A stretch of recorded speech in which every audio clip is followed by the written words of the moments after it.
afternoon. Good afternoon. Hello, Lahore. How are you? I'm Jimmy Nguyen from the United States. I am founder and CEO of New Win Global, a global citizen who is often in Pakistan as part of my journeys to drive innovation for inspiration and good across the world, including in developing countries. This is my friend and colleague, Nicolette Amperful, who you've seen over the last 2 days. She's the Africa advisor for our organization and also has moved from London to Dubai to pursue her own business interests. Welcome to day 3 of Future Fest. Let's give a big round of applause for all of you who have made it through. Nicolette has been acting as mistress of ceremonies for part of the last 2 days. So Nicolette, this is her very first time in Pakistan. Yes. How have you been finding it? I've been finding it absolutely amazing. I love Pakistan. It's very similar to Africa, so I've kind of found it quite similar. The food has been amazing, and I want to say that everybody here is so kind. It's probably one of the kindest places I've actually traveled to, so I've truly enjoyed it. Awesome. So before we get to our program, I wanted to ask Nicolette something. One of the things she's now focused on her new chapters, including with my organization, is facilitating business collaboration with African countries from other countries. And so she traveled with me and your founder of this event, Aazam, to the Digital Nigeria Conference run by the government of Nigeria back in October. Why do you think people from Pakistan should be thinking about trying to establish business opportunities with the countries of Africa? I think because Pakistan is very similar to Africa, the challenges are quite the same. The population is the same as well. So I think that anybody in Pakistan would find it very easy to adapt to the market and also be able to identify what's missing and be able to create solutions and services as well in Africa. All right, last question for Nicolette. What's one piece of advice you'd give the companies here, especially the young entrepreneurs, about how they can try to access business opportunities or even talent from the Africa markets? I would think obviously use the internet, do some research, identify a market that you think maybe is succeeding here that's currently not in Africa, and shoot your shot, I guess. There we go. Shoot your shot. That is the piece of advice from Nicolette. Give a round of applause to the fabulous Nicolette Amperful. All right, we've got a packed agenda for you today as we conclude the 3rd day of Future Fest, and I know many of you have watched many of the programs, really given a life to this question of how do we accept the challenge of advancing Pakistan. And as Nicolette said on the first day, we know that the journey to advancing Pakistan to a brighter future can be challenging, right? But what do we say to that? Challenge accepted. Challenge accepted. Everyone with us. Challenge accepted. One more time. What do we say? Challenge accepted. There we go. And someone who has really accepted the challenge of leading Pakistan to new heights along with his son, Arzish, is if Arzish is the founder of Future Fest, our first keynote speaker this morning or this afternoon, I'll call is the father of Future Fest, literally and figuratively. He will kick off our day, which will begin with 2 keynote speeches and then an award presentation. Please give a massive Future Fest round of applause. Let's start it now for the managing director of AVR Labs and the co-founder of Future Fest, the man, the myth, the legend himself, Aazam Malik.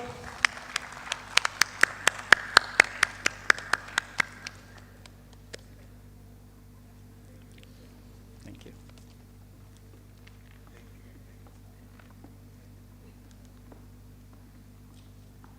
बिस्मिल्लाहिर्रहमानिर्रहीम। बहुत शुक्रिया Jimmy, आपने जिस तरह से तारुफ करवाया, और मैं खुश आमदीद कहता हूँ सरैया ज़मान। हमारी बेटी हैं, IT मिनिस्टर हैं GB की, और जिस तरह आपको पता है कि वादियों के लोग बड़े प्योर होते हैं, तो ये वहाँ से ख़ास तौर पे आप लोगों के लिए आई हैं, तो आज मैं चाहता हूँ इनका इस्तकबाल करें, तशरीफ़ फरमाएं, इनके लिए तालियाँ।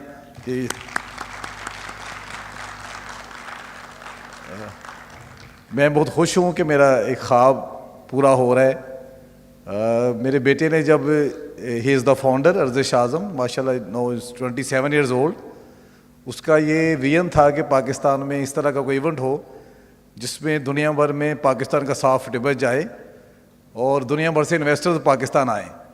तो अभी जिमी के पाकिस्तान के बारे में सुन के ख्यालात मुझे लगा कि हम उस मंजिल के बिल्कुल करीब पहुँच चुके हैं जिसका हम सबको इंतज़ार था। کل کوئی لاکھ سے زیادہ لوگوں نے وزٹ کیا اس ایکسپو کو, اور میرا تو یہ ذاتی خیال ہے کہ اس طرح کے ایکسپوز انتخابات سے بھی زیادہ ضروری ہے کہ اس پہ لوگوں کو آنا چاہیے, پاکستان میں انویسٹمنٹ آئے. اور جب ورزش نے یہ خواب دیکھا تھا تو تب اس کی عمر 18 سال تھی, اور اس نے کہا کہ میں اپنی کمپنی بنانا چاہتا ہوں, مجھے جاب مانگنا اچھا نہیں لگتا, میں جاب کریٹر بننا چاہتا ہوں. تو میں چونکہ شاعر ہوں, مجھے بڑا اچھا لگا اس کا یہ جملہ, اور میں نے اسے سپورٹ کرنے کا ارادہ کیا. تب میرے پاس اتنے پیسے نہیں تھے, تو اس کی کمپنی کے لیے میں نے اپنی گاڑی بیچ دی, جس طرح سارے پیرنٹس کرتے. تو تب میں نے بہت تھوڑے سے اسے پیسے دیے تھے اس کمپنی کو شروع کرنے کے لیے. مجھے اندازہ نہیں تھا کہ اتنا بڑا امپیکٹ کریٹ کرنے جا رہا ہے. اس نے ان 6 سالوں میں دنیا بھر میں ٹیک سمٹس کرائے, پوری دنیا کو پاکستان کو امیج دکھایا جو شاید لوگوں کو پتہ نہیں تھا. اور آپ کو پتہ ہے کہ پاکستانی یوتھ یعنی کہ آپ لوگ دنیا بھر میں تیسری بڑی کمیونٹی ہیں آپ فری لانسنگ کی. تو آپ کا شکریہ کہ آپ نے ہمیں دنیا میں سربلند کیا اور یہ ثابت کیا کہ آپ کتنے قابل ہیں. تو آپ کے لیے تالیاں جن لوگوں نے ہماری پچھلی جنریشن کی کوتاہیوں کے باوجود ہم کو آپ کو اچھی انیبلنگ انوائرمنٹ نہیں دے سکے, یہ میں اعتراف کرتے ہوئے مانتا ہوں. اور آپ نے خود سے اپنا راستہ بنایا. اور جب میرے بیٹے نے یہ کمپنی بنائی, اور پچھلے سال جو اسی جگہ کانفرنس ہوئی جس میں 60,000 لوگ تھے, اور ہمارا خواب تھا کہ یہ بڑھتے رہیں آہستہ آہستہ. اور جب اس سال پہلے دن ہی 60,000 سے زیادہ لوگ آئے تو مجھے حیرت انگیز خوشی ہوئی, اور یہ یقین ہو گیا کہ یہ جو قوم ہے, اقبال نے کہا تھا کہ خرد کو غلامی سے آزاد کر, جوانوں کو پیروں کا استاد کر. تو ہم نے یہ ماننے میں 100 سال لگا دیے کہ نوجوان بزرگوں کے پیر ہونے چاہیے, استاد ہونے چاہیے. اور تھینکس ٹو سوشل میڈیا کہ ہمیں ہر روز ضرورت پڑتی ہے اپنی فیس بک میں, اپنے واٹس ایپ کے پرابلمز میں, اپنے بچوں کی ہم ہیلپ لے رہے ہوتے ہیں, اور اس کے فوراً بعد یہ کہہ رہے ہوتے ہیں کہ انہیں کیا پتہ ہے, زندگی تو ہم نے گزاری ہے. تو کہیں نہ کہیں ہمارے ایکٹس مانگ رہے ہوتے ہیں کہ یہ لوگ ہم سے زیادہ اہم ہیں. تو یہ چونکہ نوجوانوں کے لیے کانفرنس تھی, جب پچھلے سال لوگ آئے اس میں کوئی 150 سے زیادہ انٹرنیشنل گیسٹ آئے, اور مجھے بعد میں پتہ چلا کہ اس ایک کانفرنس میں $200 ملین سے زیادہ انویسٹمنٹ پاکستان میں آئی, جو پچھلے سال ہوا 2023 میں. اگر 3 دن کے کسی ایونٹ میں پاکستان میں اتنے زیادہ پیسے آئیں, اتنے زیادہ لوگ پاکستان کا پازیٹیو امیج دیکھ کے جائیں, تو مجھے لگا کہ یہ میری زندگی کا مقصد ہے. تو پھر میں نے اپنی لائف گول ری ڈیزائن کیا, اور میں نے سوچا کہ میں اپنے بچے کو سپورٹ کروں گا, بلکہ اپنے بچوں کو ملک کے سپورٹ کروں گا.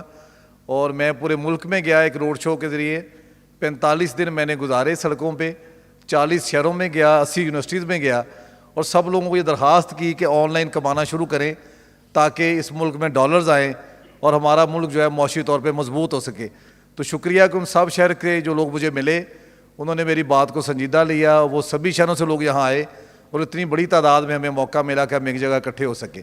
تو آج ہم نے عہد بھی کرنا ہے کہ ہم نے اپنے نوجوانوں کو لیڈرشپ دینی ہے, اپنی خوشی سے, اپنے ہاتھوں سے, تاکہ یہ دنیا میں وہ مقام حاصل کر سکیں جس کا ہمارا ملک متقاضی ہے. اور میں اس لیے بھی خوش ہوں کہ پاکستان میں کیب سروس یینگو بھی میرے بیٹے کی دعوت پہ آئی. اور اگر ہم سب لوگ اپنے اپنے انٹرنیشنل دوستوں کو, فارنرز دوستوں کو انوائٹ کریں پاکستان, ان کو پاکستان کا اصل چہرہ دکھائیں.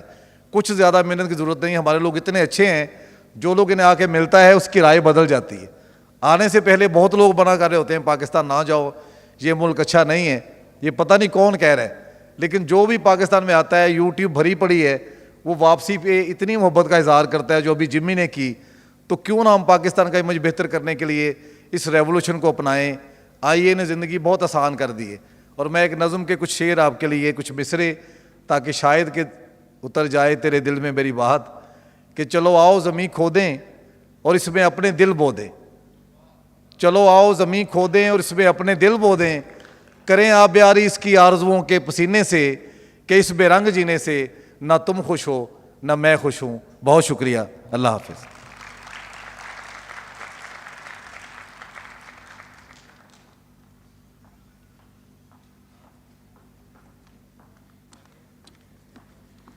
Thank you very much. One of my favorite people here in Pakistan. Nicolet is going to introduce our next speaker, who we are so proud to present as one of the government leaders here in Pakistan. And I'm a huge fan, believer, and proponent over my decades of professional work in the rise of women leaders. We need more of them in government, business, technology, and that is why we are so pleased to have this next speaker, Nicolet. We would now like to give a warm welcome to the Minister of IT of Gilgit-Baltistan, Soraya Zaman.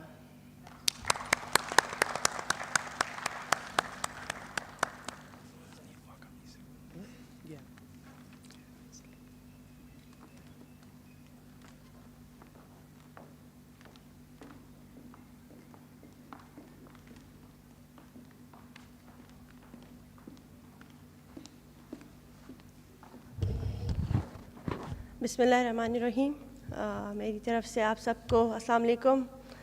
और मैं सबसे पहले आज़म मलिक साहब और अर्जिश का बहुत बहुत शुक्रिया अदा करना चाहती हूँ कि आज आपने मुझे यहाँ इनवाइट किया और यहाँ पे आके बोलने का मौका दिया, क्योंकि अभी आते हुए हम देख रहे थे और आज़म मलिक साहब बता भी रहे थे कि कल के दिन 1 लाख लोगों ने यहाँ पे विज़िट किया।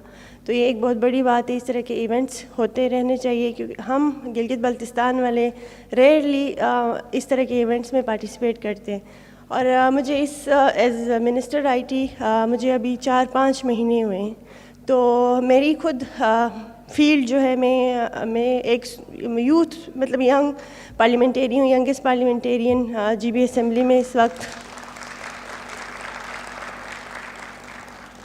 मैंने यूनिवर्सिटी ख़त्म की थी 2020 में और उसके बाद ही मैं पॉलिटिक्स में आ गई।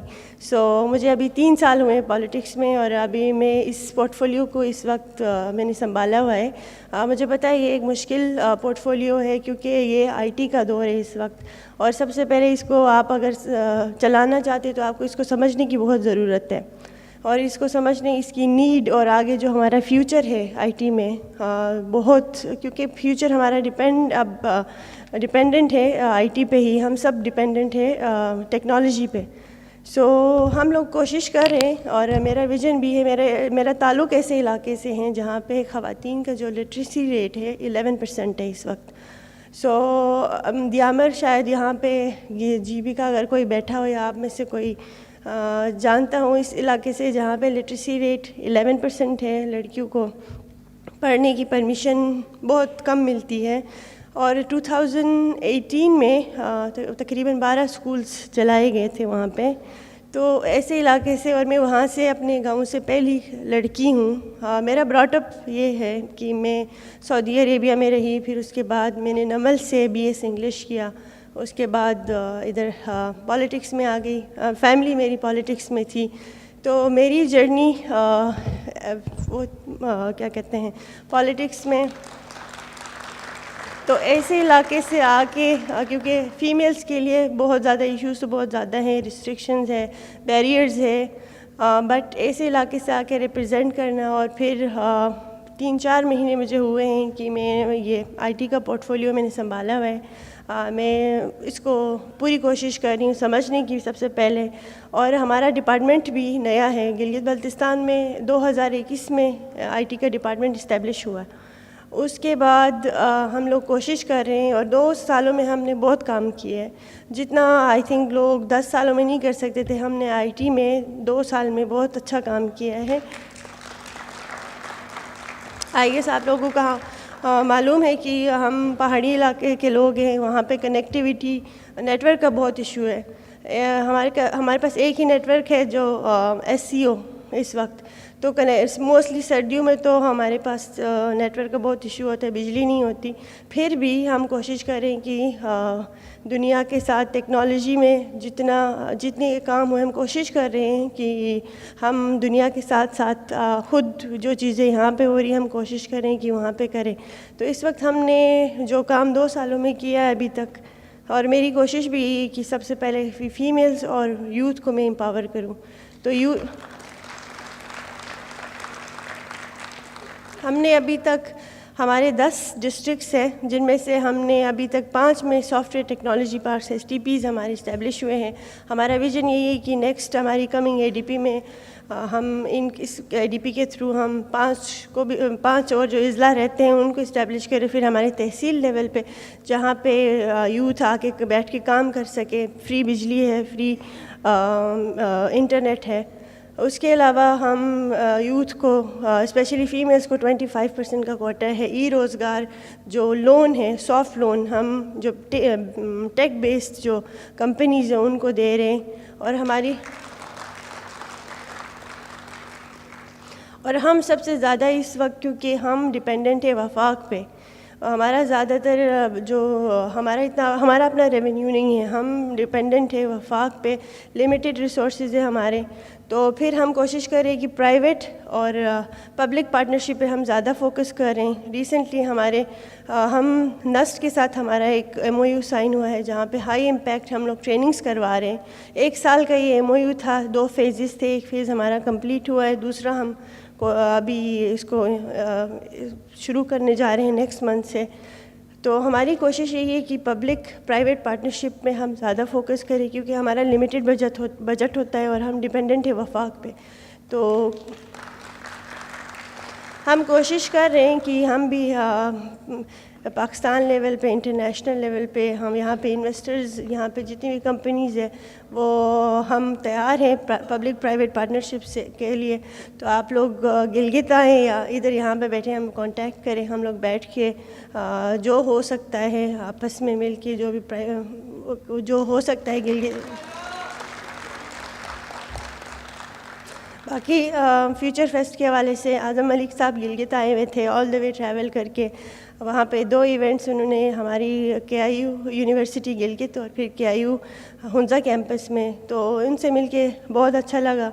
इसीलिए मेरे यहाँ पे आने की वजह से सबसे पहले आज़म मलिक साहब थे, उन्होंने आके इनवाइट किया और जो काम करे मेरी भी ख्वाहिश थी, क्योंकि लास्ट ईयर मैं भी नॉर्वे में थी, आप लोग भी नॉर्वे में थे, तो हम लोगों ने जिस तरह का इन्वायरमेंट वहाँ पे देखा, जिस तरह के इवेंट्स अभी आके मुझे देख के यही लगा कि इंटरनेशनल लेवल का एक इवेंट हो रहा है।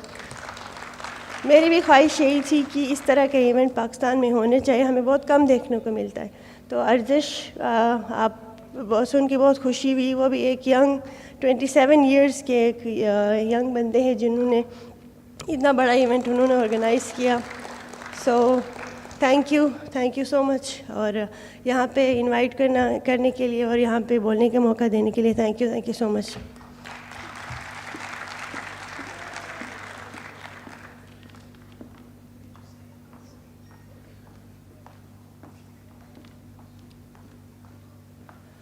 Right.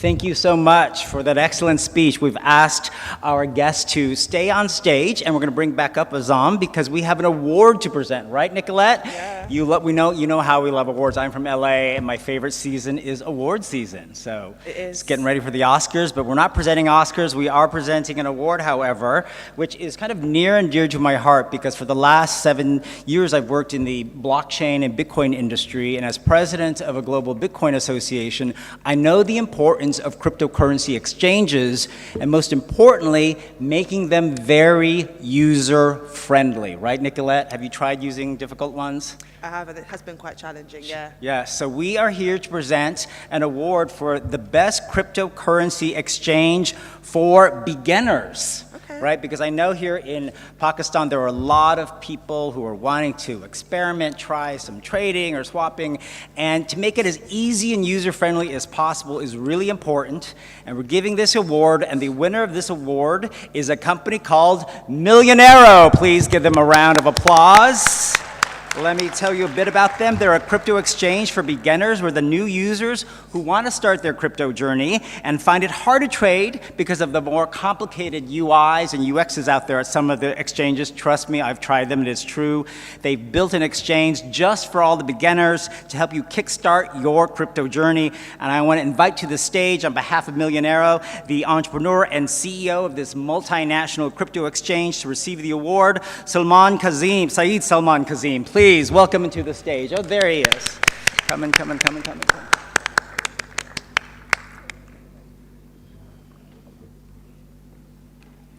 Thank you. Let's give him a round of applause.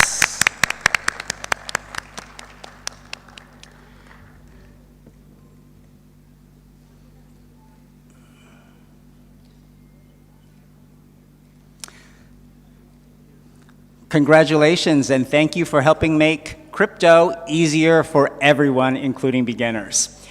Now, as we prepare and take some time to get the stage and proceedings ready for the next phase events, I want a little surprise. We've heard from the father of Future Fest. I'm going to bring up to the stage, she doesn't know it yet, the mother of Future Fest, Tahira Aazam. Come on up.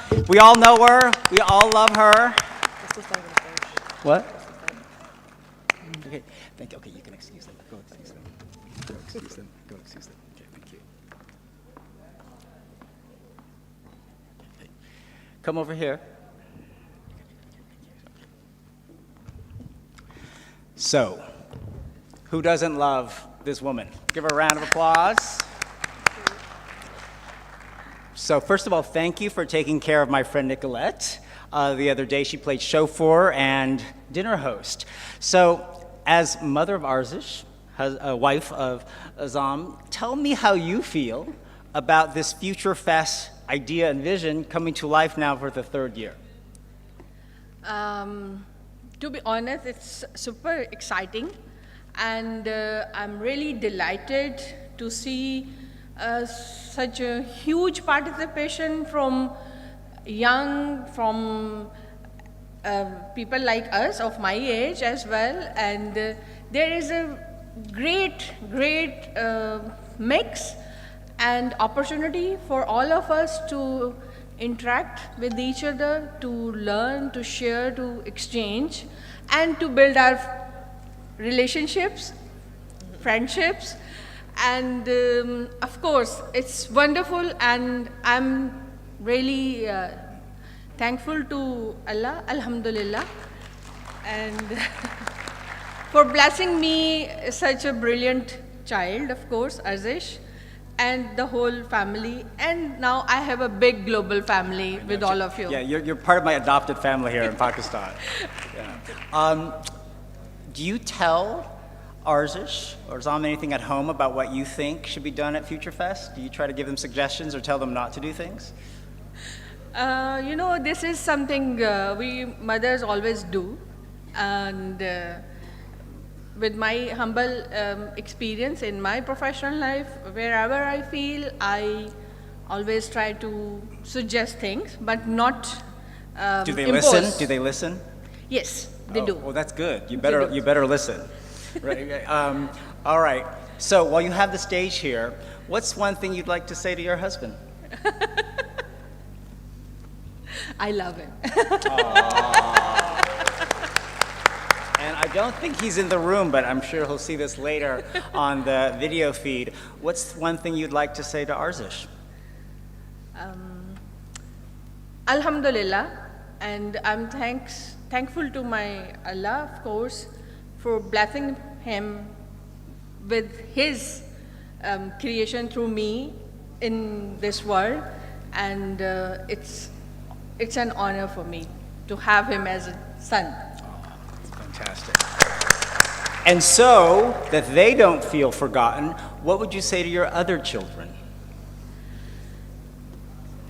They are not forgotten. They are with, we are all family, and the other two children, they are also super awesome. They Fantastic. Are doing good. Your Yes. daughter's amazing. Yeah. And I guess they all contributing to the success of this event as well. Yeah, so of course, it's not only Arzish, it's my other, of course, children, and the whole team, of course, who are working with Arzish, with Mehroz, Fatima, and with our whole family, and you people as well, because it's a team effort. And of course, Arzish lead to this whole phenomena, but there are a lot of contribution of each and every one. Right, last question, then we'll let you go back to your seat. To all the parents out there of young Pakistanis who say they want to be entrepreneurs, which can be a very risky, difficult, challenging career to pursue, especially in digital technologies, what would you say to those parents about how to encourage the children, but also prepare them for the difficulties?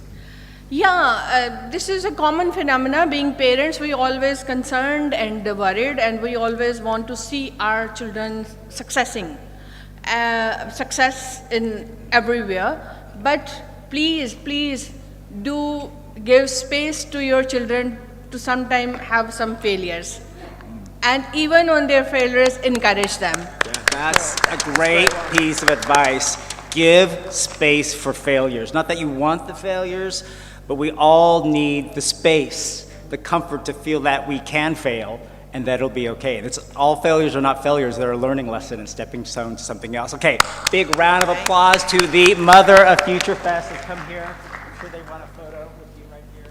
Talk to us.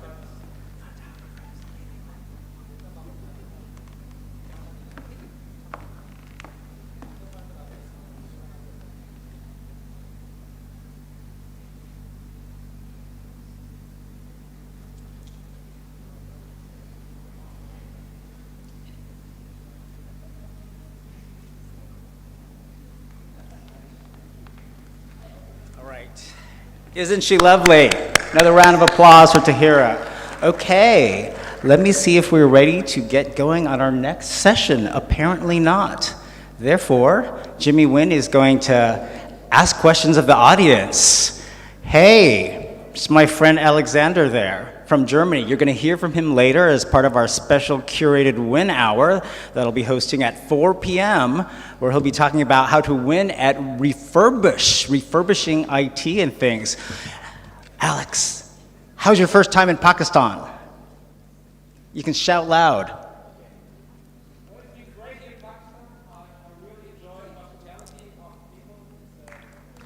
Woohoo!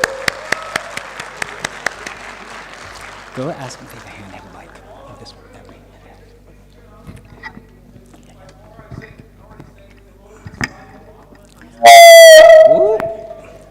Wait.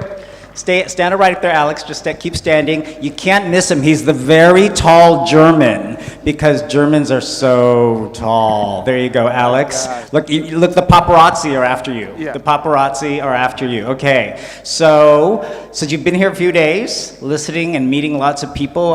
What's one piece of advice you give to all the Pakistani entrepreneurs here? Well, I think with the energy I experienced in the room here, and the motto "Challenge Accepted," that's exactly the right way to go. Exactly the right way to go forward. You have, in my opinion, a great future as a tech economy to make your economy more resilient against what's to come with technology. And I think this is a really, really great opportunity, and you should pursue this way. I'm seeing so much smart talent here, and never stop believing yourself, and keep pushing, as we say. Right. Thank you, Alex. You're going to hear from him later, 4 p.m. right here. Well, now, hand the microphone to my friend Pekka, right over there. All right. I'm going to introduce you another one of my friends. One of my friends who I see regularly in Dubai. We're part of this blockchain Web3 metaverse caravan practically in Dubai. Pekka, introduce yourself to the crowd. Hey everybody, thanks Jimmy, thanks for the Future Fest. This has been an amazing event. First time for me also in Pakistan. I come from Dubai, 17 years there, so I'm quite close, but unfortunately I haven't had the opportunity to come here before. But I need to repeat what we just heard previously. This has been so polite crowd. You're so polite crowd. You are so good people, and I love these discussions and the atmosphere. And one thing about entrepreneurship, it is not being alone. I hope that you understand that you need to collaborate with other entrepreneurs, experienced ones, and also your same level, because this kind of collaboration takes you further faster. You can learn each other's mistakes, but also how to success. So don't be a lone entrepreneur. Be a collaborating entrepreneur. Very good tip. Pekka, why don't you tell the audience what you do now? Okay. Well, I've been 7 years full-time on blockchain, cryptos, Web3, and I believe that this is a future of technology. So it's a foundation. Blockchain is the foundation of the next version of the internet. So I encourage everybody to kind of take a little look at what's there today and what's development happening today. Because first of all, the big money is rushing into this. When big money is coming into some technology, that's the major step forward. So I encourage everybody to understand what is Web3, blockchain, crypto, as well, the opportunities there, whatever role you want to have in there.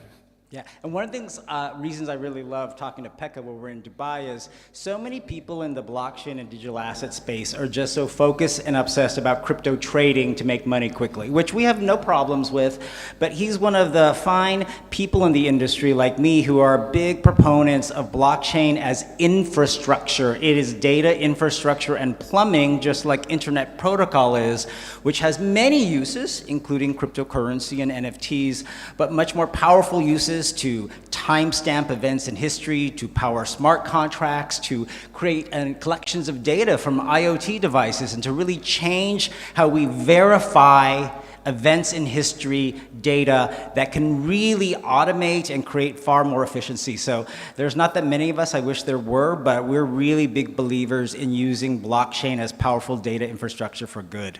Right, Pekka? That's right. That's absolutely fully agreed. Okay. Right, thank you. All right, give it a round of applause to Pekka. All right, while we have some more time, anybody have a question? Anyone have a comment, or are we ready to go? If not, Nicolette and I will do the synchronized dance routine that we prepared last night at the dinner, but it's okay, yes? We are calling Dan Yulan on the stage for his initiation. Yulan. All right, thank you. Dan Yulan, are you here? I hope you're here because it's time. Oh, hi, Dan. Oh, Dan is a very energetic person, except on a shuttle bus late at night, and he passed out right next to me. But tonight, or today, he's going to be so energetic, right, Dan? Yeah. All right. I am. What am I up for? You're coming up to give a speech? Am I? Okay, I guess I am. Oh, okay, got it. Oh, you're coming up with me to do an AMA session. Ask us anything. Come All right. on up, Dan.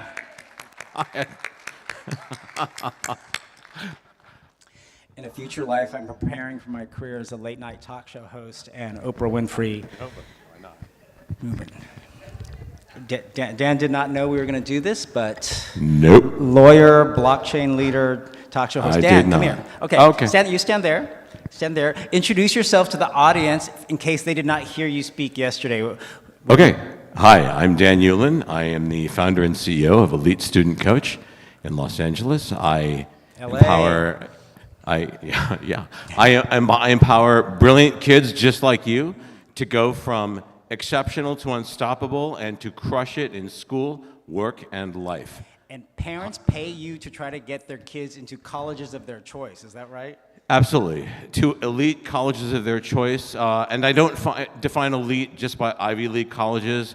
I define elite and top tier schools by the schools that are elite and top tier as you choose them. Yes? All right. So normally he charges families quite a bit of money for this expertise. I do. And you're worth every penny. Yes, I am. Yes, he is. So we have a few minutes where we have an open forum for you to ask Dan anything and see if you can get a bit of free advice from Dan. Questions, anyone who's applying to university, who wants to apply to university and needs some advice? Let me preface this by saying that the same questions that go into helping you stand out in order to get into competitive universities in the United States or the UK are the very same questions that help you stand out in order to advance in your career. I see a hand over there. Stand up, yell your question. We have a microphone coming. Stand up and yell it, and I'll repeat it to the crowd. If not, I've got some questions for Dan. Hey Dan, I want to ask, what is the... I'm sorry, where is the person asking the question? Oh, hi. Hi. So my question is, what is the minimum required CGPA or maybe skill set to get a master's degree in the required university you are offering? I'm sorry, I didn't hear the question. Could you slow down when you say that so that we can understand the question Sorry, better? so my question is, what is the minimal requirement of CGPA or maybe skill set for getting that required degree in the my desired university in the Los Angeles or wherever you're offering? Okay, let me lean into that a little bit. What's your name, first of all? Asad. Hi, Asad. Nice to meet you. And what is it that you're studying? What is your field of study? Computer science. Computer science. Comp sci. Okay, and you are already an undergrad, so you're applying for a master's degree or an advanced degree, is that correct? Yeah. Okay, and you want to go from a Pakistani university here to a degree program in the United States, is that correct? Yes. Okay, so you have to complete whatever the minimum requirements are as an undergraduate. Yes, you're going to a 4-year university here. And do you have a school or a series of schools in mind in the United States that you would like to apply to for a master's or a doctoral degree? Yeah, first of all, University of California and Export also. Okay, and the UCs, and I live in Los Angeles, the UCs are a series of schools. So University of California, I assume you're talking UCLA or UC Berkeley or UC Davis, one of those schools? No, I don't have research there. Okay, so just any of the UCs. Okay. So let me explain how the UCs work. The UCs in the United States, there's something called the Common App system, which runs across almost all of the schools. Okay, that's the ecosystem, and you apply to those using one sort of funnel, for lack of a better term. Yes, that's the Common App ecosystem. The UCs have a different system for applying, in which you answer a series of essays. So four essays. So you need to. Thank you, one guy. It's always the same guy in the same section. So thank you. So you need to craft those essays. You need to submit. You need to submit a series of tests. Yes, it'll either be the SATs or the equivalent when you're applying to grad school programs. The UCs do not take. I know this is true for undergrad programs. I believe it's true for grad school programs, although I could be mistaken. Letters of recommendation from professors. So you really need to punch through the clutter in terms of the essays that you craft. Okay? So those are the minimum requirements for getting in. And also for the UCs, you need to be very specific as to the program for which you're applying. The other thing that I will tell you is that every UC has a different level of competitiveness when it comes to applying for a master's program. So you're applying for comp sci? Yes. Computer science, is that correct? Yeah. I'm speaking to the gentleman who asked me the question. And now I want to apply for machine learning and artificial intelligence in master degree. Okay. Yeah, so when you're applying, depending on which UC you're applying to, you want to take a look at what the statistics are for what you're applying for. But because the UCs depends so heavily on the application and the narrative and the quality of the essay, you want to be very specific in the way you craft that essay. I said this yesterday in my presentation, I will say it again. The way to maximize your odds of admission to any of these schools is to punch through the clutter in a way that is distinctly you. And the way that you do that is by telling a story that is uniquely yours, that could not have been told by anybody else in that specific way. Yes, you want to, cross all the T's and dot on the I's, all the I's when it comes to meeting the requirements for that department, but you want to really punch through so that when they look at your application, they say, I see this kid, I have to see the next card. It's not that hard to do.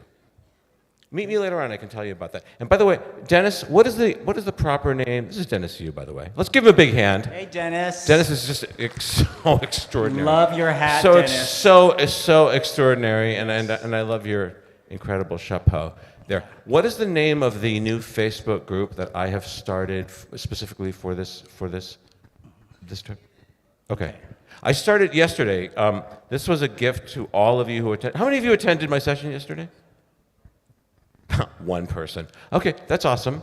Well, it's a mighty crowd of one. I started a Facebook group specifically for this tribe. Anybody who is here at FutureVest is free to join this Facebook group. And the reason I started this, I think it's called Dan Yulan Young Leaders Success Circle. Give me a sec. Okay, all right, I'm going to give Dennis a second. Okay.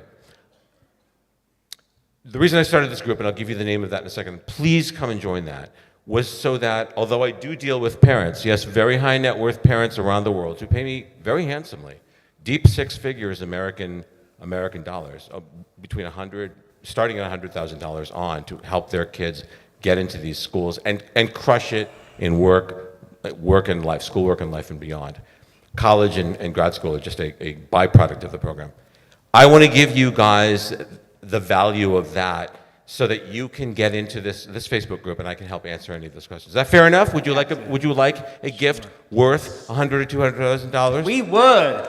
Challenge accepted. Let me hear that. I mean, I'm just hearing kind of like, yeah. Let me hear yeah. Accepted. Yeah, Dan. Can I hear yeah, Dan? Yes. I'm here to be of Dan, service to you. I love Pakistan. It's my first time here. Okay, Dan, great. I have a question for you. Yes. What's the biggest mistake you see students and parents make when they're preparing for applying for university or grad school? It's a great question, Jimmy. Here's the answer to that question.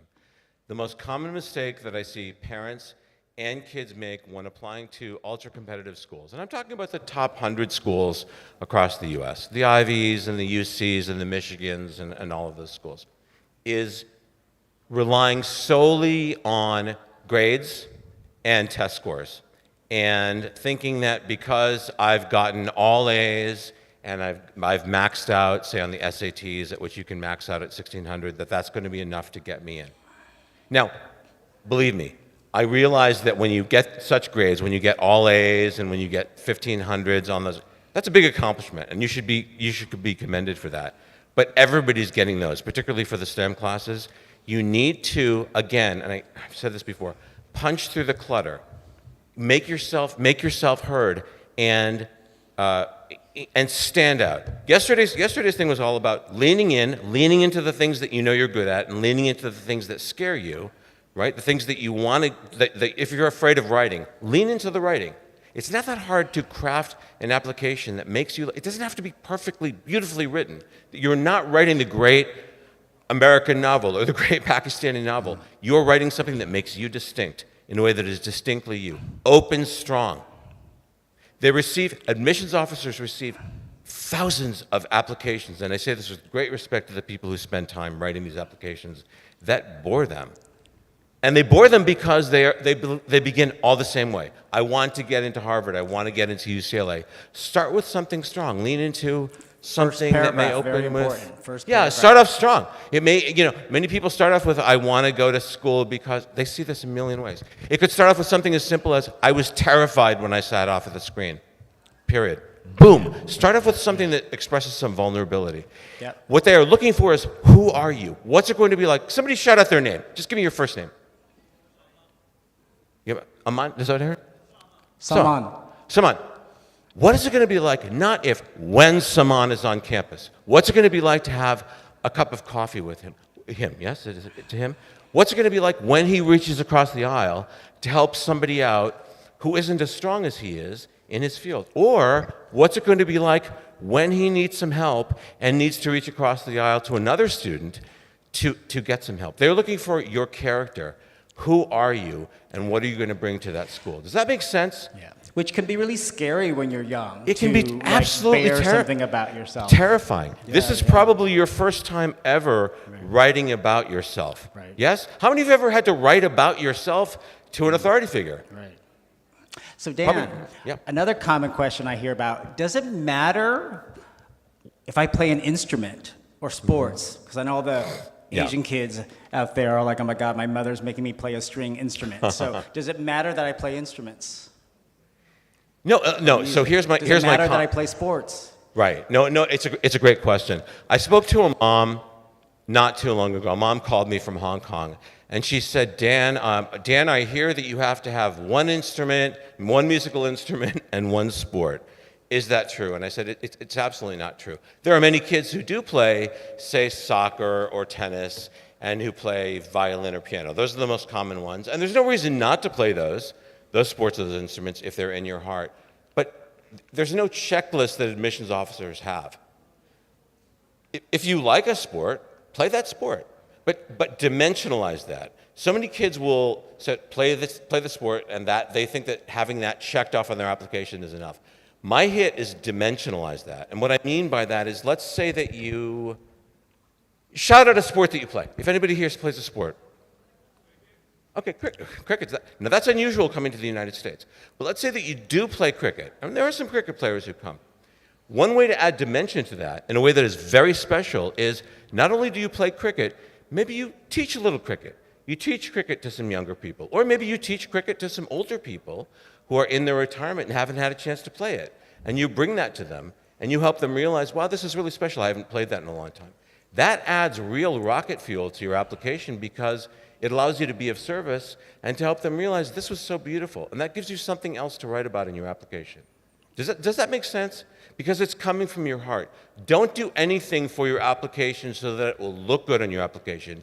Do something because it emanates from what is dear to you. Does this make sense? Raise your hand if this makes sense to you. Yes. Everything that you are doing to apply should come because it's meaningful for you. Admissions officers have the best radar. How many of you know that your mothers, I say this with respect to the fathers, how many of you know that your moms have got the best radar on the planet? When you're telling a lie, your moms know it. Raise your hands. Moms know everything, right?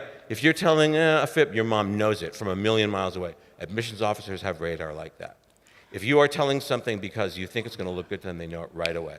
They also know if you're doing something, if you're saying something that comes from your heart, they can tell that right away. And that has true meaning to them because they are trying to build a class of people who get along well together, who are going to give back to the university. And this is an important thing, not if, when you go out into the world later on as a 20-something or a 30-something and a 40-something, and you accomplish something big. You start a company.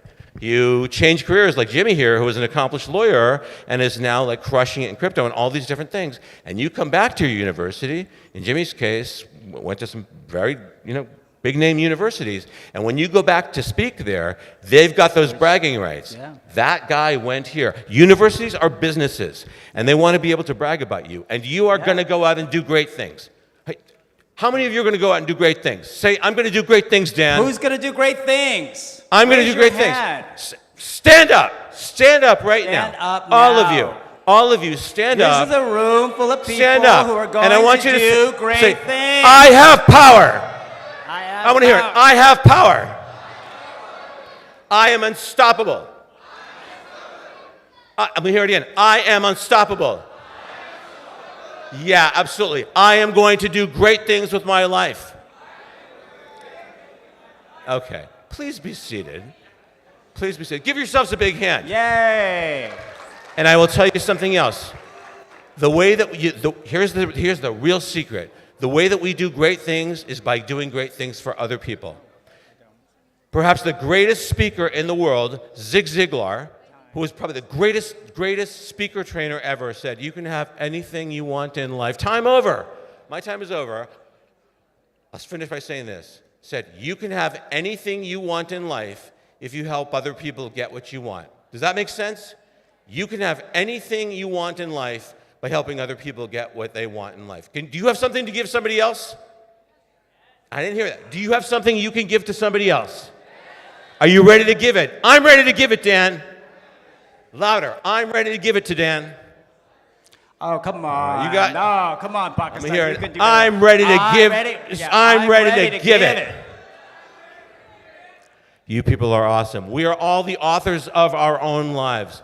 Go write a beautiful story. Thank you so much. I hope our paths cross again, inshallah. Give it up for Dan Yulan. Thank you for this impromptu AMA. He's around. Don't flood him. But visit his Facebook group, which we'll get the name of in a second. Dennis, what is the name of the Facebook? Dennis, what's the name of the Oh my God, that's long. Dan Yulan Young Leaders Success Circle on Facebook. Right. It's called Dan Yulan Young Leaders Success Circle on Facebook. It's a Facebook group that I've created specifically for you. People pay $150,000 to join my service. Dan Yulan, wow. Young Leaders Success Circle. Please join it. I will get in there twice a month and answer any questions you have. Thank you so much. Thank you. Do you believe? You have to believe. The first step to wins in life is to believe. Believe you can. Right, Nicolette, the fabulous Nicolette? And Prafula's back.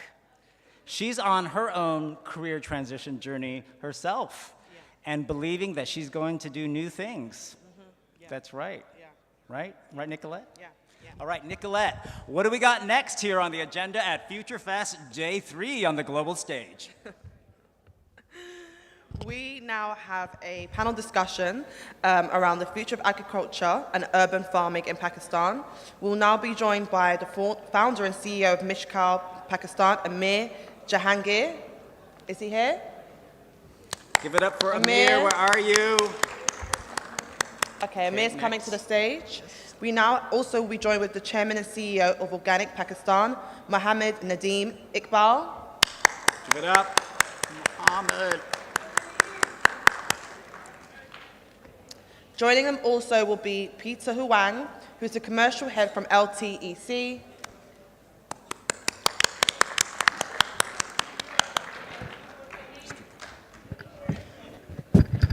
The CEO of Green Corporate Initiative PVT Limited, Majjen Shahid Nazir. No, he's not here.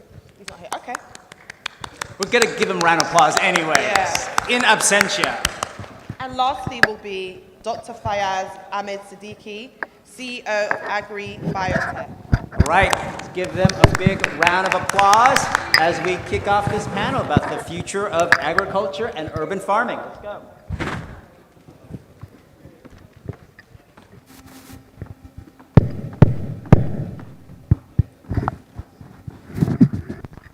Assalamu alaikum.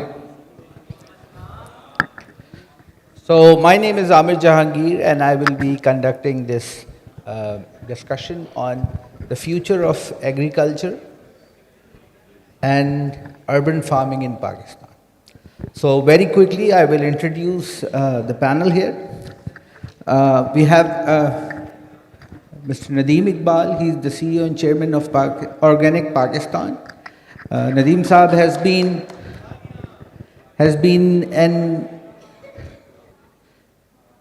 an evangelist for urban farming since 2006. We have Peter Hong. Peter is the operations head for a Chinese company called Altec, and they are looking into Pakistan for the possible collaborations and business opportunities in developing the agriculture sector. Then we have Dr. Fayaz. Dr. Fayaz is originally a scientist turned a businessman. So he brings a very unique perspective. What are the real challenges faced by the agriculturist if they want to commercialize their venture? So Nadeem Saab, we will start with you. And I think you can keep the conversation in English also. Okay. Yeah. So Nadeem Saab, why urban farming is essential and why do we care about it? Right. Actually, you see, have you ever noticed that the vegetables and the food which you are eating are daily kitchen items, they are coming from where? They travel hundreds of miles, destroying all the nutrients and destroying all the antioxidants जो भी उनमें होते हैं. And then when they reach to you, it costs you in dollars because the diesel and the petrol which is consumed to transport all those vegetables and all those food to you, that consumes the fuel. So basically, urban agriculture is not something new.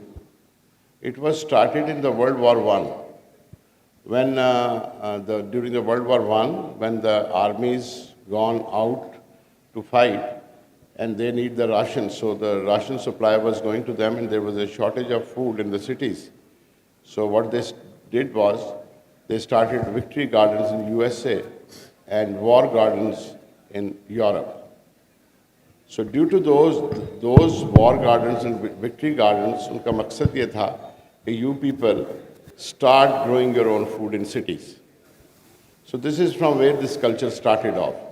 Though if you go back thousands of years back during the Romans' time, this culture was also, you can find, the urban agriculture. My memory takes me back 30 years ago where my mother used to have a plant in a छोटा सा गमला जिसमें So basically kitchen gardening जो है, the kitchen gardening which is quite popular and known in Pakistan, ये urban agriculture is a step forward. तो इसके बाद ये हुआ कि जो इसीलिए आपको यूरोप और अमेरिका और कनाडा में ये कल्चर ऑफ किचन गार्डनिंग मिलेगा. अब recent example जो है वो ये है कि when Cuba के ऊपर embargoes लग गए and they have a food shortage, So what they did was they started this urban agriculture in Cuba. تو اس سے کیا ہوا کہ اس وقت alone Havana city is not even less than half of Lahore. They 40 million tons وہ produce کرتے ہیں اور 50% آف کیوبا جو ہے وہ ہوانہ کی پروڈیوسڈ ویجیٹیبل اور چکن اور ایگس جو ہے وہ کنزیوم کرتا ہے. سو ہم کیونکہ اس وقت یہ چیز یو مسٹ انڈرسٹینڈ کہ why we are talking about the urban agriculture as a solution. Reason یہ ہے کہ Pakistan is going through the worst.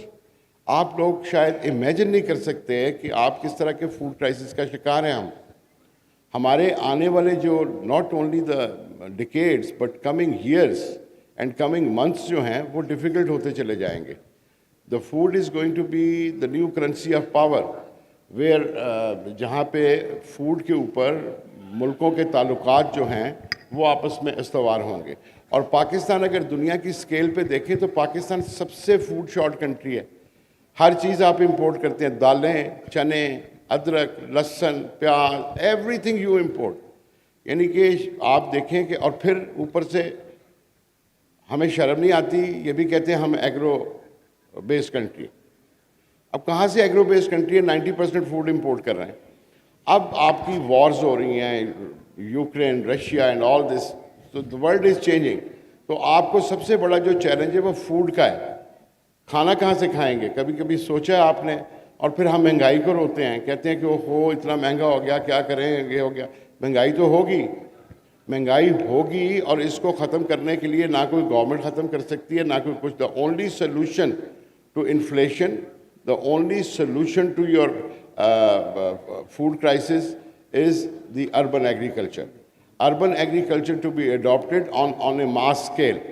اس کو adopt کرنا ہوگا آپ کو cantonments میں, اس کو adopt کرنا ہوگا into cities, اور ایک organized effort کر کے آپ کو کرنا پڑے گا.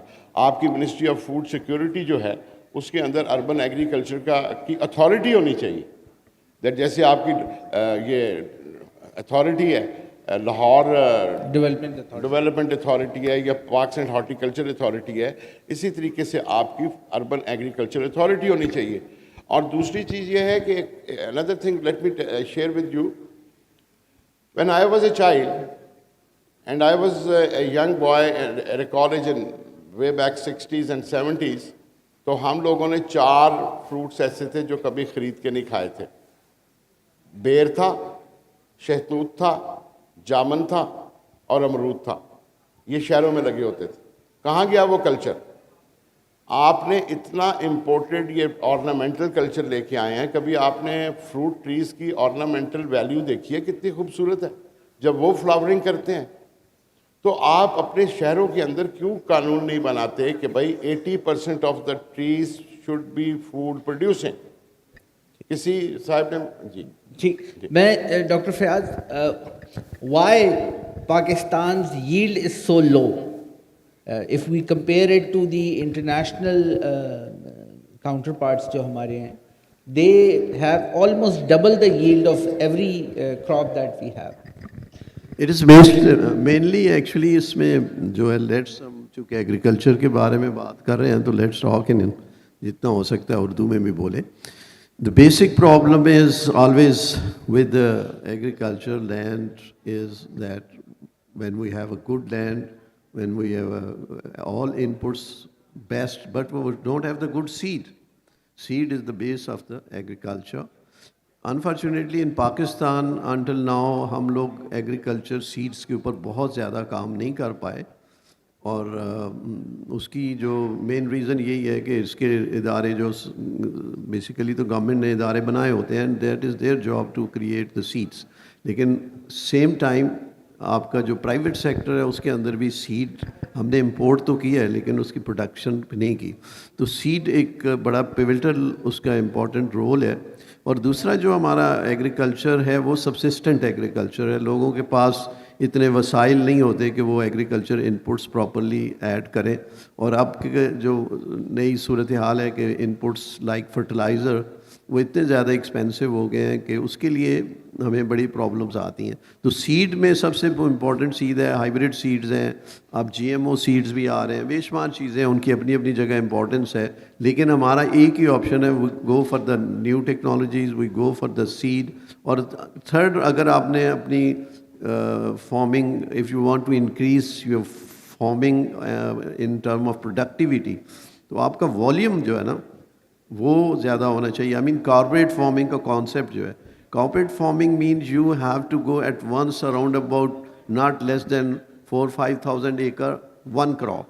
तो उसमें ये होता है, you have to use all the proper equipment, modern machinery, and you eliminate the labours effort, because उसमें आप जितनी ज़्यादा लेबर ऐड करते हैं आपकी क्वालिटी, आपकी प्रोडक्शन और आपकी यील्ड पे भी इफ़ेक्ट आता है। तो इसको अगर हम मैकेनाइज करें और एडवांस टेक्नोलॉजीज़ लेके आए, and we go for the thousand of acres of anything, then that can make a big difference. And there is a very good example in Pakistan in sugarcane. They are producing, in 35,000 acre at one go, and that is one of the best model in Pakistan. But somehow that is not repeated, and that is with the everybody knows Jahangir Tareen is doing that, and that is a good model. But why don't we follow that, and why don't we copy that? This is a good success story. Okay. So agriculture is not the problem with it is the business. When you do it, take it as a business, then your result will be different. If you take it as a farming, the result will be different. Okay. So Peter, I'll come to you. Pakistan is your second home now. How do you see the agriculture sector developing in Pakistan, and what particular crops do you think have the future in Pakistan for being the hub for global attraction? Okay. I would like to see Pakistan is a potential in agriculture. So when we say potential, it means that in some aspects it might be not maybe in some field it's lag behind. So it is so potential. And I would like to share some data. So about China and Pakistan. So it's related to China and Pakistan. Is that okay? Yeah. Okay. So it's green chilies versus red chilies. So first, I will not mention green chili. I will mention some about the livestock. So the livestock beef. China now is importing beef from different countries. And I would like to invite audience to guess, like in 2018, how many tons beef China imported from abroad. So anybody want to say? Okay, who want to say? 1 billion. 1 billion ton? Then too much. 100 million. 100 million ton? No. So it's not that much. Okay, I will say it is about 1 million ton. 1 million ton from all over the world. 99 million, okay. Okay, so it's not that much. And later, the current data in 2022, China increased a little bit. So who want to guess the data in 2022? How much beef China imported? 10 million? Okay, less than 10 million. So it's 2.7 million, and it's worth, the value is about 17.8 billion US dollars. So this is about beef. Then later I will go to the agricultural products related to Pakistan.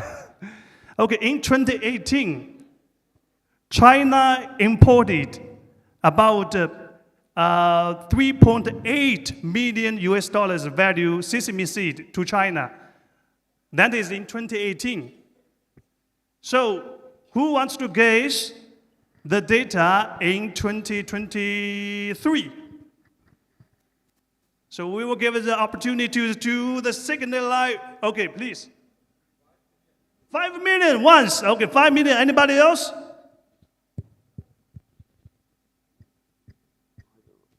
Guess. So I know because this data has not been fully disclosed yet. So anybody wants to guess? 6 million once. Okay. Not yet. Go. 10 million. 10 million? No. Higher. 100 million. 100 million? Oh, 100 million is close. Okay. The data, the sesame seeds China imported from Pakistan only till November is $8 million US dollars.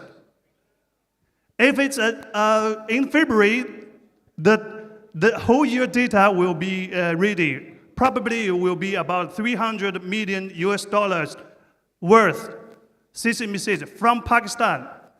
Pakistan now is the second largest chili, oh, not chili, sorry. This is my field. Sesame seed supplier to China. Now, previously, it's not. Previously, Sudan and Ethiopia, they are the major player, but now Pakistan is the major player. So I want to say is that Pakistan can plan accordingly. The data, I also, some other data I want to share to you is that China imported 225 billion US dollars agri products in 2022. And China imported products about 2.6 trillion US dollars in 2022. So the project, now China is not just an export-oriented country, and China is a major player in export and import. So if Pakistan can take this chance, plan ahead. This is a great opportunity for Pakistan. And I would like to share some other data also related to China, because I found for China and Pakistan, we all know that we are iron brothers, but for details and then for the next step, okay, thank you, Peter. Nadeem Saab. Peter gave a very good, the opportunity landscape that Pakistan has. So what should Pakistan's authorities should be doing in their cities, in their farms, in their lands, so make it agriculture as a mainstream subject and profession as well? Listen, if I start talking about the problems, so let's talk about what should be done. So वो तो सबको पता है कि पाकिस्तान के problems क्या हैं, मोटे-मोटे के food जब हम import कर रहे हैं तो problem ही होंगे और उसकी बात करना I think time wasting है. The most important thing is that as a nation, we must understand and realize, not only the government, but every Pakistani must understand that we are a food short country and we must take measures and participate in this new emerging opportunities. There is a huge field of industrial field to produce so many things. Every crop is an industry. और इसके अंदर youngsters और सबके लिए बहुत opportunities हैं. Government को क्या करना चाहिए? एक्चुअली यू सी हमारा जो एक्सपोर्ट जो है वो क्यों नहीं होता? रीज़न ये है कि we do not have a value added supply chains.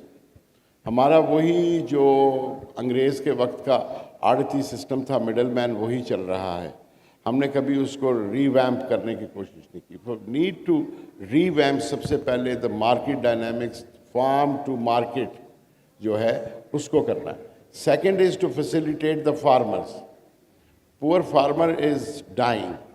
The farmer को हमें इज़्ज़त देनी है because farmer जो है वो हमारे लिए food produce करता है. आज जब आप खाना खाएं आज के बाद तो वो खाना खाते हुए सोचिएगा कि उसको खाते हुए कितना मेहनत और कितना effort लगा होगा किसी एक farmer का. तो वो قابل عزت ہے, اس کو ایک اس کے مسائل ہیں, ہم شہروں میں بیٹھ کے فارمر کے مسائل کو اگنور کر دیتے ہیں جبکہ وہ آپ کا فیڈنگ ہینڈ ہے. The governments, unfortunately, Pakistan governments are always busy in other things and they never taken agriculture as a serious subject. I'm sorry to say. The Ministry of Food Security is there, everything is there, but nobody is doing anything which is concrete. For example, at the government end, we need to review and write the new agriculture policy. The agriculture policy which is not the donor-driven policy, but a nationalistic, patriotic Pakistani policy, agriculture policy.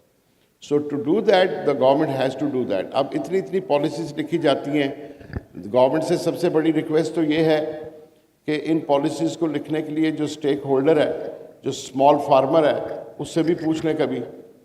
Policies ہماری وہ لوگ لکھتے ہیں جنہوں نے کبھی گملے میں پودا بھی نہیں لگایا ہوتا.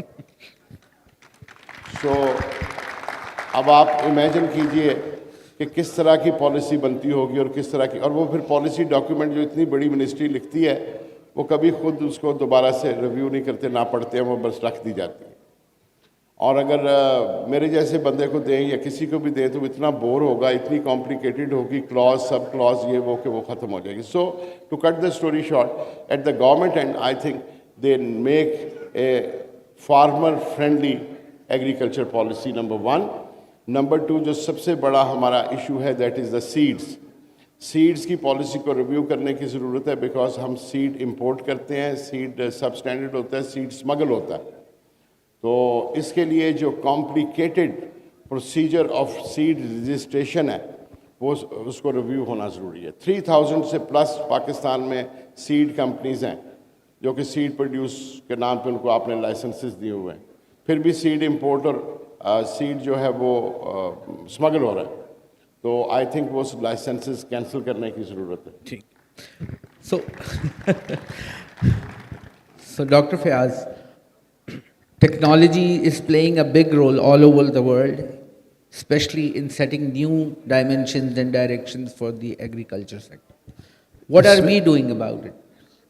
Actually, میں اب آپ کو نا ایک بڑی ایکسائٹنگ سلائڈ شو کرنا چاہ رہا ہوں, میں نے دی ہے. تو that slide actually gives you an idea that how the world is changing regarding the agriculture. چلیں آپ شروع کریں جب تک وہ سلائڈ میرے خیال میں لگا دیں. Basically the world is not moving from farm to lab. پہلے یہ ہوتا تھا lab to farm, but now the farming is moving from farm to lab. It means that the things are getting smarter. The smarter means you are getting the better result in a smaller place than in the bigger place. So یہ جیسے ابھی آپ سمجھیں کہ یہ slide آ جائے تو that will give you a very good idea. یہ سلائڈ لگا دیں گے جی؟ جی میں ان سے کہہ رہا ہوں. اچھا, تو اس میں the best properly what is happening is that the microbes جو ہیں ان کو ٹرانسفارم کر رہے ہیں, ان کی جینیٹیکل انجینئرنگ اور بہت ساری ماڈیفیکیشن کے بعد they are producing the capability to produce meat and everything like this. اس کا یہ جو sorry can you change it پہلی والی لے سر وہ اسی میں نیچے والا بٹن دبائیں گے. اچھا جی. This is here you can see the farm animal. Like just this the basic idea is that we were getting all this meat from the animal. آپ کو ایک گائے پالنے کے لیے you need بہت سارا ٹائم آپ لیتے ہیں, اور اس کے بعد اس کا پانی, food, everything you have to provide. What they did is that انہوں نے کیا کیا کہ they get the cell, muscle cells and embryonic cell, they transfer into a fermenter which is containing oxygen and nutrient supply, and the nutrient supply is mostly very simple. Even water is one of the most important component where they can get the hydrogen and other, and the rest is the waste. They produce it, put it in the fermenter, and that fermenter actually work in the presence of modified bacteria. And for example, you want the meat, that fermenter will produce the meat, and that meat will be used in the, after certain processes, it come into the as a muscle protein, then after shredding, burger, everything, you find the different kind of product which you want. This shows that the world is now looking forward that why we are spending a lot of time in lot of water, lot of energy, destroying our whole ecosystem. That this actually come back into the your food security, as well as it is how to protect your climate. It is related with the climate protection, as well as how you provide the low-cost product food to the. For example, protein is the most important component in the human life, and that protein you are not been only get from the animals, that you can do it in the lab. One thing you are doing in years, this thing you can produce only maybe in 15 days or 30 days. Okay. And the more the volume you have, for example, if you are growing something in आपका जो farm है, वो 1000 acre है. और आपकी lab जो है वो मे बी 500 स्क्वायर फीट है मीटर है, उसमें आप इतनी प्रोडक्शन ले सकते हैं कि आप लोगों की फूड को पूरा करें. And this is happening and after may be 20 years जो आपका एग्रीकल्चर है that will be transform into the lab, that you don't need to form the rest. What you will do is, तो आप जितनी agriculture lands हैं उनको आप convert कर देंगे जंगल्स में, और बैक टू द आप नेचर जाने का यही तरीका है कि आप अपनी फूड को प्रिजर्व करें. और इसमें आप जो क्लाइमेट थ्रेट्स हैं that can be controlled by this process. तो this is one of the most. अभी आपने बर्गर का देखा है, अगला जो है वो बर्गर है जो अभी beyond meat. This is now the plant based. अच्छा, फर्मेंटेड प्रोडक्ट्स जितनी भी होती हैं they are suppose to be better in term of it there it's not only they are containing protein, they are also containing lot of the contribution from the bacterial cells like hormones, like nutrients, like this is supposed to be the better. But this is already in the market. People are very fastly, lot of startup in the world is working, and in next maybe 20 years, you don't need even anything from the field. Everything will be available in the lab. So the agriculture dimensions and the future is changing, and so the technology is the only answer for all of our problems. So we should work, and we should promote, and we should invest on technology just to make the thing good, correct, and quick. So the future of food is not in the green fields, rather in the technology, in the realms of technology. No, it's not a matter of green field. You will keep the field green. It's just like जैसे ecosystem होता था जब इंसान billions of year back जब अपने वो एक ecosystem में रहता था. उस वक्त कोई कारखाने नहीं थे, कोई फैक्ट्री नहीं थी. Nothing was there. People were getting food from their ecosystem. Okay. So, like still the Peter, you have interacted a lot with the Pakistani agriculture entrepreneurs and business people. What advice would you give them to improve their business dynamism?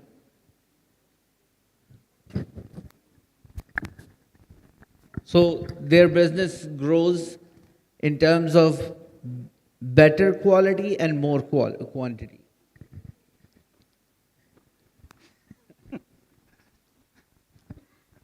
So you want me to make comments about the current business, like agro business in Pakistan?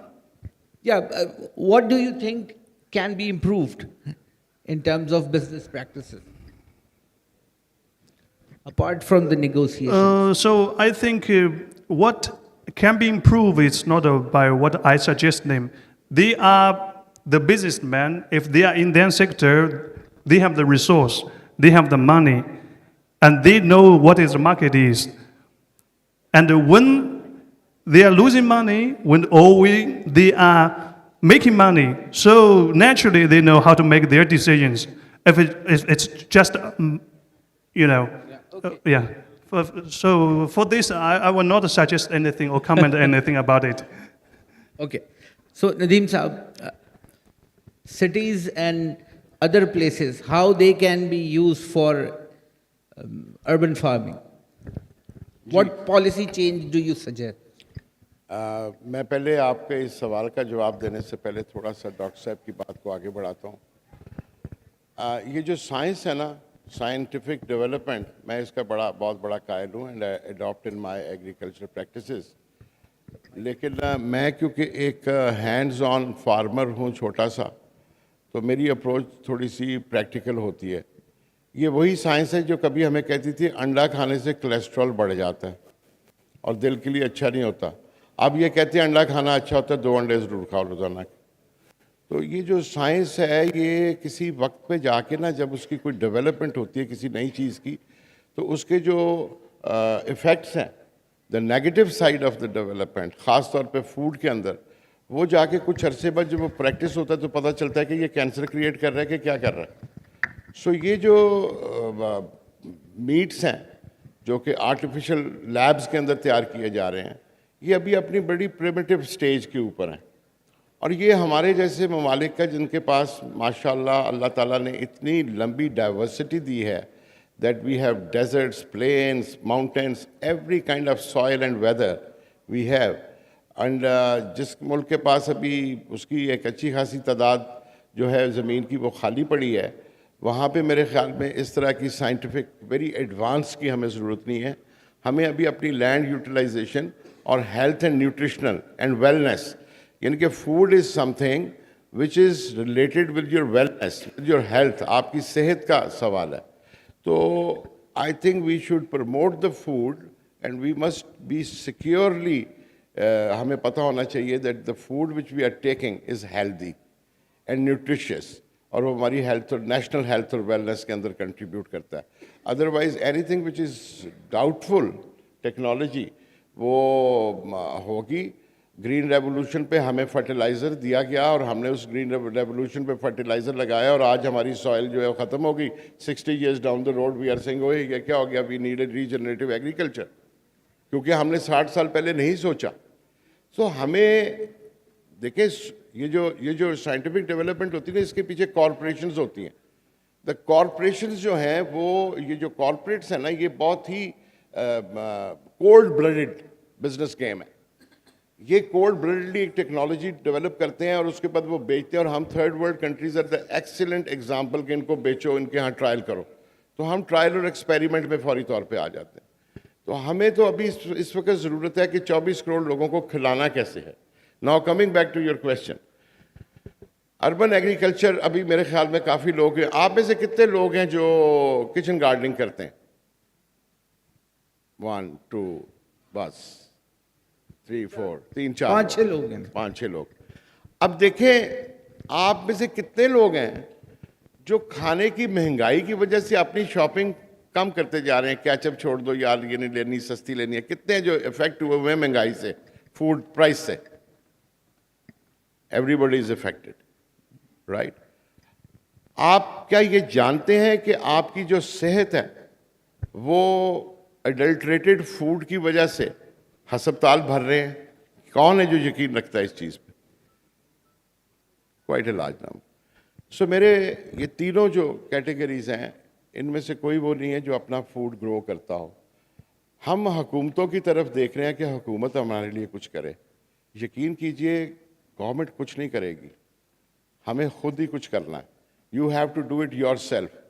आपको effort करनी है, effort करके आपको घर में कुछ लगाना है, आपको अपना फूड प्रोड्यूस करना है। जो फूड प्रोड्यूस कर रहा होगा वो पावर में होगा, चाहे वो इंडिविजुअल हो या वो कोई कंपनी हो। So you have to make a little effort to do a little kitchen gardening at your home. चाहे आपके पास जगह नहीं है, एक बैल्कनी है, उस बैल्कनी के अंदर मैं कहता हूँ आप एक नींबू का पौधा लगा लो, एक टमाटो का पौधा लगा लो एक गमले में, एक छोटी सी बकेट के अंदर पुदीना लगा लो। सो स्टार्ट समवेयर, फूड अपना ग्रो करो। एक तो हेल्दी है, ये जो हज़ारों माइल चल के आ रहा है ना अर्बन फार्मिंग की, क्यों बेहतर है? वो फूड इतना केमिकलाइज्ड होता है कि वो बीमारी से भरा होती है सब्ज़ी।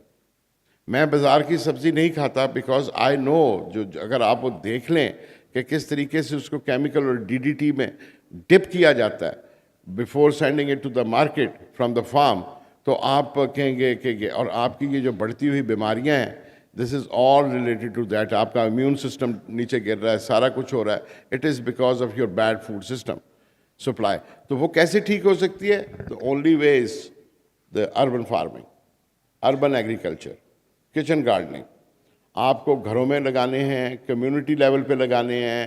آپ کو میں نے ابھی کراچی میں اپنی اسٹریٹ کے اوپر جتنے بھی ایمٹی پلاٹس تھے پڑے ہوئے, وہاں پہ سرسوں کا سیڈ ڈال دیا, تو سرسوں ہی سرسوں تھی اور لوگ مفت کھا رہے تھے. تو آپ کو یہ اس طرح کی ایفرٹس کرنی ہیں کمیونٹی لیول پہ, اس کے اوپر جس طرح سے دوسرا کرتے ہیں. ادروائز آپ کی کنٹریبیوشن نہیں ہوگی تو کچھ بھی نہیں ہوگا. تو گورنمنٹ لیول پہ تو میں بتا چکا ہوں کہ کیا ہونا چاہیے, لیکن the urban agriculture is an economic engine, is the engine to the economic growth. یہ اکنامک گروتھ جو ہے آپ کی وہ اس سے جڑی ہوئی ہے. ہمیں یہ انڈرسٹینڈ کر لینا چاہیے that our economic growth is related with urban agriculture. ٹھیک.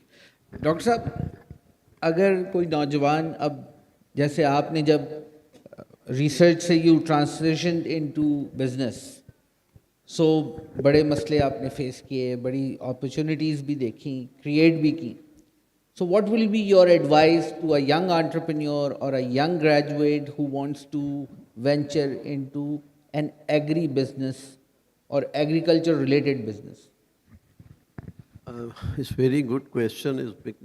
Hamare actually, you look into the young man, they're very enthusiastic, they want to do something, and the best and the most simplest option is the agriculture. Like abhi bata rahe the ki ji aap جو ہے kitchen gardening ہے, specially the girls sitting at home some time and they have the time, they have the roof on the top roof, they can do the lot of agriculture to start with, they learn to how produce for their self. Then of course after getting a lot of training, enthusiasm, and finally if they are successful, then that could become a startup company for that, because vegetable is one of the very everyday use, and that is a very good lucrative business if you are going especially for the organic and you have a controlled environment, and at the top of the roof, every home has the roof, and everyone, if one, especially the women, are very good already working on that. They have a very deep, you can say, contact with the farming, agriculture, ornamental plants, and everything. So this is very important that we have to facilitate them and encourage them to make a kind of value chain for the kitchen garden. Kitchen garden means they use for their self, and the rest they can send into the market. So this is one thing very important, and of course some people are doing that, and the rest the government must has some kind of training centers. Government ke log bhi trainings dete hain, or this is a very good culture growing very rapidly. So اگر ہم کہتے ہیں جی سبزی بہت مہنگی ہے, تو یہ اس کا مطلب یہ ہے کہ ہمیں تھوڑی ایفرٹ کر کے تو اپنی بجٹ میں رہ کے بہت ساری مینجمنٹ, اپنی منی مینجمنٹ کر سکتے ہیں.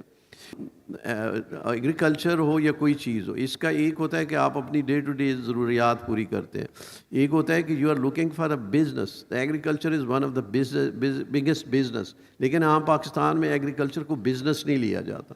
ایک بندے کے پاس 1000 ایکڑ زمین ہے, تو وٹ ہی ول ڈو کہ جی اپنے گھر میں اس کے فیکٹری لگائی ہے نا اس نے 10 ملین کی, اس کے اوپر وہ 24 آور 12 گھنٹے بیٹھے گا, لیکن اپنی 10 کروڑ کی لینڈ ہے اس کے اوپر وہ نہیں جاتا. This is why the lands are absentee farming ہے, and this is not his right, because the land is not anybody جو نا اس کی یہ سمجھیں کہ اٹس اے کائنڈ آف آپ کے پاس امانت ہے, اس کو آپ نے یوز کرنا ہے اور لوگوں کے لیے آپ فوڈ جنریٹ کریں, because that is a factory for generating the food which is the essential item. لیکن کوئی رول ریگولیشن نہیں ہے, زمینیں خالی پڑی ہوئی ہیں, انہوں نے بے شمار ہاؤسنگ سوسائٹیز ہیں, اس میں مینڈیٹری گورنمنٹ کر دے کہ جی کوئی پلاٹ خالی نہیں ہوگا, you have to grow something, اور کچھ نہیں کر سکتے. تو آپ جب تک پلاٹ بکتا نہیں تو اس کے اندر آپ جنگل لگا لیں, درخت لگا لیں. تو یہ جو ہے نا آپ کو تھوڑی ٹرانسفارم کرنا پڑے گا. اور تھرڈ یہ ہے کہ ایگریکلچر کے اندر بہت کیپٹل انویسٹمنٹ چاہیے. لائک اگر آپ انڈسٹری پہ انویسٹمنٹ کرتے ہیں, وہ آپ کو فائدہ دیتی ہے. ایگریکلچر کو بھی آپ ایک انویسٹمنٹ اورینٹڈ بزنس نہیں بنائیں گے, کیونکہ ایگریکلچر چلانے والے لوگ جو جن کے پاس زیادہ زمینیں ہیں ان کو اتنے پیسے آ جاتے ہیں کہ انہیں پرواہ ہی نہیں ہے. دے ڈونٹ گو کہ جی ہم لوگوں کو وری کریں, اور ان کے پھر اور بڑے وسائل ہوتے ہیں, وہ پولیٹیکل لوگ بھی ہوتے ہیں, بے شمار ان کے انکم سورسز ہوتے ہیں, اور لینڈز جو ہے نا کافی حد تک نگلیکٹ ہوتی ہیں. تو یہ بھی مینڈیٹری کوئی کیا جائے کہ جی لینڈ کا ایک جو ہے نا آپ ایکڑ بھی خالی رکھنا جو ہے نا لیگلی اس کے اوپر پینلٹیز ہونی چاہیے, پنشمنٹس ہونی چاہیے. تو سو وی آر, یہ کانسیپٹ لایا جائے کہ جی زمین کسی کی اونرشپ نہیں ہے, یہ اونرشپ ہیومنس کی ہے. ان کا فوڈ کو پورا کرنا یہ سوشل رسپانسبلٹی بھی ہے, اور اسٹیٹ کی رسپانسبلٹی ہے کہ they take care of the land, water, all resources. اور آخری پوائنٹ جو میرا ہے وہ کہ جی وہ ہے ٹیکنالوجی. ابھی دنیا میں جیسے میں نے کہا ہے کہ جی فرٹیلائزر میں سب سے بڑا ہمارا جو ایکسپینسو انپٹ ہے وہ فرٹیلائزر ہے. تو ابھی جو لیٹسٹ ماڈرن آرٹیفیشیل انٹیلیجنس آ گئی ٹیکنالوجی کی وجہ سے, تو ہمیں مانیٹر کرنا ہے کہ how much really we need fertiliser in the soil. آپ نے 100 ایکرز اگر ویٹ لگانی ہے تو اس کے لیے آپ کے پاس پروبز ہیں, آپ کے پاس بے شمار ماڈرن سینسرز آ گئے ہیں. They can tell you in advance that کہ آپ کی سوائل میں کتنا فرٹیلائزر چاہیے, پوٹیش کتنا چاہیے, یوریا کتنا چاہیے, آپ کے پانی کتنا چاہیے. یہ جو لیمز کا پروجیکٹ ہے اس کے اندر یہ بہت بڑی ایک انہوں نے پروویژن رکھی ہوئی ہے. تو اس میں آپ کو سیٹلائٹ کے تھرو انفارمیشنز ملتی ہیں کہ آپ کی سوائل کیا آج کے دن آپ کو پانی لگانا ہے نہیں لگانا. آپ کو فرٹیلائزر کی جب ڈیٹیل آپ کے پاس آ جائے گی تو then you can save billions of dollars fertiliser all over the world. تو بیسک جو ہے نا یہ ایک بڑی کمپریہنسو ٹیک آف کرنا ہوگا ہمیں. تو آئی think this is some thing very important that کہ ہم ایک کمبائن ایفرٹ کریں اور ہر آرگنائزیشن اپنا اپنا رول ادا کرے, اور اسٹیٹ جو ایگریکلچر کو ایک سیریس ایکٹیویٹی لے, اور ریگولیشن ہو کہ land is the property of the state until and unless if it is not it is being used fine. تو یہ بڑا ضروری ہے. ٹھیک. So my question to Peter and Nadeem صاحب both, how can we encourage or engage the youth to be more actively involved in the agriculture sector?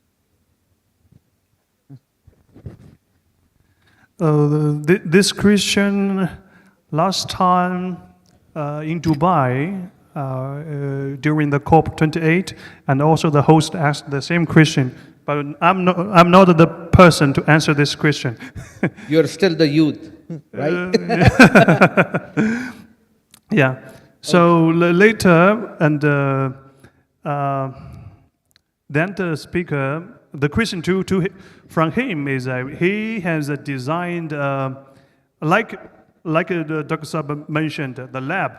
It is just like a lab. They can do the agriculture inside the building.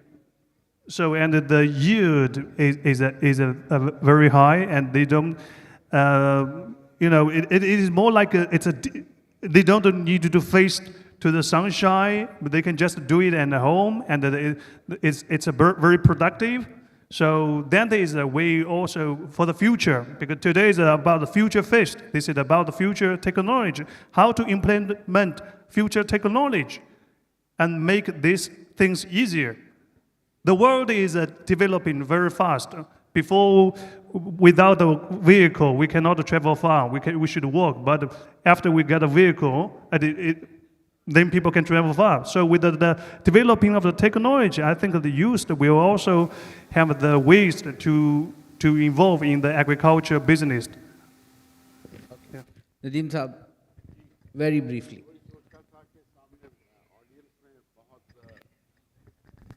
Youth جو ہے اس سے یہ hall بھرا بیٹھا ہے. تو بات یہ ہے کہ آپ کیونکہ شہر کے نوجوان ہیں, تو I am not addressing the کسان یوتھ آف دا رورل.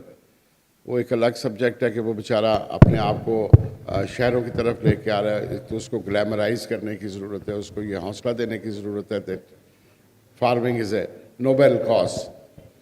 دوسرا جو شہر کے بچے ہیں اور شہر کی جو یوتھ ہے, آپ دیکھیں ایگریکلچر, فوڈ اینڈ ایگریکلچر ایک واسٹ ایریا ہے. Pakistan is empty, full of opportunities.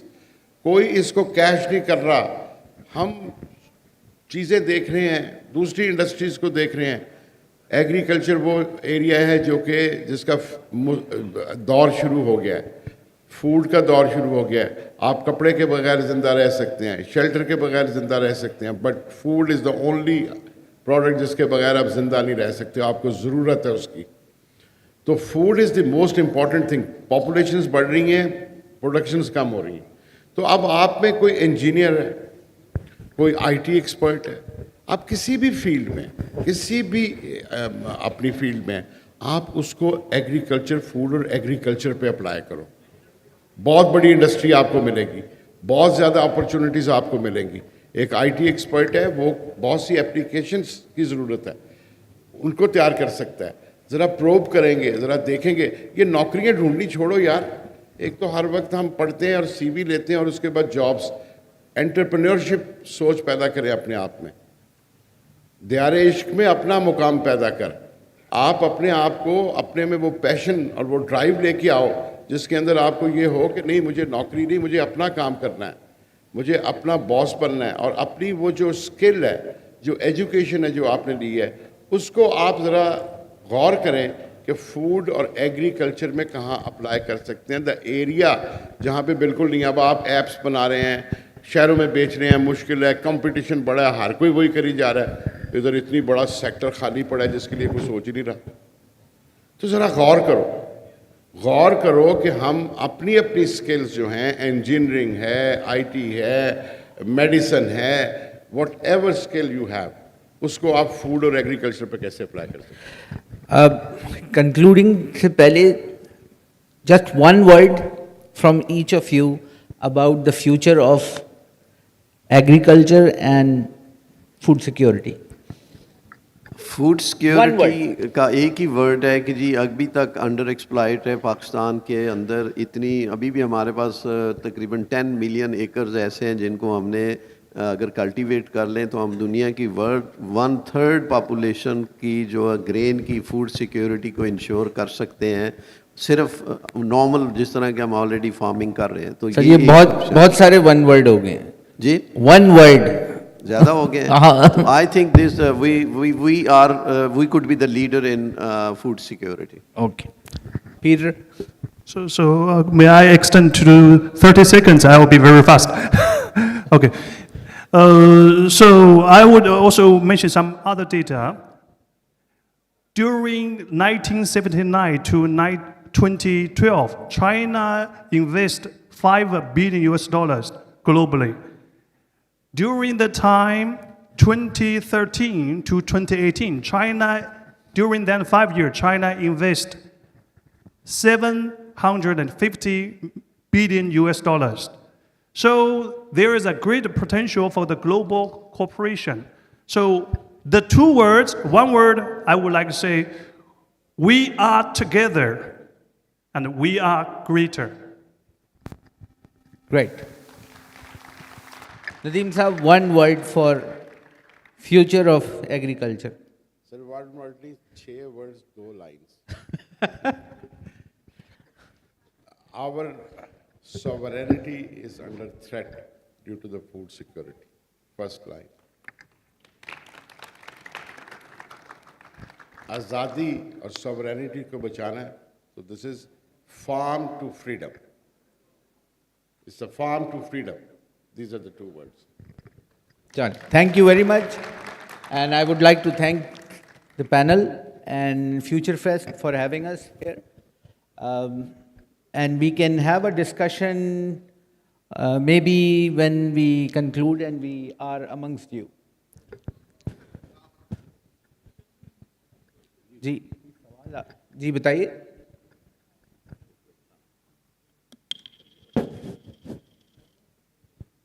سر آپ بتا دیں, آواز آ گئی.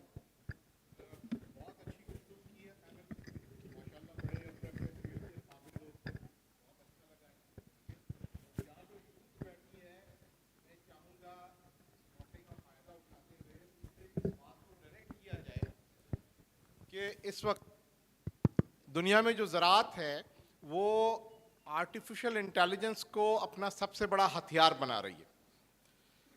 ہماری زراعت کی تباہی کی بنیادی چیزیں یہ ہیں کہ ہمارے پاس جو کھادیں ہیں، فرٹیلائزر ہیں، وہ بہت مہنگا انپٹ ہو گیا ہے. پانی بہت اسکیئرس اور بہت مہنگا انپٹ ہو گیا ہے. اور ان دو چیزوں کے علاوہ انوائرمنٹل چینج جو دنیا میں آ رہی ہے وہ ایک بہت بڑا تھریٹ ہے پاکستان کی زرعی آزادی کے لیے، جس کا ڈاکٹر صاحب نے ابھی ذکر کیا. تو میں یوتھ کو انوائٹ کرنا چاہوں گا کہ آپ میں سے جو بھی لوگ آئی ٹی کے اندر آرٹیفیشل انٹیلیجنس کا کام کر رہے ہیں، مشین لرننگ کا کام کر رہے ہیں، وہ اس طرف توجہ دیں کہ کس طریقے سے ہم آرٹیفیشل انٹیلیجنس کو ڈپلائی کر کے، باقی دنیا میں یہ ہو رہا ہے، پورے کھیت کا سروے کرتے ہیں، پتہ چلتا ہے کہ کھیت کے اندر صرف 2% علاقہ ہے جس کو پیسٹیسائڈ کی ضرورت ہے. تو آپ پورے کھیت میں پیسٹیسائڈ اسپرے نہیں کرتے، آپ صرف اس 2% ایریا کے اندر پیسٹیسائڈ یوز کرتے ہیں، باقی جگہ آپ کی صحت مند رہتی ہے. اسی طرح سے ہم، ڈاکٹر صاحب نے ذکر کیا تھا کھاد کا، تو فرٹیلائزر کی ریکوائرمنٹ جو ہے وہ بھی مشین لرننگ کے ذریعے سے یہ کنکلوژن ہو جائے گا کہ لینڈ میں فرٹیلائزر کی ریکوائرمنٹ کتنی ہے. اسی طرح سے پانی کی ریکوائرمنٹ کو بھی آرٹیفیشل انٹیلیجنس جو ہے مشین لرننگ کیلکولیٹ کر کے بتائے گا کہ یہ جو پانی آپ دے رہے ہیں، پاکستان میں پانی کے مسئلے پہ سب سے زیادہ قتل ہوتے ہیں، پاکستانی زراعت میں سب سے زیادہ لوگ جان سے جاتے ہیں پانی کی چوری اور پانی کی چوری کو روکنے کے سلسلے میں. اور آپ کو یہ بتاؤں کہ 2010 میں جب پاکستان کے اندر بدترین اسکیرسٹی تھی، شاید میں مس کر رہا ہوں 2012 یا 2010، تب ہم نے گندم کی بمپر کراپ لی تھی. اس کا مطلب یہ تھا کہ ہمارا جو کسان ہے، ہمارے جو لوگ ہیں زراعت والے، وہ پانی کو ایکسیسو یوز کرتے تھے. جب قحط کی وجہ سے پانی کم ہوا تو ہماری گندم کی کراپ بمپر کراپ ہو گئی. تو آرٹیفیشل انٹیلیجنس کے جو لوگ یہاں بیٹھے ہیں، مشین لرننگ کے جو لوگ یہاں بیٹھے ہیں، میں انہیں انوائٹ کروں گا کہ پلیز اس ڈائمنشن میں سوچئے کہ ہماری فصلوں کی ڈیٹا کی ایکومولیشن ہونی چاہیے، اس کی ریڈنگ ہونی چاہیے. پاکستان کی جو میجر کراپس ہیں ان کو آپ کو اینالائز کرنا چاہیے اور پھر اپنا سلوشن دینا چاہیے کہ ہمیں پانی کتنا کم استعمال کر کے آپٹیمم کراپ حاصل کر سکتے ہیں. یہ جو ینگسٹر بیٹھے ہیں ان کے ہاتھ میں پاکستان کا فیوچر ہے. ہماری جنریشن نے تو جو برباد کرنا تھا کر دیا، آپ لوگوں کے اوپر ڈیپینڈنٹ ہیں کہ آپ اسے بچا لیں. Thank you. اس سلسلے میں ایک ویب سائٹ ہے لینڈ انفارمیشن مینجمنٹ سسٹم کی، limspakistan.com. If you go there, you can identify any land and it will give you a data کہ how much water that land needs, کتنا fertiliser چاہیے، کیا اس کی سوائل کی composition ہے. This is all basically satellite based. ہمارے panel پہ اس کے جو سی ای او ہیں وہ تھے لیکن وہ آج آ نہیں سکے. جی بتا دیں سر، وہ بیچارے. میں جسٹ 1 منٹ میں بتا رہا ہوں کہ لیمس کا ایک ادارہ ہے جو لینڈ مینجمنٹ میں، انہوں نے بڑی یعنی سیٹلائٹ کے تھرو پوری سسٹم ڈیولپ کیا ہے. It's a huge large kind of database on our agriculture land all over the country. اور اس پہ یہ آئیڈینٹیفائی کیا، that is app based. If you have a 10 acre somewhere in the country and you ask that what is the status of your land, is it good land, it is having saline ہے، اور آپ کے جو water content کیا ہے، بارش کب ہوگی، ٹیمپریچر کیا ہے، وغیرہ وغیرہ، everything you just get on your app. And this is one of the very unique and extraordinary development that initiated in Pakistan.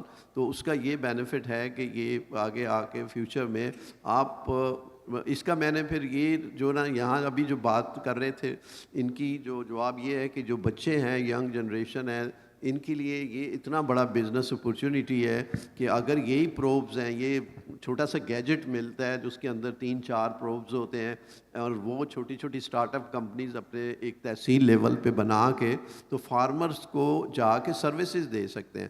ایک فارمر سے آپ کہیں جی 1000 روپیہ ہے، یہ جتنا ہے ہم لیں گے، ہم آپ کا پورا پروفائل بنا کے سوائل کا دیں گے، آپ نے کتنا فرٹیلائزر لگانا ہے، کتنا پانی وغیرہ. یہی چیز جب آپ کی آن لائن وہیں سے ریئل ٹائم جو مین ڈیٹا بیس پہ چلے جائے گی، اور فائنلی ایک نیشنل ڈیٹا بیس بنے گا کہ ہمارے کون سے علاقے ایسے ہیں جہاں پہ فرٹیلائزر کی फॉर एग्जांपल पोटैश की कमी कहाँ ज़्यादा होती है, क्योंकि सॉइल के अंदर इनहेरेंटली कुछ दो फर्टिलाइज़र हैं, एक फास्फोरस है और पोटैश है, ये काफ़ी ज़मीन के अंदर होती हैं लेकिन अवेलेबल नहीं होती, उनके लिए फिर एक अलग प्रोसेस है. लेकिन this is here is the problem that we should identify to make the agriculture economics very workable. So this is here that government is ready to work, but it cannot be done by one organization. All the young people, they should come forward and find out they can go to the Google the things, find that what kind of this gadget is, where it is available, and they can do it at their own. They don't need anybody else help. They can give the services to any farmer, because अगर farmer को पता है जी कि मेरा 1 लाख रुपए बच जाता है और मैं 1000 या 5000 दे देता हूँ, तो I would be very happy. So this is here the limbs is आप सारे नेट पे जाके जो टेक्नोलॉजी से रिलेटेड हैं या एग्रीकल्चर से रिलेटेड यंग मैन यूथ है वो जाके इसकी एप्लीकेशन और इसका प्रॉस्पेक्ट्स को लर्न करें, और ये यूनिवर्सिटीज़ को भी और ऑर्गेनाइजेशन IT ऑर्गेनाइजेशन को बच्चों को जो स्टार्टअप कंपनीज का कॉन्सेप्ट है इसको लेके आए सामने. Thank you. And if you are in agriculture or you're developing a business idea or working on an app, please यहाँ जो पैनल पे लोग हैं उनसे ज़रूर राब्ता करें. I think you will find good help and a lot of opportunities. Thank you very much.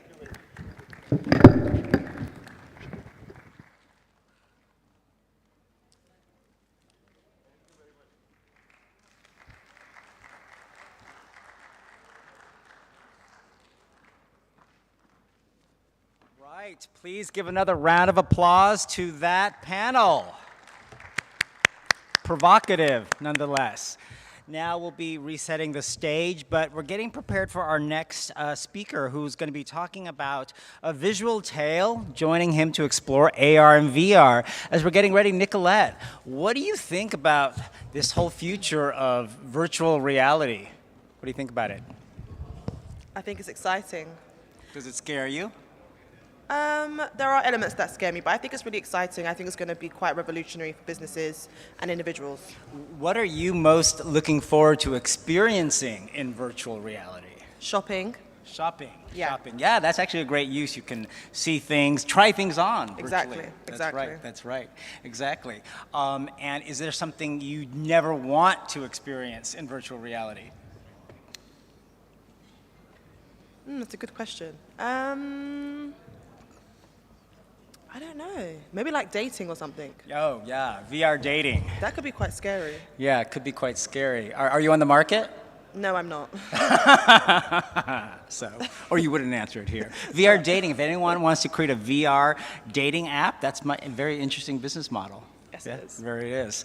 Well, I'm very interested in this topic because one of the ventures I'm involved with, I'm a partner in, is building metaverse real estate complexes, metaverse centers across the world in 5 major global cities with theaters that will be equipped with technology to create more immersive experiences for audiences, to combine the physical and virtual experiences, as well as an educational academy, production studios, a startup incubator hub, and related facilities. Our first one will be in London, and then reaching out to Dubai, and hopefully after that Singapore, Sydney, Australia, and then Miami, coming soon in the coming years. So more on that in my future talks. But I think we are ready to introduce our next speaker, who'll be talking about a visual tale. Join me to explore VR and AR. Please give a big round of applause and welcome to the founder of AVR Labs. That's Raid Mikel. Where is he? Thank you. Here, yes. Oh, backstage. Come on out. Hello. Physical. Thank you for our introduction. Thank you. Welcome. Thank you. I'll just wait for my slides. Great. Assalamu alaikum, Pakistan. How are you? I'm glad to be here in Future Fest, all about technology. So I thought I'll let ChatGPT introduce me. So I went to ChatGPT and I asked about my bio, and this was the answer from ChatGPT. Well, ladies and gentlemen, my name is Raid Mikel, and I am the CEO and founder of AVR Labs. AVR Labs is a technology company. We focus on immersive solutions. We are based on Dubai. I hope you will enjoy the session. It's going to be informative. Do you know that the average 500 S&P 500 companies nowadays last less than 18 years? Previously, in the 60s and the 70s, this number was 75 years. What does that mean? Meaning that the lifespan of companies nowadays do not last. And there are reasons for this.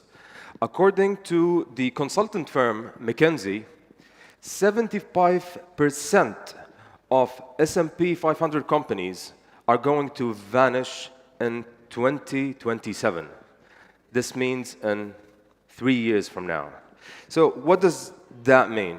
And what's the reason for a shorter lifespan? It is because of digitalization. We all know, since you are all here in Future Fest, and you're coming here for technology, so you know the importance of digitalization. Previously, we used to send letters, now we send emails. Previously, we used to print profile, now we have websites. So we know that it increases the efficiency of our work, revenue, will reduce time, reduce cost, and much more. But now, we're entering a whole new era. This era is about a new digital transformation, which I call the next generation of digital transformation. And this is going to be about extended reality and AI. How many of you get confused between the terms extended reality, mixed reality, augmented reality, and so on? So please raise your hand. Oh, quite a big number. I hope I'll be able to clear it for you. So, before we dive deep why this is very important, I will explain what is extended reality. Basically, since all the terms that you hear, extended reality, virtual reality, all of that, there is the word reality in there. So what is reality? If I hold my phone and open a camera, actually it will be an opportunity to take a selfie. So if I do so, I'm seeing the reality and I'm seeing you, right? So this is completely reality that we're seeing using our mobile cameras. However, on the other side, it's virtual reality. If I wear on the glasses, all I see is virtual. So it's a virtual world. I'm not seeing the reality. So that's pretty obvious. I think most of you have tried this already. Now, what's augmented reality? I hold my camera and I open a filter, Instagram or Snapchat. I'm seeing the reality, but I'm seeing augmented information on top of it, like a hat, glasses, and so on. So this is called augmented reality. Now, so a term that you don't hear much, which is augmented virtuality reality. This term is basically, I wear the VR glasses, I can see everything is virtual, but if I raise my hand up, I can see my hand in this virtual world. So that is called augmented virtuality reality. Everything's virtual, but I can see part of the reality in this virtual space. Now, all of this in the middle, not the reality, not the virtual reality, it's called mixed reality. So now on, to make it easier on yourself, just use the term mixed reality, which is MR. And all of it, including VR, it's extended reality. Now, let me show you quickly some of the use cases that can be done in businesses and why this is very important in the upcoming days and moving forward. Now, as you can see here, using augmented reality, if I want to buy any certain product and I want to visualize it, I don't need to look for videos or images. The augmented reality is going to be replacing those images and videos that we see on e-commerce websites, on websites in general. So the 2D is going to be converted to 3D. So as you can see here, if I want to buy a parquet flooring for my bedroom, with just a click, camera will open, it will detect the floor, and I can see whether this parquet will look nice in my bedroom. And the other side, if I want to buy a piece of art, with just a click, the camera will open, it will detect the wall, and I can see that specific art in my wall. So there are so many use cases for augmented reality and virtual reality and mixed reality as well. It could be for marketing purposes, as you can see here, the astronaut of Future Fest, or it could be for education purposes. Now, virtual reality. Virtual reality, as I mentioned, there are so many use cases, but I want to shed light into two very important ones, because in the near future, you're going to hear a lot of 3D websites, virtual showrooms, which is, this technology already exists. Those two technologies that I'm telling you about, you have those in your mobiles right now. So, mixed reality is used for trainings. One of the solutions that we have, we call it educational virtual labs. Virtual labs, basically, it has a chemistry lab, biology lab, and physics labs. So let's take this example. Students, they can't go to the laboratory in the school and mix chemicals like randomly with each other, because that will be dangerous. They might burn down the whole school. But with virtual reality, they're going to get academic result, but at the same time, it's going to be a safe environment. And this, not only for education, this could be for training. You're working in the oil and gas field, you know how dangerous to train a team over there. So using virtual reality is definitely a solution. Now, this is a bit exciting, extended reality. Now, all of those technologies fall under the umbrella of extended reality, but this is not it. Basically, any technology that will tap into our senses, that will give us a feeling that we are present in that digital space, this falls under extended reality. Like, for example, this cup. If we pour on it water, we can program the cup to taste, for the water to taste like orange juice or apple juice or any cocktail. So I'm just filling water and I can feel the taste based on my preferences. Digital scent, if someone gives you a flower in the metaverse or in the virtual space, or if you walk by someone, you can smell their perfume, or you can smell the flower that they will give you. So this technology also falls under extended reality. Last but not least, wearables. There are suits now. If you wear the suit, I go into a game in virtual reality and I get a hit, I'll feel the hit. If someone touches me, I can feel the touch. Now, there's a group of researchers who invented an extension for the VR device of Meta. This extension, once you wear the VR device, and let's say you're on a motorbike, you will be able to feel the breeze hitting your face. If someone kisses you in the metaverse, you'll be able to feel the kiss. So that also falls under extended reality. Now, why this is very important for you to know. The race is already started long time back. All the giant technology companies, they understand the importance of this technology, the importance of extended reality and AI. All of those devices, they're not just extended reality devices, they're not mixed reality devices. No, it has AI, and you can see the race that's happening already between them. So if those companies are spending billions and billions on those devices and development, don't you think that you need to be there? They're going to spend also more billions to attract more users to come into this space. So the mobile applications that we know now, it's going to be in 3D applications using those devices. So this is definitely the future. But if we go back to what I started with the first slide, the lifespan of companies less than 18 years, now in the upcoming 5 to 6 years, the lifespan is going to drop, in my opinion, less than half. So we've seen companies fail because of digitalization. And if you don't ride this wave, then definitely you will fall behind, because the tech now is moving really fast. It's not just extended reality, no, it is AI. And you all know about the AI and how it's moving really fast. Now, speaking of AI, I just want to show you one graph. I took this graph from Mo Gaudat. Mo Gaudat, he is the previous head of Google X.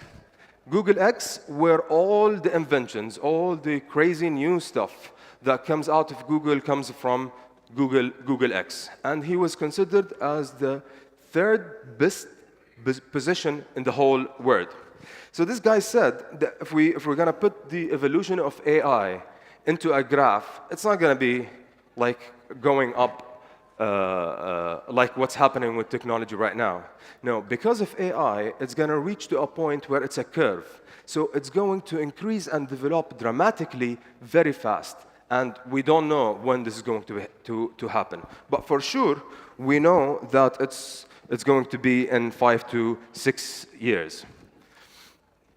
Everyone, I hope that you have enjoyed this session. I hope I made you feel how important you need to jump into this technology, consult a technology company, have your AI and XR strategy, because otherwise you're gonna face what the Kodak, the giant filmmaking company who did fall behind because of a wrong decision. They did not want to jump to digital cameras, and look where are they right now.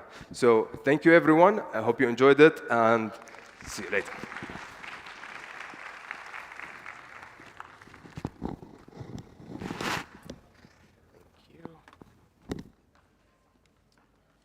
Thank you very much. We all look forward to that great AR and VR future. The next speaker is a topic near and dear to my heart as someone who has worked for the past 8 years in the blockchain and Bitcoin industry and trying to advance it for good. Nicolette has worked with me for about 5 of those years. So Nicolette, what are the scary things about blockchain that we need to get over for the public?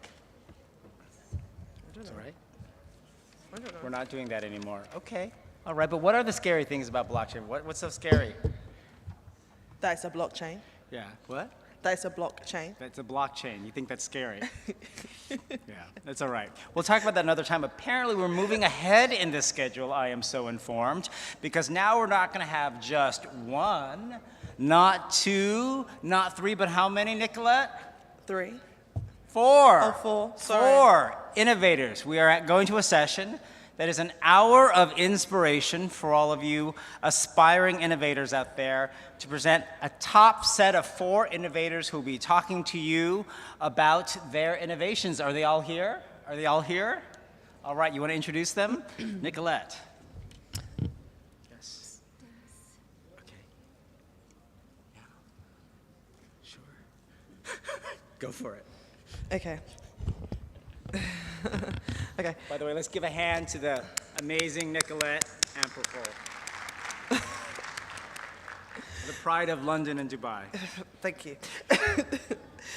Can we have the founder and CEO of Troop Media, William Troop? Is he here? Right. Okay. The CTO of Built Metrics, Dennis Yu. Woohoo! Loving the hat, Dennis. Loving the hat. Great chapeau. Quel chapeau. What? The CEO of Video Wali Sakar, Bilal Munir. Is Bilal here? Okay, if not, moving on. And then finally, the CEO of Oland Diaz, Mohamed Lotfi Sassi. Come on up, but I guess we will start with you. Okay, fantastic. Take it away. Thank you.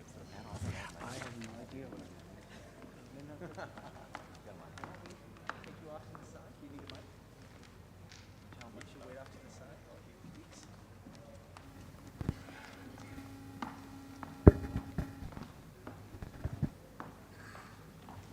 This is me? Okay.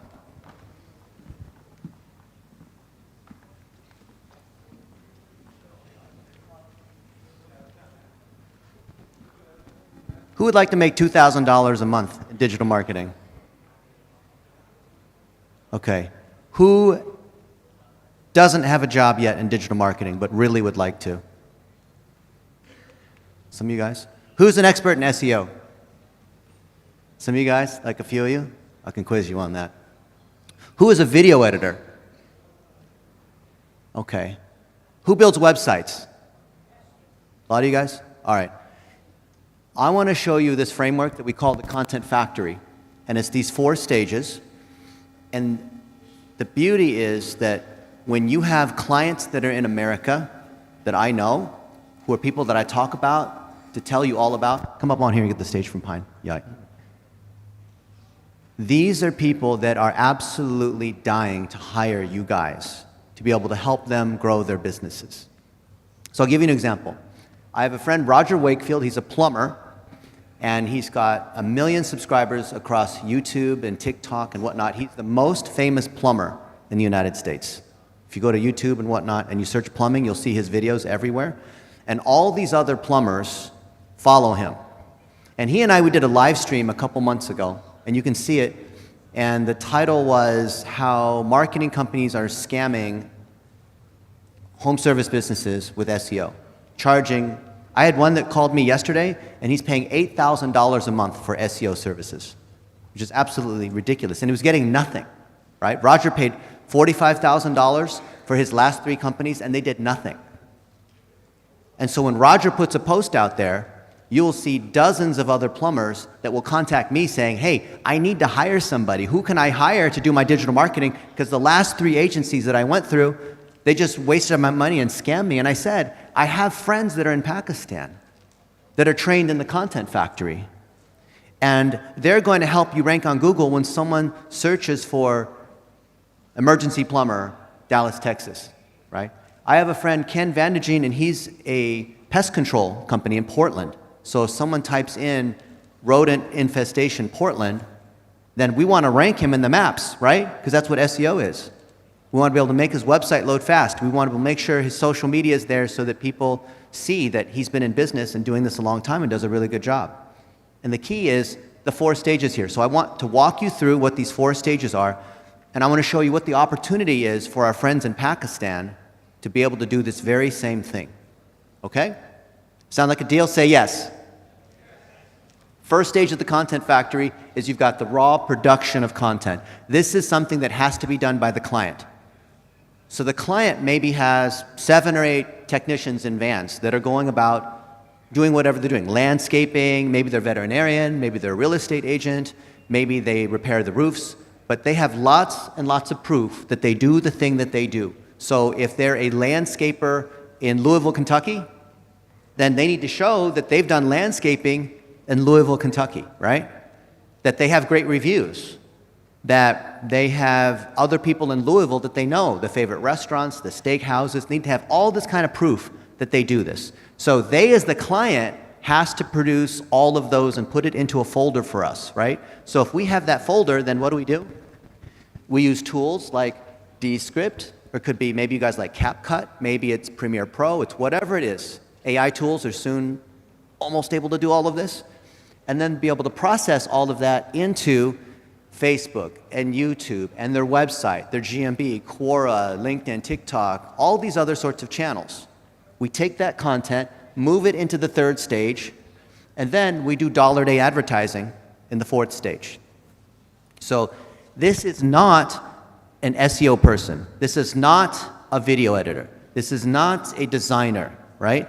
This is you guys being able to take the content that's here in stage 1 and bring it all the way through stage 2, stage 3, stage 4. And the result of that is that we rank number 1 on a lot of the most competitive terms for these local service businesses. So we have one guy, his name is Andy Davis, and he runs Pilot Plumbing in Vancouver, Washington. And if Will Troop can make his way here, I think he's still stuck at the hotel. Just in the last month, we took him from nothing to $20,000 a week in Google local service ads. And now we rank number 1, I think, in Portland Plumbing, which is, I don't know how many phone calls that drives, but I want to think it's $3.5 million a year, something like that, right? From the SEO. And we've done this for Roger Wakefield, for his businesses. We've done it for so many local businesses, and it all follows this Content Factory process. So for you guys to be able to do this, for American clients, you just have to go through this Content Factory training to understand how do you use the different tools to bring it all the way through, because the net result is they're going to see that their phone rings more, right? This 4-stage process is something that you can use to stand out beyond what you might see on Fiverr or Upwork, right? Because on Fiverr or Upwork, you're just selling some specific tool that you're able to use. You're just selling, here's how I use Canva. Well, how much money is someone going to pay for someone to do Canva stuff for you, right? But what you're saying is, I can drive results off of this. I can take your existing business, if you qualify, because we're not going to take on everybody, and I can drive it all the way through to the sale. Who's got the clicker? Is there a clicker? Next slide. What? You like my hat? Yeah. I was there at Chai Walla, or was it Chai Fest? And one of the vendors gave me this. They gave me a tour. I think Ejad was supposed to be here, but he had a stomach issue. Who can advance the slide? Is someone got this? Okay. Yeah, we'll just go one at a time. It's a little bit ugly. So what's the raw ingredient in the content factory? The first stage is short form video. So it can be video of me asking Dan Yulan, how did you become the elite student coach? It could be what we have here at Future Fest. It could be the videos here that Will is collecting. When you have raw form video and you're able to process it, like it's me and Mark Zuckerberg arguing on CNN. That's a famous one, right? All of these videos can be cut into different pieces to be repurposed. So when I was on CNN with Mark Zuckerberg, there were 3.5 million people that were watching live worldwide. But just for that 4.5 minutes. After that, no one else saw it. So you have to take that content and you have to be able to repurpose it so it continues to be seen. And the same thing, anytime you have a moment of excellence, you have some kind of achievement, you win an award, you've done something amazing, you want to be able to repurpose that. Dan Yulan's perfect at doing this because he coaches these elite students that are incredible, and he takes those moments and he makes it available to college admissions officers. He makes it available to grow their career, right? All right, next slide. I might just scroll down. When you have these raw ingredients, down. You went up, go down. Let's go down. Yeah, that's the right way. Scroll down, a little bit more. Just one slide at a time. The beauty of personal branding is it's not what you have to say about yourself, because then you become a narcissist. You never want to be that kind of person, right? Would you agree that your reputation and your personal brand, your ability to make money, is based on your network and who you know? Right? So you're in an incredible place where there's so many people here that are well known. I don't know how many selfies I've taken with you guys, hundreds. This is a great opportunity because when you show that you know Mark Lack, or you know Barry Habib, or you know Jake Paul, or whoever it is, and not just that you take a selfie, but you make a 15-second video, that's the thing that drives your business relationships. That's the thing that drives your career. That's the thing that if, for example, Will is doing some great work here in Pakistan. Now he's well known in Pakistan because he spoke at CPC, speaking at Future Fest. Now people have seen Will Troop everywhere. That builds his brand to be able to hire more people out of Pakistan, right? So the kinds of clients that you want to work with, the kinds of people that you want to work with are directly tied to the network that you can show that you have on Facebook, on LinkedIn, on your website, on Twitter, on these other places, right? There was a talk yesterday about networking. I don't think a lot of us realize that it's actually more important than skill. Skill's very important, but the network is actually the thing that distinguishes you guys to be able to do business in America, right? So I want to show you this last thing. Go all the way down. You'll see all of these pieces. Scroll, scroll, scroll. Don't scroll if you don't want to. Here's the thing. We are hiring like crazy. We cannot find enough qualified people in Pakistan. Rehan Alawala has told me over and over again, there's millions here in Pakistan. We just hired Yahya here, full time. He stayed with us at the PC. And why did we hire him? Because he demonstrated that he could edit videos in the way that we said. It wasn't because he came up to me and he said, hey, hire me, please sir, need job. No, he actually demonstrated this kind of knowledge. If any of you guys can demonstrate knowledge on what we teach in the Content Factory in these 4 stages, I want you to see Yahya here and say, I want to do the same thing, okay? I am here to create jobs for you guys so that you can help our home service businesses, the Roger Wakefields of the world, because I want you to make $2,000 a month. Will Troop makes how much per month? $17,000. $17,000 a month. Would you like to do that? I want you to join, the last thing I'll say, I want you to join the Facebook group that Rehan created called Digital Marketing with Dennis Yu. So pull out your Facebook, on your phone, join that group right now. I want you to learn how to process content. All that training there is free. There's all the audits. Everything's there if you're willing to put in the time. Okay? Thank you very much, guys.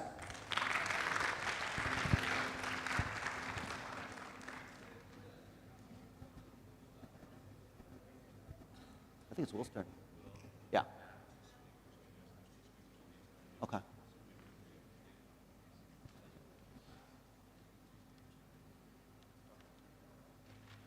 Okay. Well, let's just do one little thing here. Pakistan! Pakistan! Love you guys. Who's running this thing? Come on now. Let's give it a hand for Will Troop. Hey, while we're waiting, Yaya, come up here. I want to interview you while we're waiting until whoever's running this thing comes back. Might as well use the time, right? You guys are here. So tell everyone, who are you? I'm Yahya Imran, a YouTuber. And how did you get hired, and what have you done so these guys can learn from you? Well, I wasn't here for the money. I was here to make friends, actually build my network. Learn from him. Yes? What advice do you have for them? Help everybody, because they want to be like you, right? Yeah. What do they need to know? Your network determines your net worth. You should make friends, not find clients. Now, you've been editing videos on YouTube and whatnot for 2 years now, Yeah. right? And you're 14. Yes. And you've done it for some people that are well known. And Yeah. now you're doing it for me. Yes. Why do you think I'm impressed with you? Because I didn't ask for money.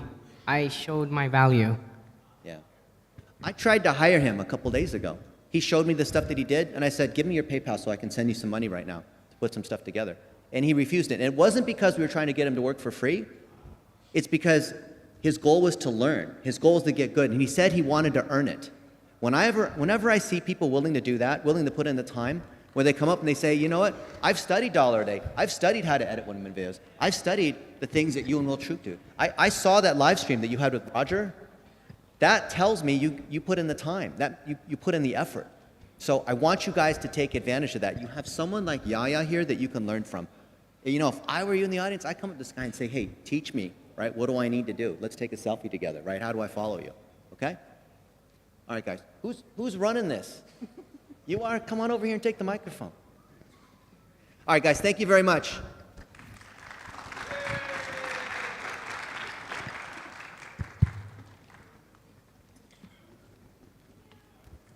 Next in our hour of inspiration, we have Mohammad Lotfi Sasi, who is the CEO of Olindias.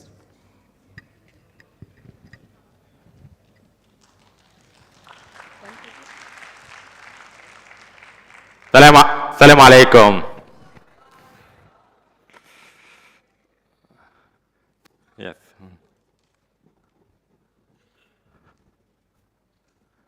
Okay. So actually, we have moved from this, a traditional market with the classic buyers and classic sellers, to this, a digital market with a lot of opportunities and a lot of stress, and there is less matchmaking between these opportunities and between us. That's why we are introducing today how we can solve this problem. Basically, we can add something to make this digital world more complex. Maybe we can introduce something new, something like AI.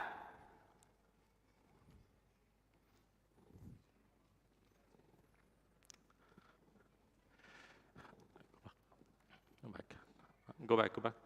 Yeah. This is the flag of Tunisia.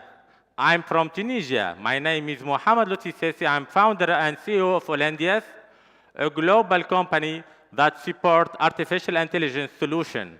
Today, we'll present how we will use AI in order to make the digital world more simple using our natural matchmaking AI that we will present it here for the first time. Okay, let's start with something that we see every day. So every day we click on new websites and install new products in our mobile phone. And we get this. Applications and websites ask us to allow them track our personal data. So what we should do on this way? No, go back. Go back. Yeah, again. Something, no. Next. Something missing, I think. Yeah, here. Okay. There is some problem with the animation. By the way, before we had the choice to accept or deny that this application that track our data. But right now, see what's happened. We don't have that right. Only we can ask the application, hey app, please do not track my data. But we don't have any way to deny that this application or this website track our personal data that we don't know what they track exactly. So let's agree on this. There is no privacy in our digital world right now. Okay, let's go to the solution. Okay, what we have here? An ad. What we should do here? We watch the video, or we just skip the ad? So do you know how many ads we can get like this per day? I really don't believe the number. So that's why we will do some calculation to have the result by ourselves. Okay, so in a day we will have 86 seconds. And many of us are very addicted to social media. And we can spend up to half of our day connected on social media. So it's around 43 seconds on social media. And of course, we can measure that for every post or for information that we get, one of them is an ad. So if we do the math, we can get up to 10,000 ads per day. This is unbelievable. I really can't believe this number, but this is a reality. Addicted people can see up to 10,000 ads per day. This is a huge number, and behind that, businesses spend a lot of money to get these 10,000 ads for us, so we will just click skip ads. So they spend a lot of money to just get the user skip this. So imagine how much money they spending on this. Exactly, businesses spend $2 billion per day on advertisement. Normal user click just on one of every 100 ads, just 1% click rate. So we just had to use just 20 million, not 2 billion. And it's not here. So we continue with the second funnel. How many of these clicks are converted to real user or real people that use our services? It's around 5%, the conversion rate of these clicks. So finally, we get just 1 million that we can spend on to get this number of users. So there is a huge waste on this system. It's 1.99 billion waste. You see, it's very huge now. How companies can put this money to just spam us with a lot of advertisement every day that we really don't need, and we just skip on them. So we'll see how AI can solve this problem, can transform this digital world, and like we said at the beginning, we'll add more complex things, and we'll try to see what's happened. Okay, do you know what is AI? So we are talking about AI for 2 days right now. But if I ask any one of you, what is AI? Yeah, can you explain more? So let's agree on simple definition. So when anyone asks you what is AI, you have a real simple definition. And we build this based on a human intelligence. So we have a human intelligence first, and later on we can go to artificial intelligence. So we'll start by the definition of a human intelligence to go to the definition of artificial intelligence. So human intelligence is as simple as training humans to think, to learn and think, as simple as that. So we're training kids, training people to learn and think.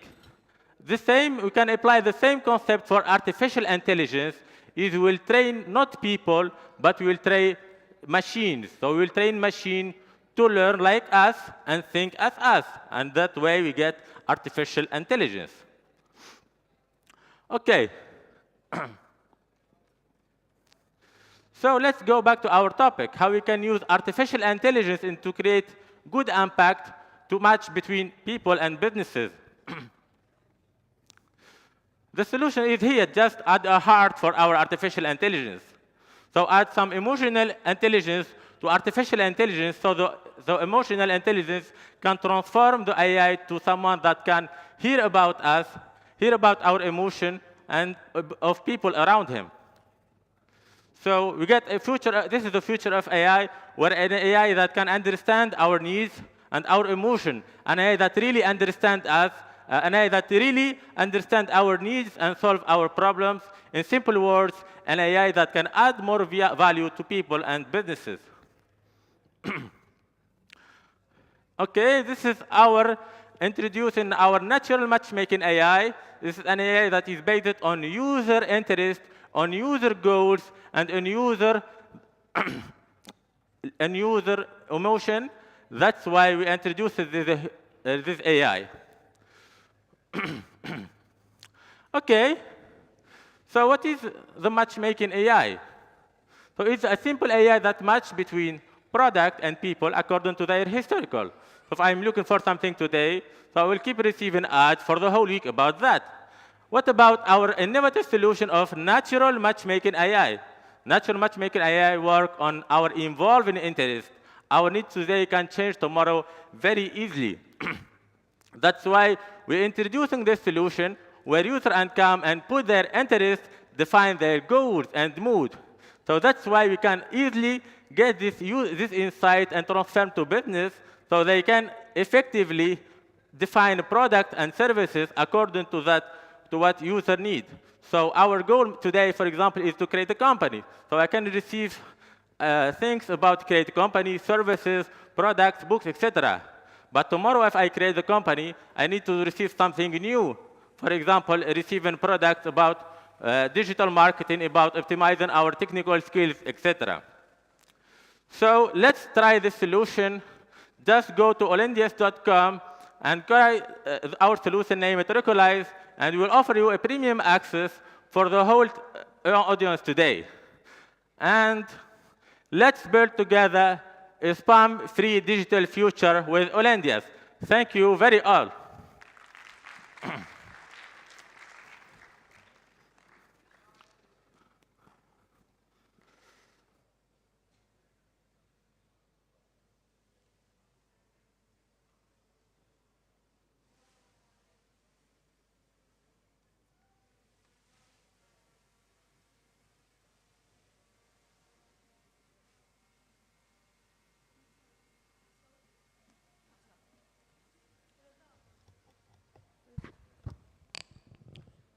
Next, in our hour of inspiration, I'd like to call on stage Bilal Munir, the CEO of Video Wali Sarkar.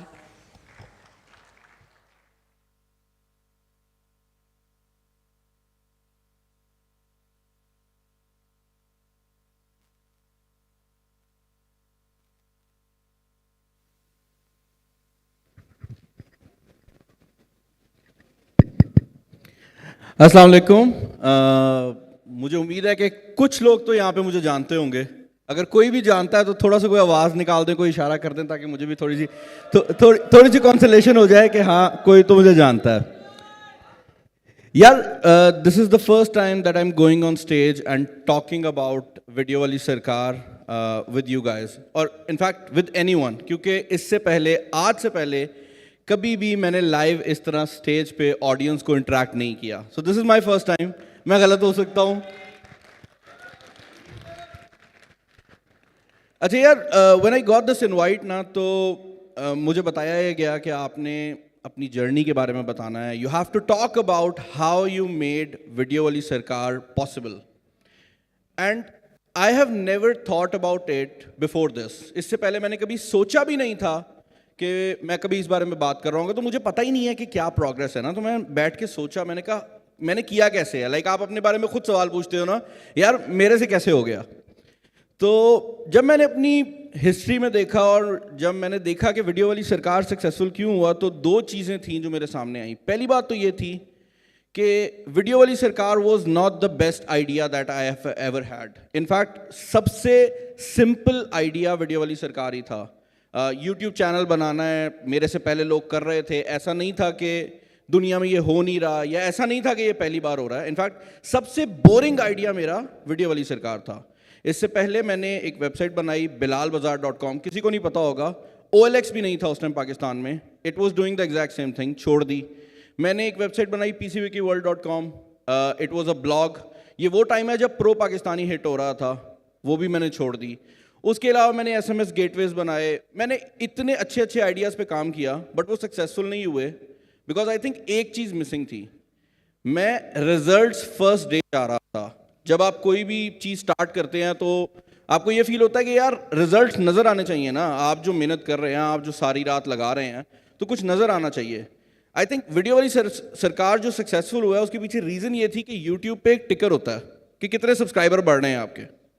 وہ ٹکر میرے لیے motivation تھا, اور اگر وہ ٹکر وہاں پہ موجود نہ ہوتا تو شاید میرے جیسا بندہ اس کو بھی چھوڑ چکا ہوتا, کیونکہ میں نے تو پہلے بھی بڑی چیزیں فیل کی تھیں. تو اگر آپ مجھ سے پوچھیں کہ ویڈیو والی سرکار کی پروگریس میں سب سے امپورٹنٹ کیا تھا, تو میں یہ کہوں گا کہ یہ چیز امپورٹنٹ تھی کہ مجھے نظر آ رہا تھا کہ سکسیس بڑھ رہی ہے. تو جو بھی کام آپ لوگ کر رہے ہیں, آئی ایم شیور کہ یہاں پہ جتنے لوگ بیٹھے ہوئے ہیں یہ ایسے لوگ ہیں جو یا تو سکسیزفل ہیں یا سکسیزفل ہونا چاہتے ہیں. تو I would just like to say کہ آپ جو بھی کر رہے ہو یار, زندگی میں ایک تو اس چیز کا بلیو رکھو کہ ہو جائے گا. کیونکہ اگر میں نے وہ اپنے پرانے آئیڈیاز پہ بھی بلیو رکھا ہوتا تو شاید یہ ویڈیو والی سرکار سے بھی بڑی چیزیں بنا چکا ہوتا. میں فیلئر ہوں اس سائڈ سے کہ میں نے ان پہ کام نہیں کیا. دوسری چیز یہ ہے کہ ہمیشہ سیٹ اپ میٹرک. آپ کے پاس ایک چیز ہونی چاہیے, وہ ایک ایسا بندہ بھی ہو سکتا ہے جو آپ کا مینٹر ہو, وہ آپ کی آڈینس بھی ہو سکتی ہے. کوئی ایسا میٹرک ضرور ہونا چاہیے جو کہ آپ کو بتا رہا ہو کہ آپ جو زندگی میں کر رہے ہیں وہ آگے بڑھ رہا ہے یا وہ پیچھے جا رہا ہے. تو فائنڈ یور میٹرک, اور اس میٹرک کی بیس پہ ہی آپ کو پتہ لگے گا کہ آپ سکسیزفل ہو رہے ہیں یا نہیں ہو رہے. ویڈیو والی سرکار کی سکسیس کے پیچھے آئی تھنک دو بڑی چیزیں تھیں. ایک تو یہ کہ میرے پاس میٹرک تھا, اور دوسری بڑی بات یہ تھی کہ اس مارکیٹ میں کوئی اور نہیں تھا. میرے سے بہت بہتر یوٹیوبرز ایگزسٹ کرتے ہیں جو ٹیک کا کانٹینٹ بنا رہے ہیں. میرا دوست ہے امیر, ریویوز پی کے, آپ میں سے شاید ان کو نہ پتا ہو, بٹ 1.5 لاکھ فالوورز ہیں. میں اسٹیج پہ کھڑے ہو کے کہہ سکتا ہوں کہ اس کا کانٹینٹ مجھے اپنے سے بہتر لگتا ہے. But the reason Y video والی سرکار از گروئنگ از بیکاز میں اکیلا نہیں لگا ہوا. میرے پاس ایک بیک اینڈ پہ ٹیم ہے جن پہ میں نے چیزیں چھوڑی ہوئی ہیں. تو ٹیم بلڈنگ بھی بہت زیادہ امپورٹنٹ ہوتی ہے. اگر امیر اور میرا ڈائریکٹ کمپیریزن ہو رہا ہوتا تو امیر اس ٹائم آگے چلا جا چکا ہوتا. But the reason why we are so frequent with our uploads is because I trust a team, and مجھے یہ بات پتہ ہے کہ اکیلے سکسیس نہیں آ سکتی. تو گھوم پھر کے وہی بکس والی باتیں ہی ہیں بھائی, ٹیم بلڈنگ, میٹرکس, لیکن یہی وہ چیزیں ہیں جو سکسیزفل ہوتی بھی ہیں. کوئی فنڈا نہیں ہے, میں نے سارے فنڈے ٹرائی کر کے دیکھ لیے ہیں. میں وہ بندہ ہوں جو کسی زمانے میں گوگل پہ سرچ کرتا تھا ہاؤ ٹو ارن منی, اور وہ پے پر کلک والے ایڈز ہوتے ہیں نا, ان پہ کلک کر کے, اور مجھے تو یہ لگتا تھا کہ پیسے آ جائیں گے, تو میں نے تو باٹ بھی بنا دیا تھا. ایک پوری سافٹ ویئر لکھ دی کہ وہ چلے, یہ دیکھا ہی نہیں کہ وہ پیسے نکلیں گے بھی یا نہیں. $4,000 ہوئے تو پے آؤٹ ہوتا ہے. اس پے آؤٹ پہ جا کے مجھے پتہ لگا کہ یہ تو اسکیم ہے. تو میں نے ایک اسکیم ویب سائٹ کے لیے باٹ بنا لیا تھا. میں اسکیم کو اسکیم کر رہا تھا. تو زندگی میں سکسیس اور فیلیئرز آتے رہتے ہیں, اور آپ لوگ جو بھی کام کر رہے ہیں just focus on your team, لوگوں کو گرو کریں اور آپ لوگ گرو کریں گے. میں نے ویڈیو والی سرکار کے علاوہ بھی کچھ کمپنی سٹارٹ کی ہوئی ہیں جن میں نیملی saman.pk 1 ڈگری میڈیا ہے, اور میں یہاں پر مینشن اس کو اس لیے کرنا چاہ رہا ہوں کہ ٹیم بلڈنگ میں یہ چیز بڑی امپورٹنٹ آئے گی. میرا مینیجر جب میرے پاس آیا, he was earning $1,30,000 per month. میرے پاس آیا, میں نے انہیں کہا کہ آپ اپنی جاب نہ چھوڑیں, start working with me. And Bilal Rashid اس کا نام ہے بندے کا. He started working with me. ہم لوگ کیونکہ آبویسلی اس کی رات کی جاب تھی تو ہم دن میں میٹنگس کیا کرتے تھے. میں واپس چلا جاتا تھا فیصل آباد اور وہ اپنی رات کی جاب کر لیتا تھا. ہوا یہ کہ میں نے ریئلائز کیا کہ he is very good at what he does. ایک پوائنٹ ایسا آیا کہ ہماری جو اسپانسرڈ کی کیٹیگری ہوتی ہے یوٹیوب کے اوپر, اس میں ہم ایک سرٹن نمبر آف ویڈیوز کرتے ہیں پر ایئر. سال کے شروع ہونے سے پہلے ہم نے وہ سرٹن نمبر آف ویڈیوز بیچ دی تھی, ہمارے پاس سلاٹس ہی ختم ہو گئی. تو اب میں بلال رشید کو دیکھ رہا ہوں اور میں سوچ رہا ہوں کہ یار یہ بندہ ہے جس نے اتنی محنت کی ہے, اس کو اپنی محنت کے پیسے تو مل جائیں گے لیکن پورا سال کیا کرنا ہے, میں اس کا منہ دیکھتا رہوں گا, یہ آفس بیٹھا ہوگا. تو we started 1 Degree Media. Now he is my partner in that company, اور وہ کمپنی آٹو پائلٹ پہ چل رہی ہے. مجھے میرے بینک اکاؤنٹ میں پیسے آ جاتے ہیں اور میں بہت سکون میں ہوں. تو اگین وہی بات ہے کہ team building, you build people, آپ کو ان کی ضروریات پوری کرنی ہوتی ہیں. یہاں پہ لوگ کہتے ہیں اچھے لوگ نہیں ملتے, میں کہتا ہوں اچھے لوگ ملتے ہیں, آپ لوگوں سے نرش نہیں ہو پاتے. تو بس یہی ہے یار, محنت کرو. I think each and every one of you جو یہاں پہ سن رہا ہے, اگر مجھے جانتے ہیں تو ان کو سمجھ بھی آ رہی ہوگی میں یہ کیا باتیں کر رہا ہوں. تو بس یہی ہے یار, just focus on your team and keep growing. میرا پہلا ٹاک تھا تو I haven't prepared like a proper presentation and all, لیکن آئی ہوپ کہ اگر ایک بھی بندہ اس آڈیٹوریم میں موٹیویٹ ہو گیا اور جو بھی کر رہا ہے وہ کرتا رہ گیا, تو آئی تھنک میری ٹاک کا جو مقصد ہے نا وہ پورا ہو جائے گا. اچھا یار دیکھو, بندے کی نا خواہشات چھوٹی چھوٹی ہوتی ہیں. میری پہلی ٹاک ہے, تو اگر آپ لوگوں کو ٹاک اچھی نہیں بھی لگی نا, میں نے انسٹاگرام اسٹوری بنانی ہے, آپ نے شور ڈال دینا, ٹھیک ہے. پہلی بار ہے یار, مطلب ٹیگ کس کو چاہیے, کس کو چاہیے ٹیگ, کون کہہ رہا ہے یار اتنے زیادہ میں ٹیگ کیسے کروں گا. میں کرتا یہ ہوں کہ میں یہاں پہ نا ایئر ڈراپ کھول دیتا ہوں, جن کو جاتی ہے وہ ٹیگ کر دیں, میں ری شیئر کر دوں گا. کیا خیال ہے, ٹھیک ہے چلیں.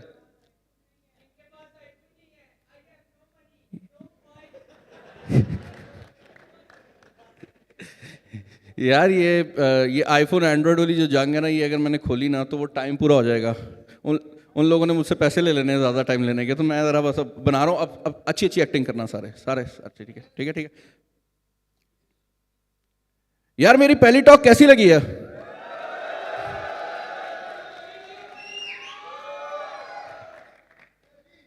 یہ تو پیسوں کے بغیر اتنی اچھی ایکٹنگ آپ لوگوں نے کر لی ہے. اگر آپ لوگوں کو پیڈ ایکٹرز بنایا جائے تو آپ لوگ کافی اچھا کام کر سکتے ہیں. تھینک یو ایوری ون, اپنا خیال رکھیں.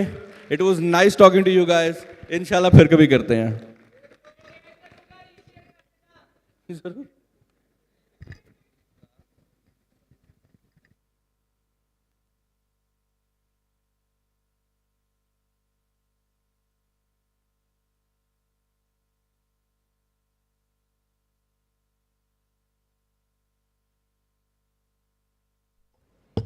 I hope you guys are feeling innovated and inspired. So for our last speaker for our hour of inspiration, we have William Troop, the founder and CEO of Troop Media.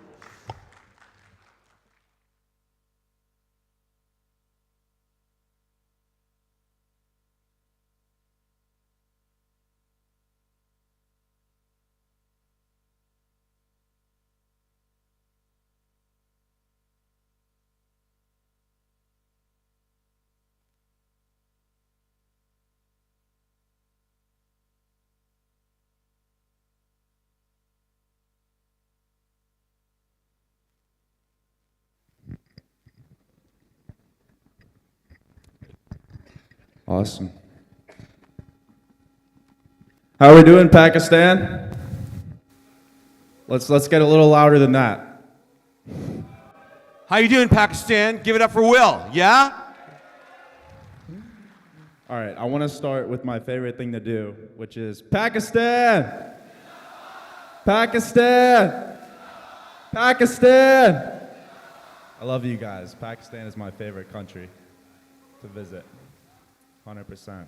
So I brought my friend Dan up here, because I suck at public speaking, so we're going to tag team this one. I want to just start by saying Will's my main guy. Will's my hero. Everything that I'm doing marketing-wise, Will and Dennis Yu. Let's give it up for Will and Dennis Yu here, please. Huge round of applause for Will and Dennis Yu. Oh, come on, bring it. Bring it. They're brilliant. I couldn't be doing what I'm doing without Will. So, Will, talk about what you're doing here in terms of the work. Tell us about the work that you do first of all, and then we'll contextualize it for our audience. Yeah, so I do digital marketing for local service businesses, like plumbing, pest control companies, any local service trade business, and people like Dan Yulan who are highly successful entrepreneurs. Pretty much every aspect of digital marketing, I do that, so. Great, and you've been doing this for a while now, and you're very successful, and not to bring the number up, but what do you bring in per month right now? $17,000 a month, but it's pretty good amount. Pretty good. How many of you would like to be making a couple $1,000s a month, U.S.? Oh, come on. How many of you would like to be making a couple of $1,000s a month? More than that. Let's hear you say more than that. More than that. Will can help you do that. Will, how can you help the lovely people in this audience make more than that? I guess I have a question for you guys, and I want you guys to yell this out. What do you think is the difference between someone making American wages and someone making Pakistan wages right now? Why do you think that you guys are getting paid less currently? Someone yell it out. Do you think it's because you're not as good as the things that I'm doing for my clients in the US? What do you think is the gap between someone making Pakistani wages and someone making United States wages?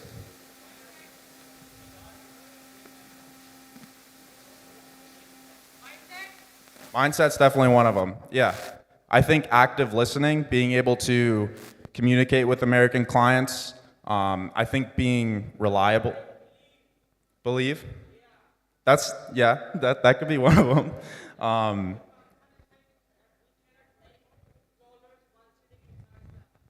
Why do you think that?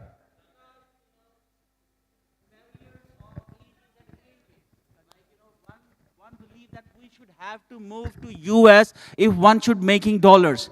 So right at the moment we have to talk about the beliefs. If somebody can watch a Netflix right over here, so that person can straight away create income while sitting over here. We don't go to US, Europe or anywhere else for making currency of that specific region. We can make dollars, pound, euros while sitting in Pakistan. And I believe that's a straight away belief issue, mindset issue, and we have to talk on that. Thank you. I completely agree with that. So I think it's mindset. I think one of the main things is just being able to communicate effectively with American clients. Someone like here, Dan Yulan, is looking for a virtual assistant to do work for him. What do you think the things he's going to look for are? It's going to be active listening, reliability. If you're not making it to meetings on time that are scheduled, you're not going to keep that job. And I think there's a different culture here, and once that barrier is broken, you guys are going to be a force to be reckoned with. You're very intelligent people. There's no difference between you and people living in the United States, except for the access and the opportunities that we have for businesses. So I think the main thing that people in Pakistan need to focus on is things like the things that Yaya's doing, which is essentially just doing things for experience and learning new things and communicating with American clients. I think that's what's going to separate you guys from and kind of bridge the gap between wages. Yeah, good point, Will. I was over doing an AI and ed tech roundtable earlier, and one of the things that came up, and I want to hear your opinion on this, is that here in Pakistan, very often people are afraid of making mistakes. Is that true? Okay, you're afraid of making mistakes. Would you also agree that mistakes are learning opportunities? Let me hear it. Are mistakes learning opportunities? Okay, so to Will, to your point, in having somebody become an effective virtual assistant, or partners, virtual assistants, ultimately evolve into partners, is active listening, is leaning into this gentleman talked about, right? One of the things that you talked about. Thank you, sir, for weighing in. Learning to ask, how can I do that better? Maybe that wasn't to your standard. How can I learn to lean in and do a better job or a more effective job? Or speaking as a Pakistani person, I have an idea. How can we implement that? So there's a more active feedback loop. What's your view on that? I completely agree. There's nothing else to say. You just said it all. Oh, well, that was weird that I just did that. How many of you would agree that you've got great ideas? How many of you think you've got great ideas for when you're interacting with a client, and very often you hold back on those ideas? That was like, yeah. Again, that one guy. There's one guy who's been in every audience going, yeah. How many of you agree that you have great ideas that you don't express? Yes, I do. Tell me, I do. I want to hear I do. Louder. Louder, louder. I have great ideas. Louder. Okay, great. Will, all these people who have great ideas, how can they express them to you and to other people who are hiring like you in ways that they can monetize? I would say with a great idea, that's fantastic. I think that's the first step. But the next step is being able to execute and actually do something effectively that is of value for a business in the United States. So a great idea is great, but it's just an idea. You need to find a way to use your skills and implement it for, I don't care if it's United States clients, I don't care if it's clients here. If you're looking for more clients or more work from people in the United States, you need to be able to implement it for free so that you can show them with absolutely no risk to them what you're capable of doing. And then most of the time, if you're good, they'll hire you. I'd say 99% of the time. So that's how you do it. Yep. That's exactly how I did it too. That was great. Give it up for Will. That was a great idea, right? How many, and Will, here's what I'm hearing you say, and please correct me if I'm wrong. What I'm hearing you say is that there's no monopoly on creativity, right? Just because you're the client doesn't mean that our brilliant VAs out here, or our engineers, or our graphic designers can't also be giving wonderfully creative ideas, right? There's a partnership and a feedback loop process in this. Would you agree? 100%. And you wonderful people out there, would you agree? Okay. So we've all heard ABC, right? But ABC aren't just letters of the alphabet. How about always be creative? Let me hear it. Always be creative. Always be curious. Let me hear you stand up. Please stand up. Would you be kind enough to stand up, everybody? Please. Thank you. I am creative. I am curious. I am powerful. Will is powerful. Here, Will Troop. When I go like this, I want you to say, Will Troop. Let's practice one round. Will Troop. Okay, now with all your might. Will Troop. One more time. Will Troop, and jump up and down while you say it. Will Troop. Jump up and down, ladies and gentlemen. Will Troop. I am powerful. You may sit down. Thank you so much. You guys are so awesome. Will, this energy that this audience is displaying, how can they harness that and make even more than $2,000 a month? I mean, just doing exactly what I'm doing. Like, there's literally no difference between me and you, and I mean that from the bottom of my heart. Everyone that I've met here are some of the friendliest, most hardworking people that I've ever met. You're all great people, and you have the work ethic, and you have the intelligence for it. You just need to break past that barrier. So, yeah. Okay. So as we wrap up, you've got 3 brilliant pieces of advice to deliver. We didn't practice that. What are those 3 brilliant pieces of advice? If you had to give 3 pieces, I'm holding up 4 fingers.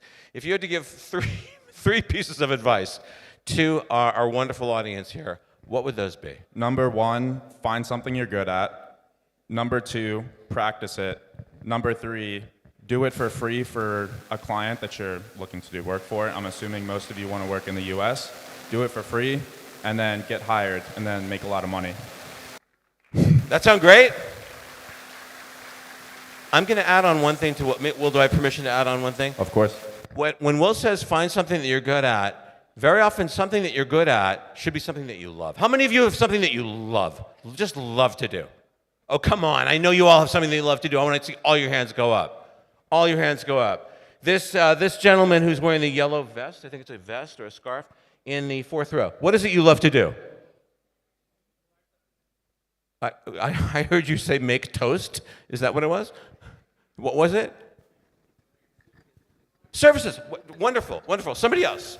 Okay, sir, in the second row. SEO. I love to do SEO. You love to do SEO. You love it. Okay, somebody else. Let's hear from a lady in the audience. Running ads. Running ads. Okay, so very often the stuff that you love to do is the thing that's going to sell you, right? Because it comes from your heart. How many of you agree? If it comes from your heart, it's going to really project out. Agree?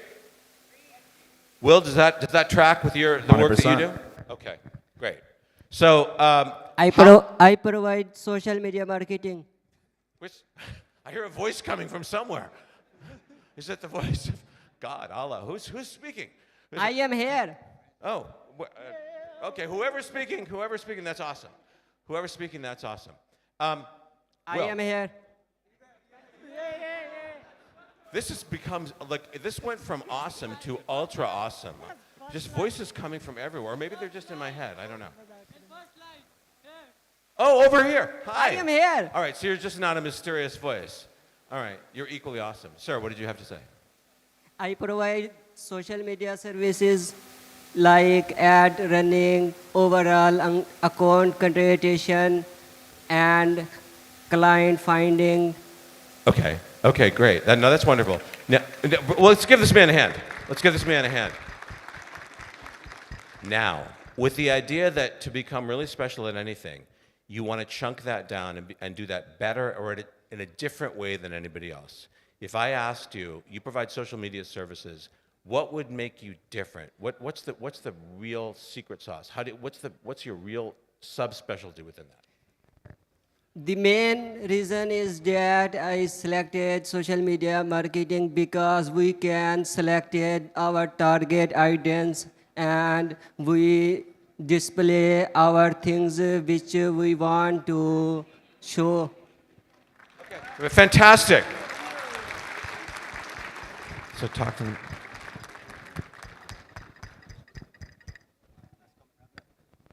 All right, can I ask one more thing of everyone in this room? So I made a course for people just like you to learn how to serve American clients and make American wages. All that I ask of you is everyone pull out your phone and turn on your flashlight. Everyone do it, please. And stand up. Can we ask you to stand up one more time? Yeah. It's great exercise, and we're very grateful for you doing this. The last session of the day, I think, isn't it? And we're doing this not so you honor Will, it's honoring all of you. All right, everyone get those flashlights out. There's so many people. We need more lights. We need all more lights. Of your flashlights. Wow. This is awesome. A beautiful sight. All right, so I'm going to take a picture of this, right? And I'm going to post this in Dennis Yu's Facebook group and also Dan Yulan's Facebook group. What's the name of that Facebook group, by the way, Will? We forgot that. Dan Yulan, Young Leader Success Circle, and Digital Marketing with Dennis Yu. So we're going to make a post in those two Facebook groups. Anyone that comments, just say you want the free course, and then we'll direct message you the course for absolutely free. We don't come here for your money. We want you guys to get jobs, and we want you guys to get American wages. So everyone here, just comment on that post. I guess I'll turn around and smile. Everyone, like, do something cool in the background.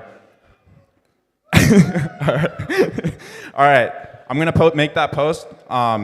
Give me a comment, and then I'll send you the course for free. Thank you guys so much. I love Pakistan. Pakistan! Pakistan!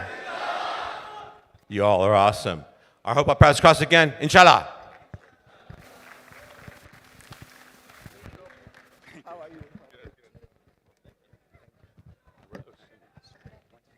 Thank you.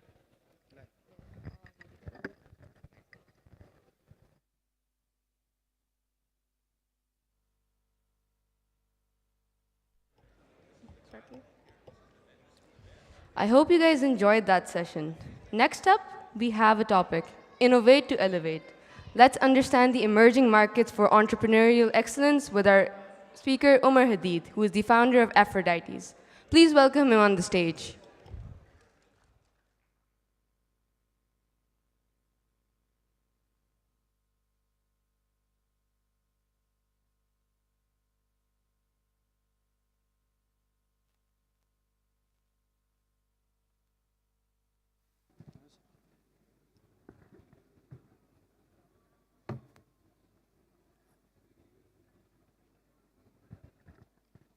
Assalamu alaikum, everyone. Last week, Google CEO announced that in year 2024, 40% of the jobs going to vanish. Building on that, World Economic Forum predicts that by the year 2025, 85 million jobs going to get replaced by AI. I'm going to repeat, by 2025, and that's a prediction, by the way, and that's a safe prediction. 85 million jobs going to get replaced by AI. Okay, so I'm going to take a step back and give you a context on why I'm establishing this. It's very important to understand what sort of ecosystem we are living in. There you go. So, sir, yeah, can you please keep it a little low? Thank you. So, the important factor here is that we need to understand that the world is shifting, the world is changing, and we need to understand and work today for tomorrow. देखिए हम जो काम आज करते हैं वो आज के लिए नहीं करते, वो फ्यूचर के लिए करते हैं. Let's believe that, number one. So the ecosystem that we live in today is a product of what happened in 1990s. Let's take a walk through that real quick. By the way, I'm going to touch upon a few things. So if you have pen, paper, mobile devices, or your iPads, keep it with you so that you can take pointers on that. Because I cannot deep dive into a lot of things because it's a huge subject. Entrepreneurship in today's world, every industry and every niche is huge. So I cannot go deep dive into all of that. So I'm going to touch upon a few things and leave some crumbs for you. Okay, so it happened in 1990s with the .com. The world changed with the introduction of internet, right? So jab internet start hua, that was the first version, the infancy of internet was putting up information, right? That was the first version of internet. We were putting up information. Then there was Web 2.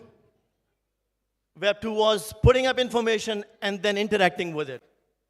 Putting up replies, getting feedback from it, from your users. That was version 2. The phase 3 that we live in today is Web 3. And Web 3 have variants. It's blockchain, it's decentralized. So these are the two key words that you have to keep in mind. That's one thing.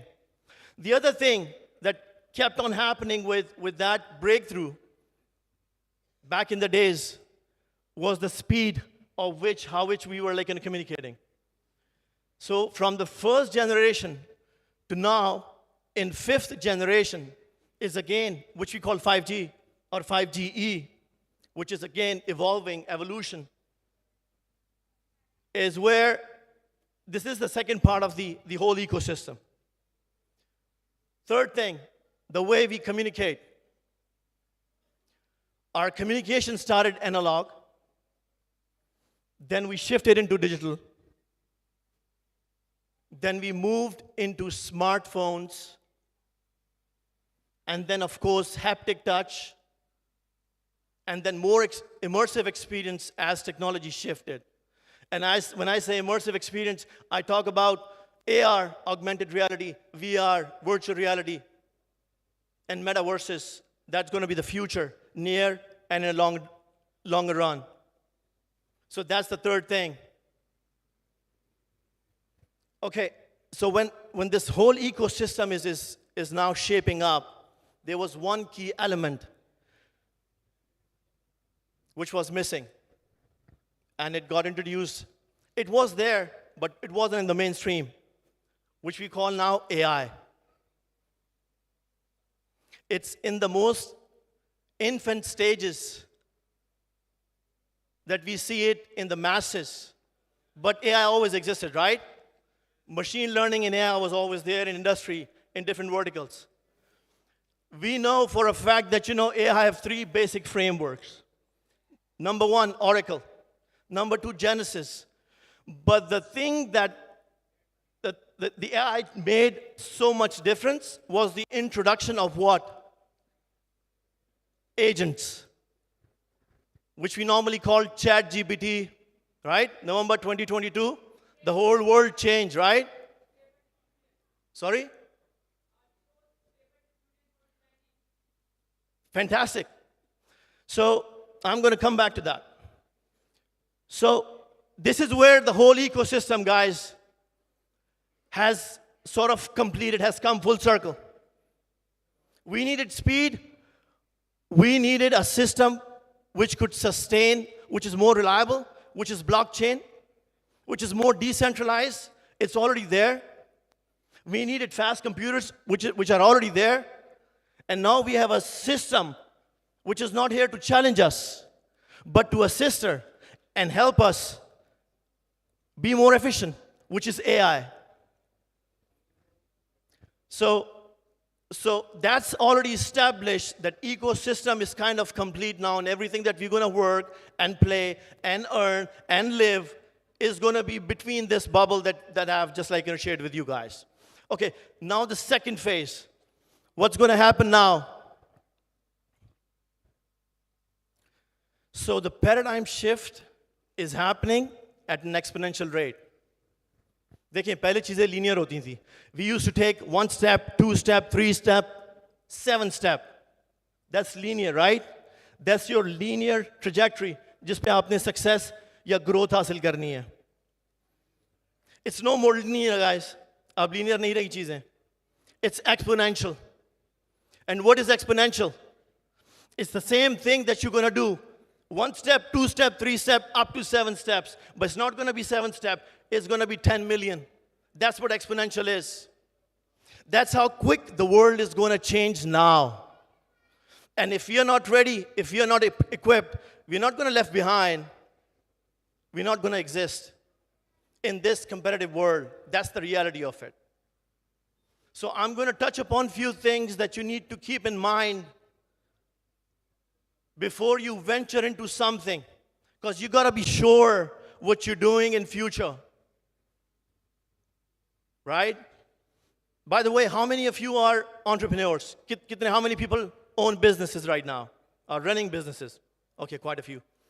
How many are wannabe entrepreneurs, students, या future में businessman बनना चाहते हैं? Okay, fantastic, fantastic. देखें, guys, it's you are preparing yourself for the world, not just for Pakistan. When you're going to elevate your game to compete with the world, Pakistan's game's going to get elevated automatically. So let's focus on ourselves. Let's equip ourselves what is needed tomorrow, not today. That's the reality of it. If not, we're still going to struggle. In such political and economical turmoil, the one thing that I learn from people that I've met, the technology that I see, and things that I've read, it's all about collaboration. It's all about coming together and not solo. It's about helping each other. And also, hold on to that clap. And also, the most important thing, and I'm going to sum it up in a phrase that I use very often, and it's very apt for our society. Remember this, it's a Chinese proverb, and I live by this. If you want to go fast, go alone. But if you want to go further, go together. That's the mantra that I've seen West use. The masterminds that I've been part of for the past 10, 15 years with Goras is mind-boggling. And this is what we lack. So we're going to work on our weaknesses. We're going to equip all the skills that are needed for the coming future technologies, right? That's what we need. So I'm going to touch upon on those few technology things and pick your own. You don't have to work on all of that because they're all interlinked, by the way. But pick your own, which you resonate the most, and then move forward. Keep marching forward. Because we don't have time, by the way, guys. It's not those old times where, like, things going to take time, those paradigm shifts to happen. हम उठते हैं और 7 दिन के अंदर chat GPT user 1 million हो जाते हैं, which has never happened in history before. Remember that? Right? So that's how things are moving, how fast things are moving. Okay. When I talk about blockchain, guys, I hear a lot of people talk about blockchain in Pakistan. So for me, I believe in practicality, in making you help find out specific areas of blockchain that you can work, which are going to happen in future. अभी तो बहुत सारे लोग बहुत सारे काम कर रहे हैं blockchain के अंदर. But this is what's going to happen in future in the world economics. And things going to move into decentralized technologies.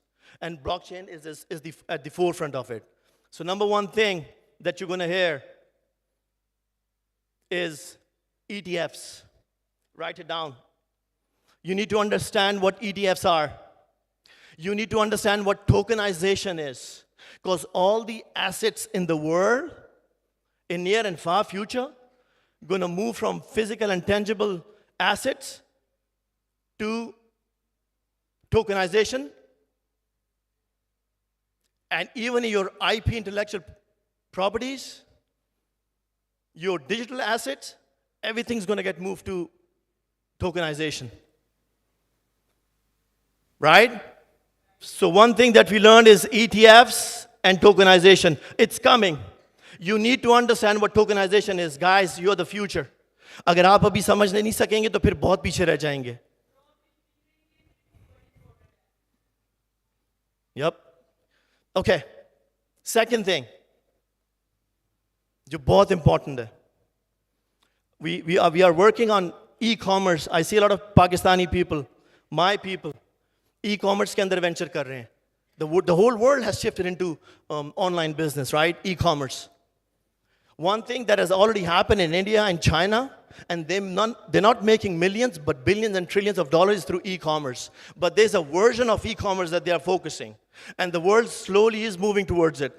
And near future is going to be part of it. So keep that in mind if you're thinking about e-commerce.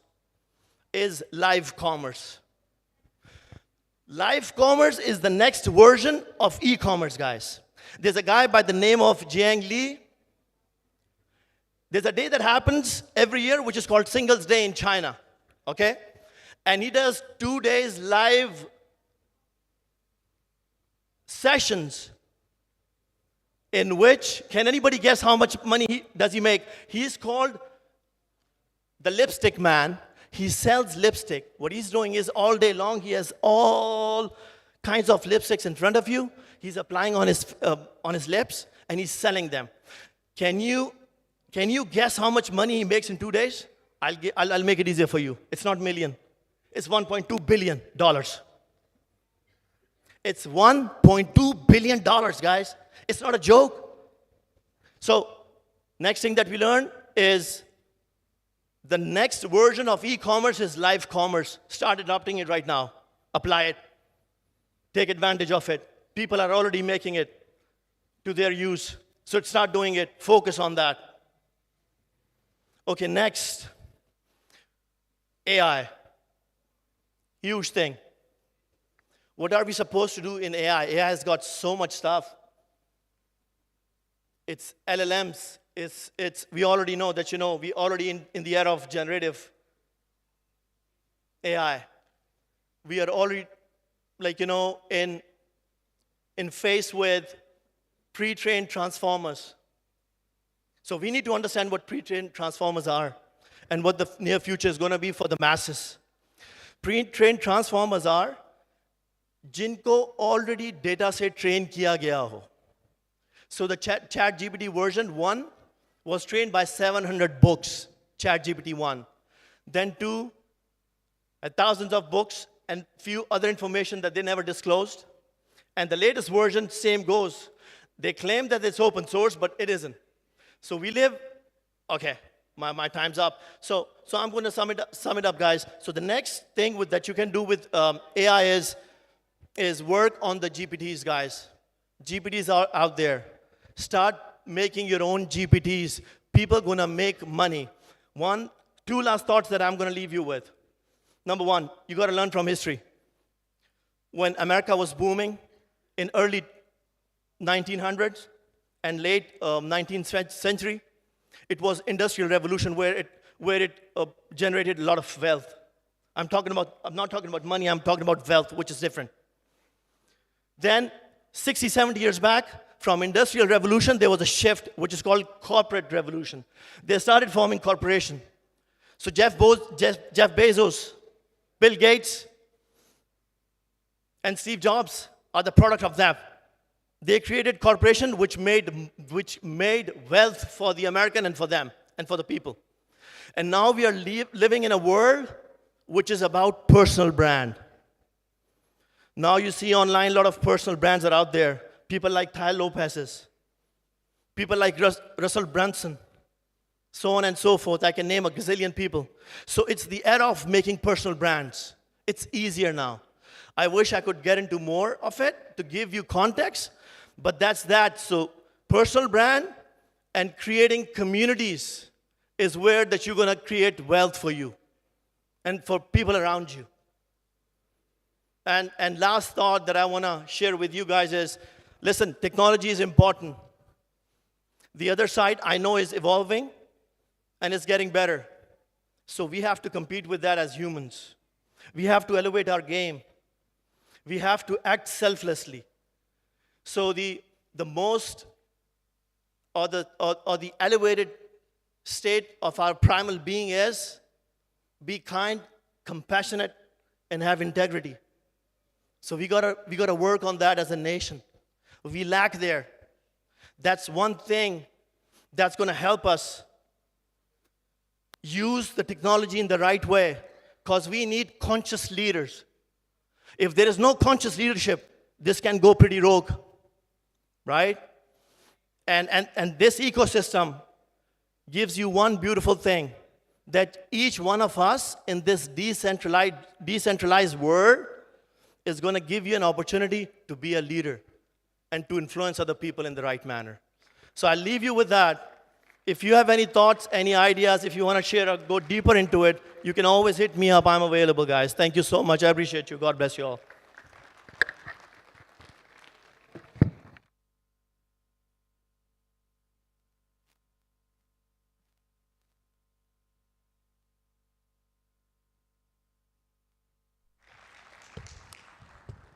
Next up, we have Raza Zaidi, Developer Relations Manager at Scroll, talking about the topic, the dark side of blockchain. Is the hype masking the pitfalls?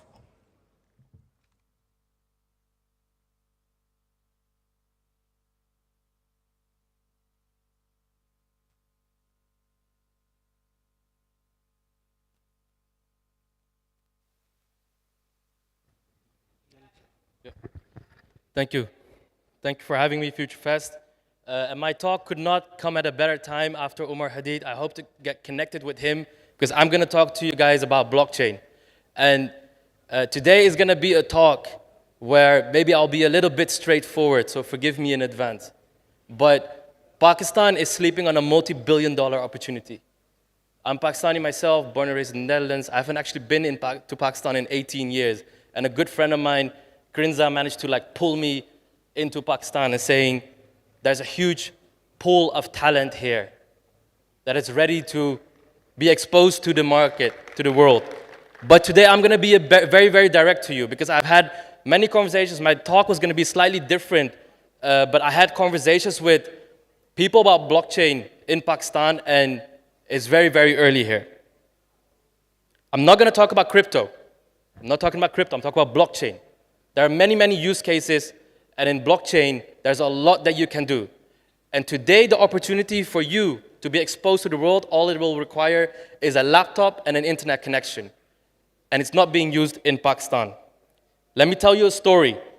In the Turkish Empire, the Ottoman Empire, at the start, innovation and invention was important. A lot of money was spent on innovation and invention.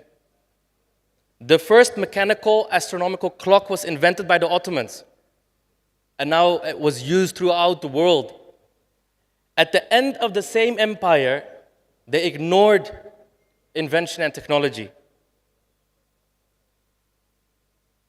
They were too stubborn to adopt what was called at the time a printer. So the West invented a printer to print books masses, and they didn't want to adopt that technology, specifically for the Quran. They thought the Quran needed to be handwritten. At the end of the same age, there exists Quran today that have a watermark of a cross, because the West wouldn't sell it to the Ottoman Empire without this feature. It became too dependent on technology. They were 10, 20, 30 years too late to the game. And my fear is that Pakistan will be too late to the game, because I'm not seeing the same adoption of Web3. Very reluctant, scared of blockchain. And it's a lot more than crypto, a lot more. Has anyone here heard of the name Arfa Karim? Arfa Karim? The national pride. At the age of 9 years old, she became the youngest Microsoft engineer. And may God rest her soul. She passed away at the tender age of 16. That level of grit, to be 9 years old, and you're the youngest engineer of an American company. That's wild, and that's what we need in order to succeed at blockchain. Another unfortunate example is that when the radio was created, what you could hear in some areas of the peninsula, "Ne radio ka istemal mat karo." It's a box with a jinn inside of it, which is a perfect example of how unfortunately some parts of our world viewed technology, and we shouldn't view technology.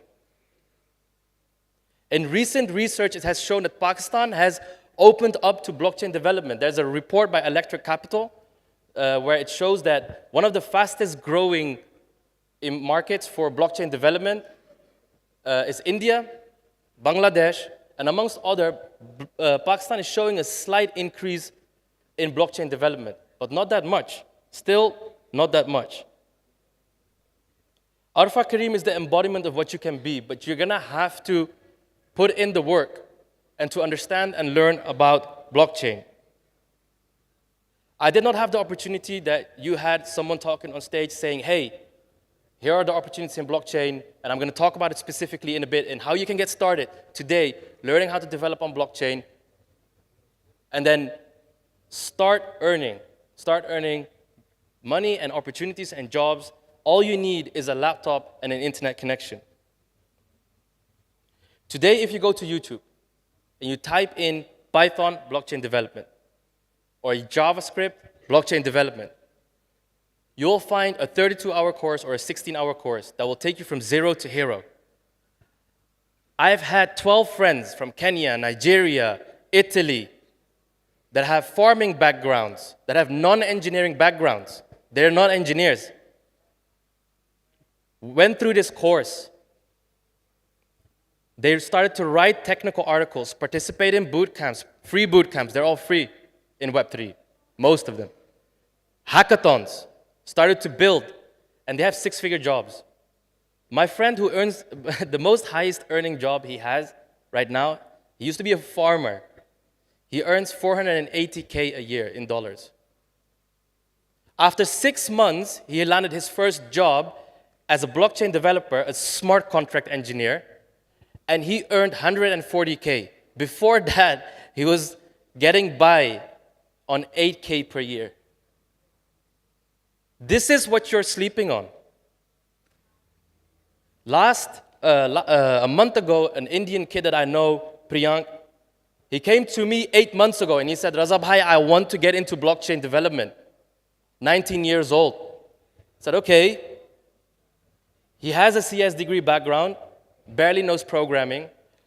I told him this course, I told him write articles, write step-by-step tutorials, and participate in hackathons. 1 month ago, he landed his first job. It was 7 months later. But he put in the effort.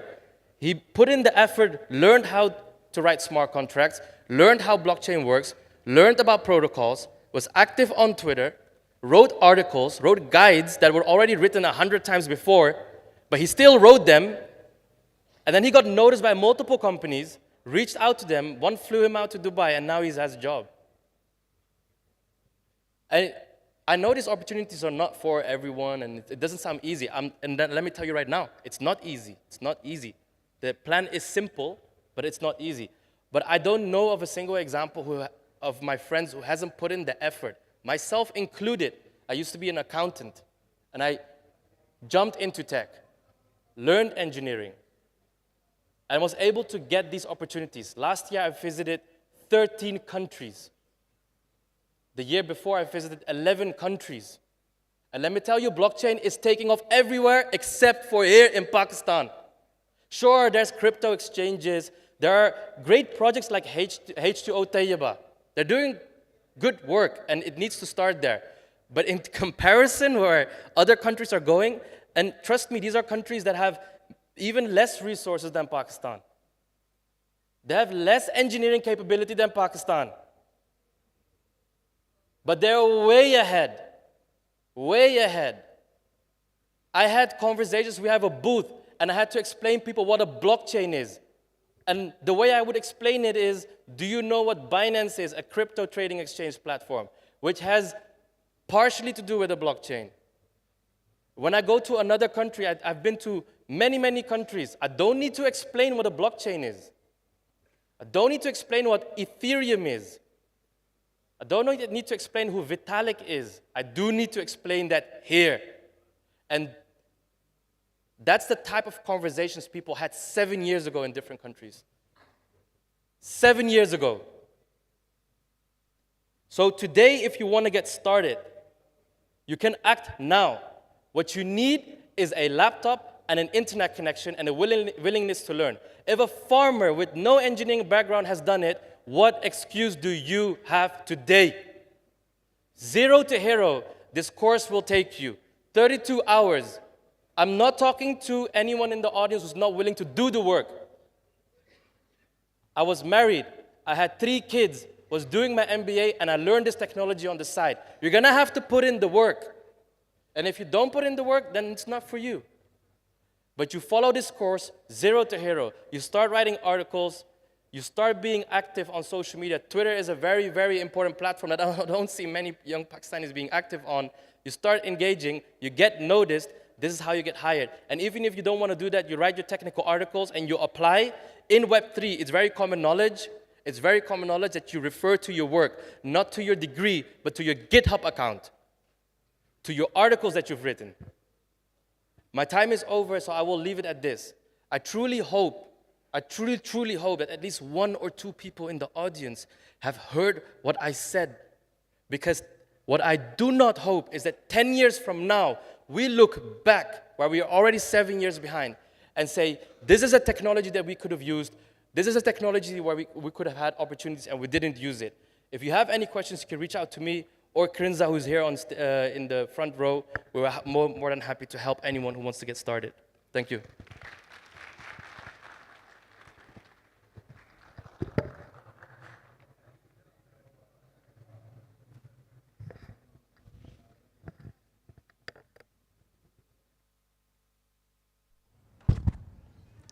I hope everyone is having a good time. So next step is, the topic is stress taking a toll on your life, or hypnosis session for 800 minds. And our speaker is Gohar Sharif, CEO, GSCI. Please, a round of applause for him.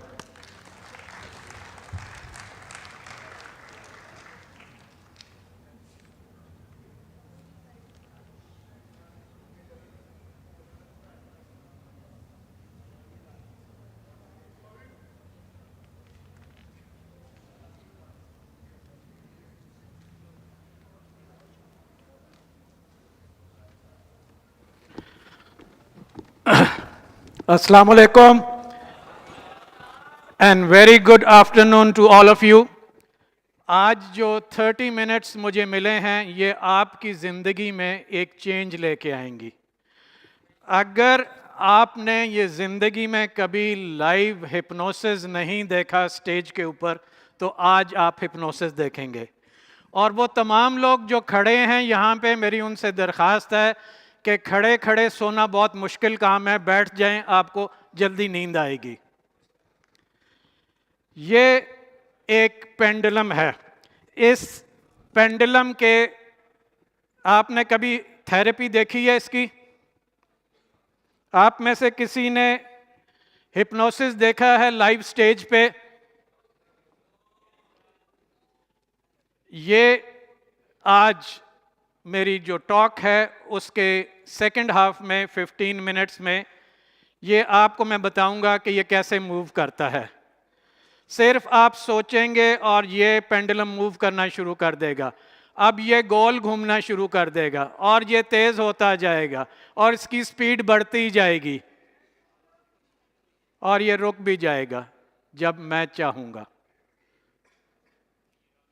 ٹھیک ہے؟ تو آج ہم بات کریں گے hypnosis کی, لیکن ہپنوسس جو ہے اس سے پہلے ہم بات کریں گے سٹریس کی. سٹارٹ کیجئے. مجھے پوائنٹر دے دیں. ہے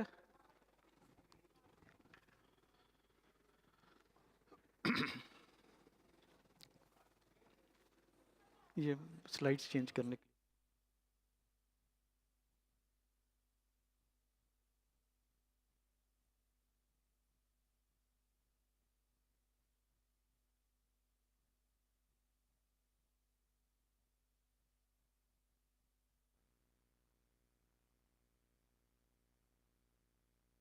اتنی دیر میں یہ پریزنٹیشن لگتی ہے, میں آپ سے چند باتیں کر لوں. میرا نام گوہر شریف ہے. I am a master life coach, NLP coach, relation ship coach and a hypnotist. زندگی میں بہت سارے لوگ بہت کچھ کرنا چاہتے ہیں, لیکن وہ یہ انڈرسٹینڈ نہیں کرتے کہ جہاں پہ وہ موجود ہیں وہ ان کی پریزنٹ سٹیٹ ہے اور جہاں وہ جانا چاہتے ہیں وہ ان کی ڈیزائرڈ سٹیٹ ہے. تو جو چیز آپ آج کر رہے ہیں اس کے لیے جو آپ کا سکل سیٹ ہے, اس کے لیے جو آپ کی نالج ہے, اس کے لیے جو آپ کے پاس انفارمیشن ہے, جو آپ کے پاس مینٹورز ہیں, کوچز ہیں, وہ آپ کے آج کے لیے ہیں, کرنٹ سٹیٹ کے لیے ہیں. لیکن اگر آپ ایک نئے لیول پہ جانا چاہتے ہیں, اپنی زندگی کو ایک بڑے لیول پہ لے کے جانا چاہتے ہیں, آج آپ کی انکم $1,000 ہے, آپ اس کو $10,000 پہ لے جانا چاہتے ہیں, تو آپ کو کیا کرنا پڑے گا؟ اسکیل اپ کرنا پڑے گا. آپ کو کیا کرنا پڑے گا؟ اپنی نالج کو امپروو کرنا پڑے گا, اپنے پروسیجرز کو امپروو کرنا پڑے گا, اپنی کمپنی کو ایکسپینڈ کرنا پڑے گا. وہ سیٹ, وہ چیزیں جو آج آپ کے لیے افیکٹو ہیں, جب بڑے اسکیل پہ جائیں گے تو وہ ان افیکٹو ہو جائیں گی. جو ٹیم آج آپ کے لیے ہے, جو بہت اچھا کام کر رہی ہے, اس کو مضبوط کرنے کی ضرورت ہے, اسٹرینتھن کرنے کی ضرورت ہے, اس کو اس جگہ پہ لے جانے کی ضرورت ہے جہاں پہ آپ لوگ اس سے فائدہ اٹھا سکیں. میں آپ کے ساتھ شیئر کروں گا اپنی لائف سٹوری, اور وہ اس لیے کہ آپ سمجھیں کہ سٹریس کیا ہوتا ہے اور پروجیکٹس کا سٹریس کیا ہوتا ہے. میں 15 منٹ پہلے بات کروں گا, پھر اس کے بعد ایک آپ کا سٹریس ٹیسٹ ہوگا کہ آپ خود بذات خود اس وقت کتنے سٹریس میں ہیں, اور اس کے بعد ڈیپ ریلیکسیشن تھیراپی ہوگی. دنیا میں there is a global loss of $1 trillion per year. کس وجہ سے؟ Due to anxiety, stress and depression, mental illness, cardiovascular diseases, and all those things which affect the people and their performance. اس کی وجہ سے پوری دنیا میں $1 trillion کا لاس ہوتا ہے. ہر کمپنی جو ہے وہ کسی بھی اسکیل پہ ہے, چھوٹی ہے یا بڑی, 20% لاس ان کا منتھلی, ایئرلی.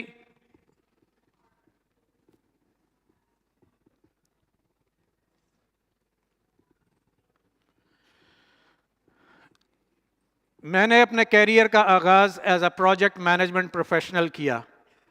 میں نے زندگی میں اب تک $1 billion, B for billion, $1 billion کے پروجیکٹس کیے ہیں.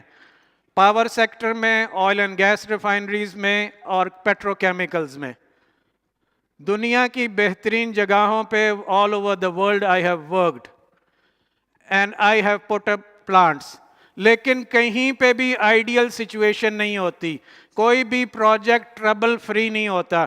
یہ پروجیکٹ ایجپٹ میں تھا اور جب ہم پہنچے تو پتہ چلا کہ اس ایریے میں کسی نے, جو کسان ہیں وہاں پہ, انہوں نے رائس کی فیلڈ بنا دی ہے, وہاں پہ رائس لگا دیا.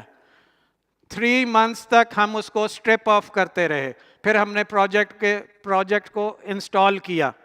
جو ہماری پرابلمز ہیں ڈیلی بیسس پہ یا ویکلی بیسس پہ, ایز اے پروجیکٹ مینیجر ہماری لائف میں سٹریس کریٹ کرتی ہیں.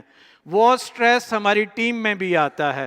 جب بھی کوئی چیز which is not part of the original scope وہ چینج ہوتی ہے تو ہم وہ چیزیں جو کہ ہمارے لیے لکھی ہوئی ہوتی ہیں, ڈاکومنٹڈ ہوتی ہیں ایز کانٹریکٹ, وہ اس میں اوور رنز ہو جاتے ہیں, اس کے چینج آرڈرز آتے ہیں.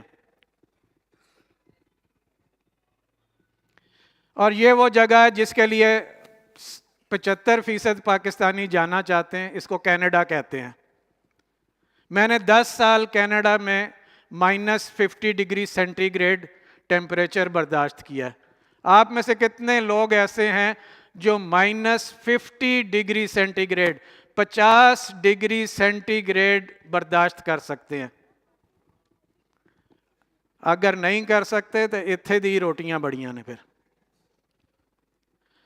دیکھنے کو بہت خوبصورت لگتا ہے لیکن جب رہنا پڑتا ہے تو اتنا ہی مشکل ہوتا ہے.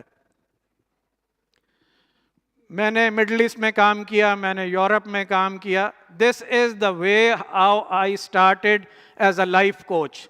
یہ میں نے ایک ڈیسیجن 2003 میں لیا, آج سے تقریباً 21 سال پہلے, اور میں اپنی جاب کرتے کرتے آئی اسٹارٹیڈ ریڈنگ سائیکالوجی اور آلٹرنیٹ ویز آف ہیلنگ, اور اس کے بعد میں نے اس میں ویریس سرٹیفکیشنز لیں. میں اس وقت دنیا کے بزنس لیڈرز کے ساتھ,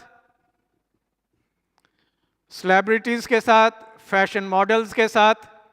اچھا میں جلدی کر رہا ہوں, کسی تصویر پہ رکوانا ہو تو بتا دیں آپ.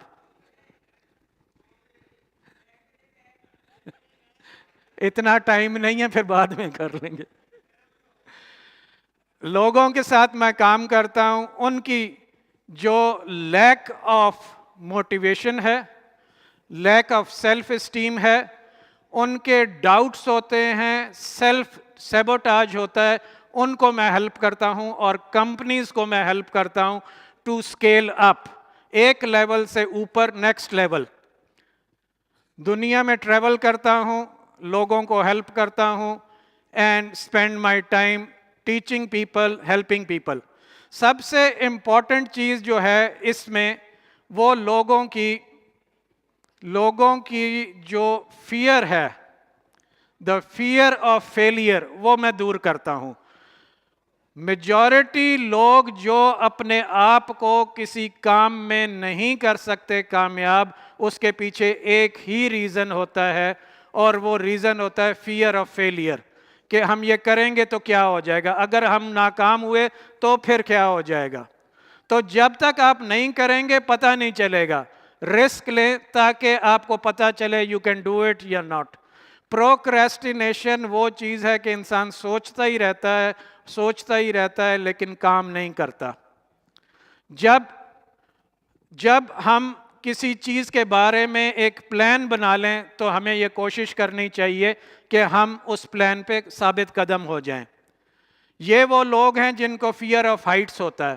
ان کو میں دبئی لے کے جاتا ہوں اور ان کو اس برج کے اوپر واک کراتا ہوں. پہلے راؤنڈ میں یہ اس کے ساتھ سیفٹی ہارنس ہوتا ہے, دوسرے میں وہ بھی نہیں ہوتا ہے.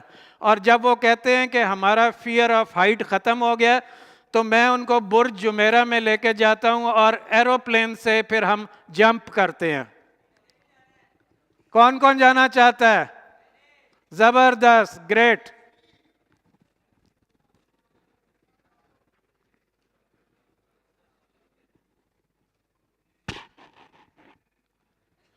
جو ہم دیکھتے ہیں کسی کا بیہیویئر وہ اس کا بیہیویئر ہوتا ہے, وہ اس کے ریزلٹس ہوتے ہیں, لیکن اس کے نیچے آئس برگ کی طرح بہت ساری چیزیں چھپی ہوتی ہیں.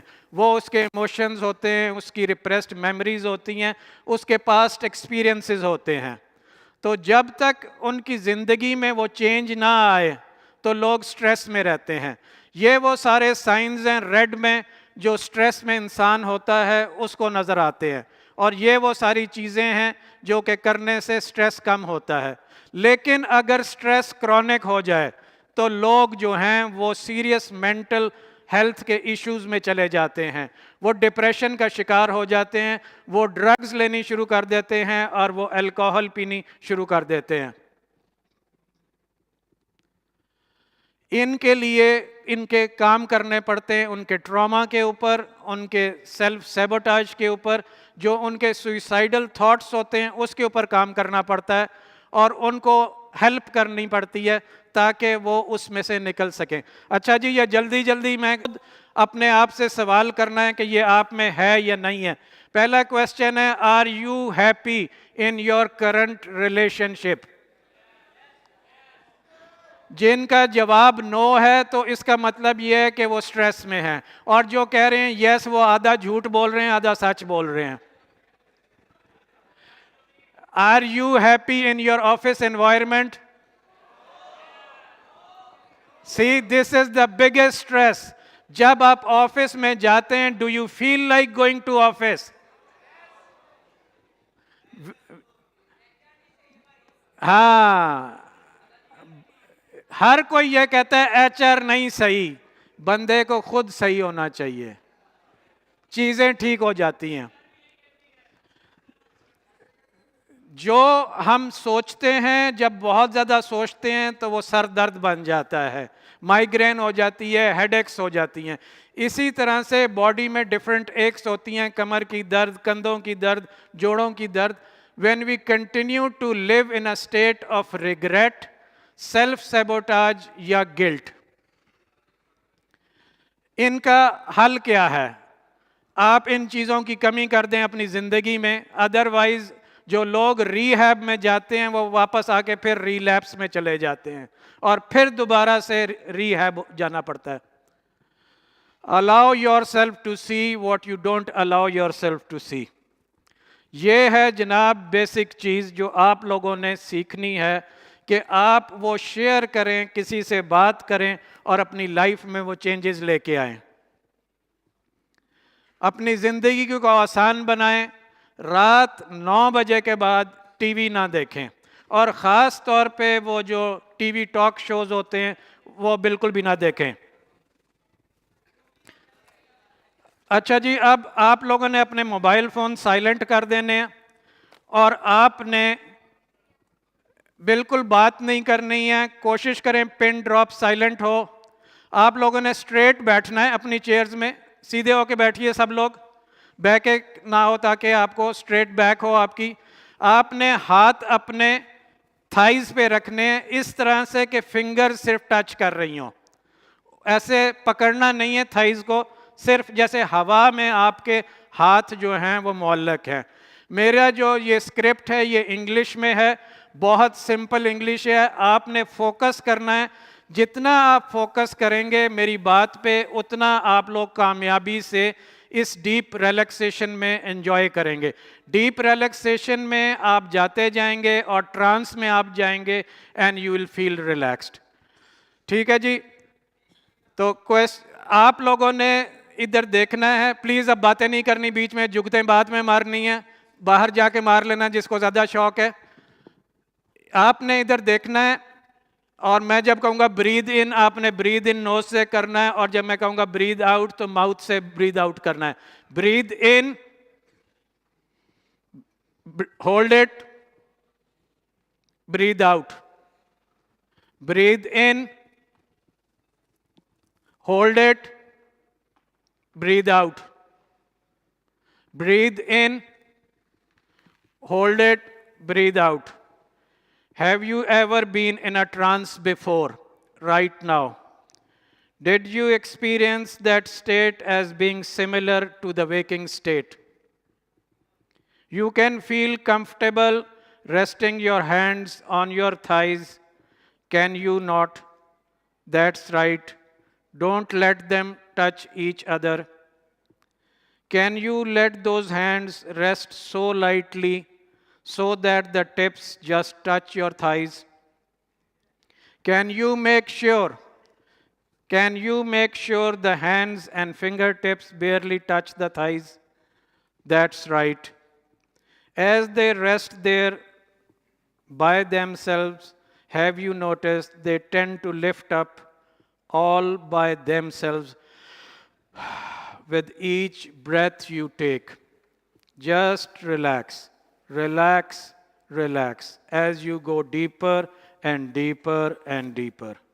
Now, I would like you to look at a spot at the back of your hands. Does your eyelids want to blink, or those lids blink one at a time, rapidly or more slowly? Will the eyes closed more and more and more and more relaxed? That's right, just like you are going to sleep. And in a moment, your focus will be in getting a deep, deep sleep. And the voice and my sound of my voice will make you go deeper and deeper and deeper. As you go deeper and deeper and deeper, you relax more and more. I wonder if you can imagine lying on a soft cushion on a warm day with nothing to do, maybe on a vacation somewhere, or in a favorite place you like, or even in a warm bath. And as you lie there relaxed, breathing gently, lightly, as you relax, as you just letting go, you can close those eyes. You can close those eyes, imagine relaxed, fully relaxed, comfortable. Your head supported, eyes closed, eyes relaxing, smoothing, muscles easing and softening, feeling heaviness in your arms and legs. And as you go deeper and deeper and deeper, you are relaxed more and more and more. Totally relaxed, just letting go, allowing your thoughts to drift away. Nothing to do, nothing to think about, just enjoying that relaxation. And as you relax, as you go deeper,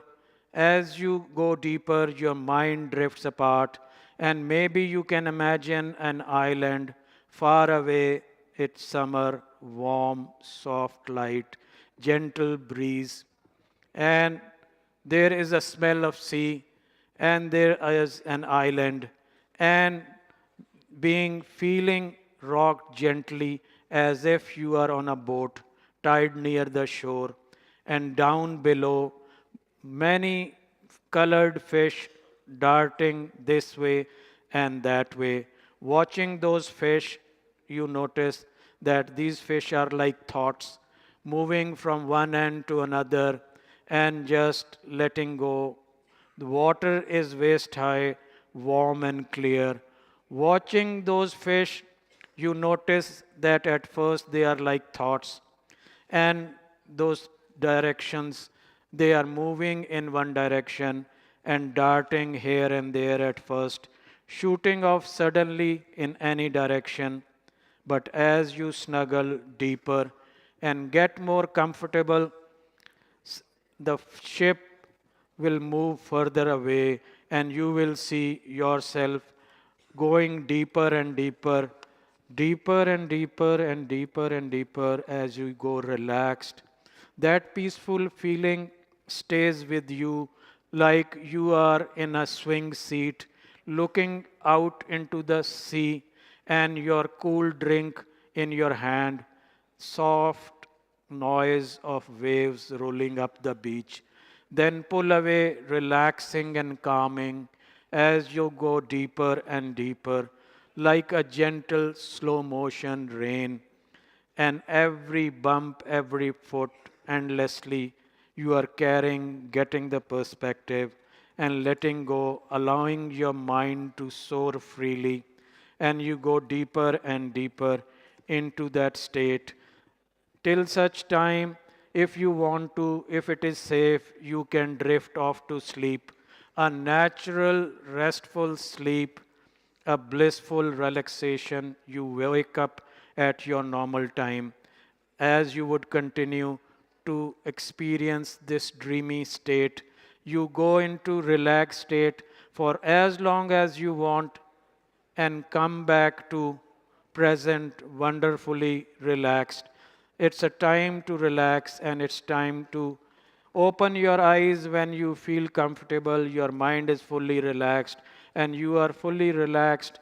All the stress and tension is gone, and you are to take on the day's work, whatever is left of the work, you can go through it. In a moment, I'm going to count backwards 10, 9, 8, 7, 6, 5, 4, 3, 2, 1. You can open your eyes when you feel comfortable. Some of you went to sleep. Some of you were dozing in their chair. And some of you kept on talking. There is every day something to learn, some new techniques to learn. This is one of the techniques. This is called the deep relaxation therapy. It is part of the hypnosis. The environment is not very conducive. Many people were walking by and many were talking. But regardless, I hope you have understood the concept of it. This is what I am. This is what I do. I am a master life coach, the only certified master life coach in Pakistan. I help people and companies to grow. And this is one of the hypnotic trance in which there are two chairs and I make people sleep between the two chairs. The head is on one chair, the feet on another chair. In between there is nothing. So when we have time, we will do that one day, maybe in the next Future Fest. We will have that hypnotic session. So this is about me. These are the life coaching events I do. And I hope you enjoyed it as much as I did. Basically, your pictures will be here maybe next time when I conduct the sessions. You looked something like this, especially the first 3-4 rows. They were in a trance. Some were sleeping, some were snoring, but this is how it looks like. So this is about me. And I help startups and companies who are always in stress. They are under tremendous stress. And when the stress level goes up, either a person goes to nicotine, alcohol, or drugs, which is not the right solution. The best solution is talk to a life coach, talk to a psychologist, get those stress levels down. Otherwise, stress is killer. You go into depression when the stress becomes chronic. I help people with these things.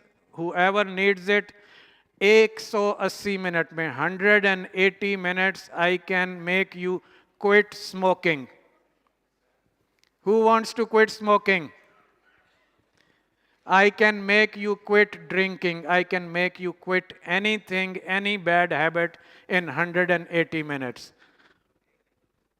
So this is what I do: TV, talk shows, radio shows, happiness workshops. I help organizations, corporate wellness programs where I bring down the stress level. I help them overcome their issues to do what? To improve their employees' productivity, which improves the productivity and their profits. So this is what I do. And these are the things you need to. This is my contact detail, very simple, Gohar Life Coach on Facebook, on Instagram. You can follow me also on LinkedIn, Gohar Life Coach. And if there is any question, I would like to answer. Thank you very much. My pleasure. سب سے زیادہ اگر آپ نے enjoy کیا تو madam آپ نے enjoy کیا. جی جی ایک کویسچن جی.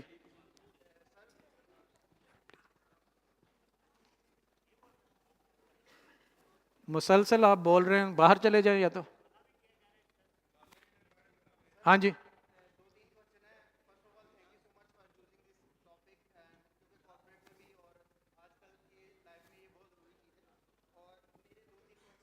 ایک کویسچن 2-3 کویسچن ساروں کے نہیں کرنے کویسچن, باقیوں کی باری بھی آئے. ایک کویسچن بس, صرف ایک کویسچن, بولیں جلدی سے.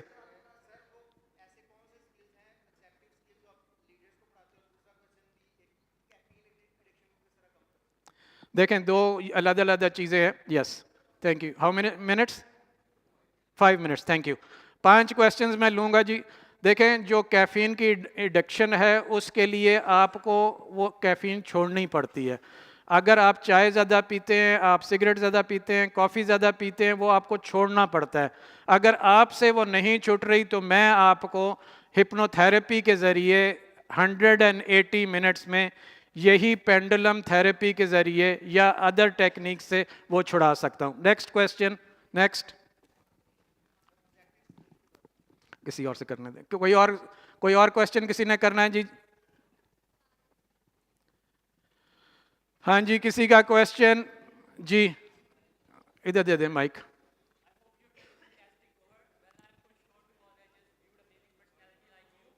Thank you. چلیں بولیے. ہاں جی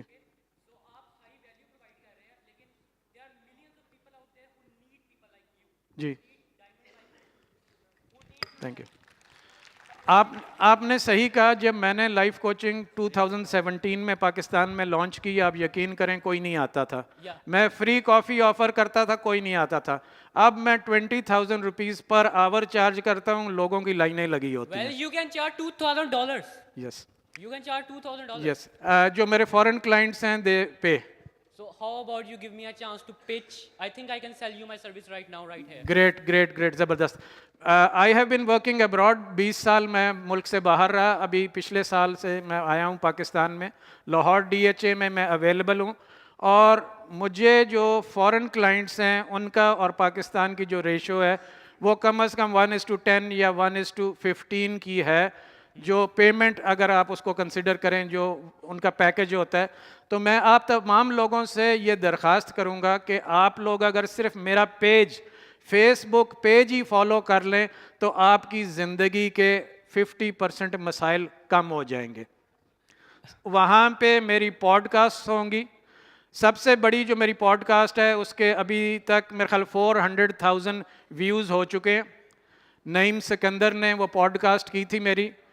پوڈ کاسٹ نمبر 199 ہے. اس کے اوپر آپ جائیں جا کے دیکھیں. وہ پوڈ کاسٹ بڑی لمبی ہے ویسے تو 1 hour and 50 minutes کی ہے, لیکن یہ ہے کہ اس کے اوپر میرے بہت سارے کلپس بھی ہیں, بہت ساری ادر وہ لائف کوچنگ ایونٹس کے ہیں. Thank you very much. آپ کا نام؟ My name is Mirza Mohammed Damil and my business name is Shatrex because when I زبردست. communicate with my foreigner clients, یہ لوگ کامیاب ہوتے ہیں کیونکہ ان میں یہ, اس کے لیے کلیپنگ کریں جی, سارا آل کلیپنگ کریں. اس نے کوئی جھجک نہیں محسوس کی, اس نے مائک پکڑا اور اپنا پچ کر دیا جو اس کی سروسز ہیں. جو کہتے ہیں نا کہ شرم کی تو پھوٹے کرم, وہی فیکٹ ہے لائف میں. جب آپ کو بیچنا آ گیا تو سمجھ لیں کہ آپ کو کاروبار آ گیا. The day you know how to sell your product and services, you will become successful. پیسہ تو وہ جو کہتے ہیں کہ آپ وکٹ پہ کھڑے رہیں رنز بنتے رہیں گے. امپورٹنٹ چیز ہوتی ہے کھڑے رہنا.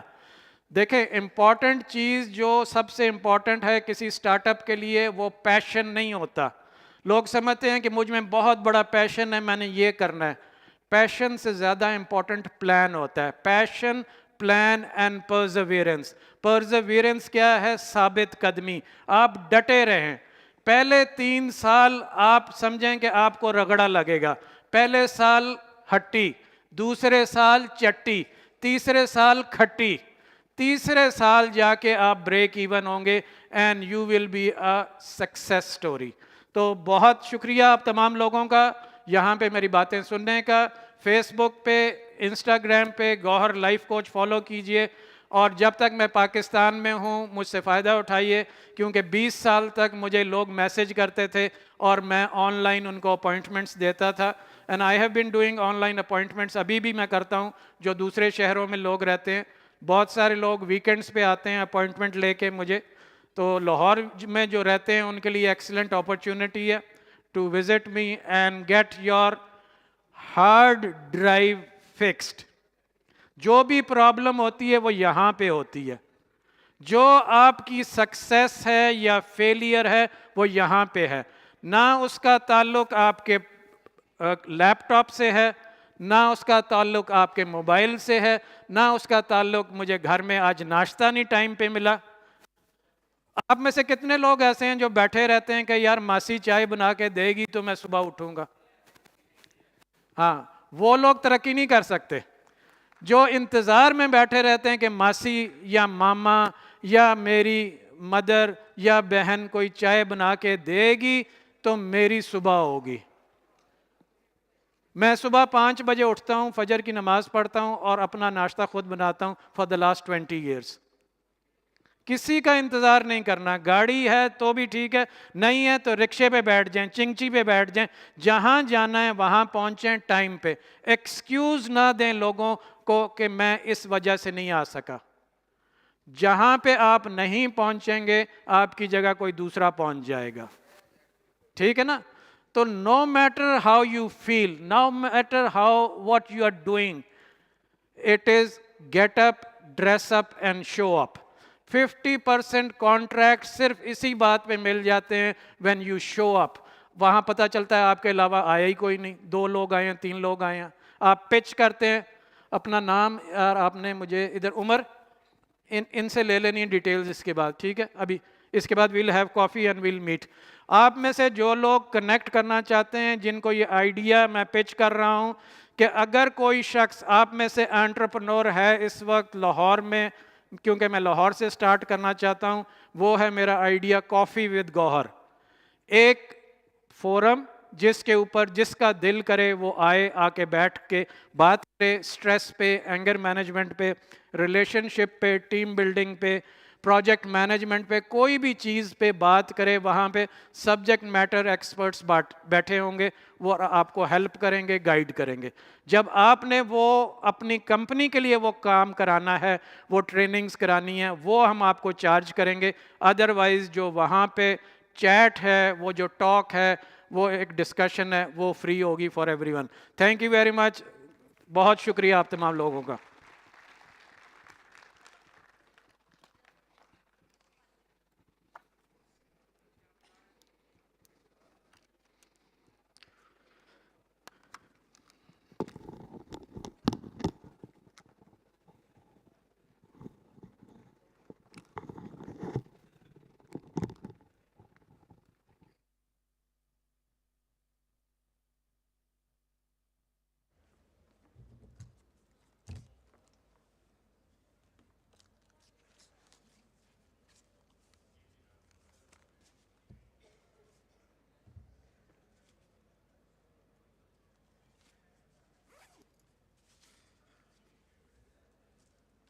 Thank you very much once again.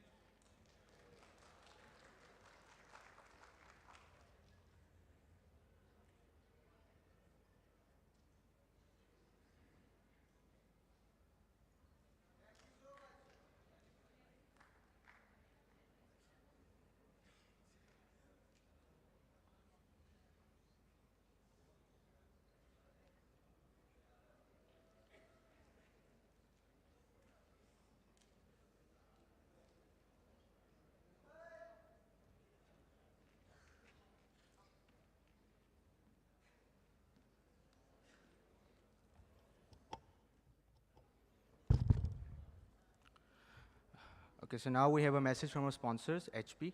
They are working for the youth of Pakistan, and we would like to bring on stage for you a short note from Nawaz Dhanji, country head, HP.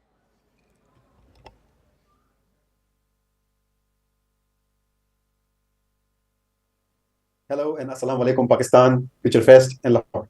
Hope you are all doing well.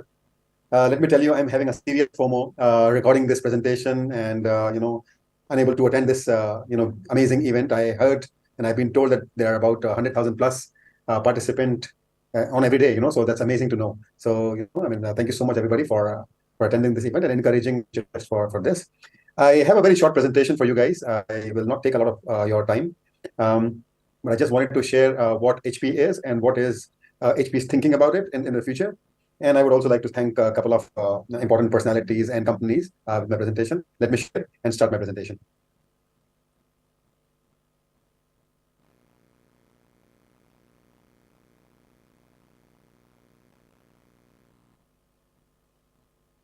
Right. So before I start, I just wanted to introduce myself. My name is Nawaz, and I am the country business manager in HP, and I'm based out of Singapore. I've moved to Singapore about 5 years ago. मैं दिल से और तबीयत से बिल्कुल पाकिस्तानी हूँ. So I'm one of those आप लोग बैठे हुए हैं. मैं बिल्कुल आप लोग की तरह हूँ. It's just 5 years that I've moved out from the country.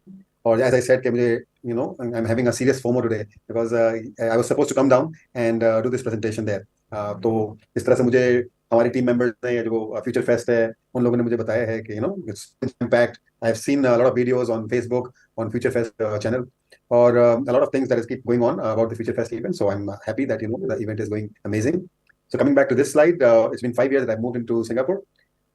Previous to this role, I was in HP Pakistan. I was doing an enterprise manager's role for 4 years. Before that, in HP, they keep moving you, right? So they keep changing your positions from one to another. So within HP, it's been 15 years. So within this 15 years, I've done a couple of roles. Prior to that, I was in Telecard, which is which is also known as CDMA. So that's and I've spent there for 8 years. I'm not sure how many of you are aware of Telecard because at that point of time in early 2000, Telecard used to be one of the key companies which pay phone लगाती थी companies और उसके बाद उन्होंने एक product launch किया था which is a wireless home phone, which was a very amazing product. So besides that, I am an sports and e-sports enthusiast. E-sports अभी हमारी जिंदगियों में आया है. So I am now following e-sports as well. Besides that, I've been serving voluntarily into an international and national level of tournaments for Pakistan and for a community. So this is a brief about my introduction. Okay, so and this is something about HP that probably a lot of people sitting here should know. HP को हम जानते हैं. It's not a stranger brand. It's a very household brand. हमारे घरों में हमारे दफ्तर में कोई ना कोई चीज़ HP की जरूर होती है. So it's a household brand in the world. HP overall is a $63.5 plus billion company. We are about 58,000 employees globally, and we have about 250,000 channel partners across the world. Countries in 180 countries worldwide. You can read all those things, but the point that I would like to make here is that HP is one of those companies who've been there for 80 plus years and is a household brand that we all know, but we don't know about the numbers. So we are part of the Fortune 100 companies, and the amount of patent that we have shows how innovative HP have been into many years, right? So we have 8,000 plus patents. That means कि हमने अपना चीजों को innovate किया है in the past 80 years.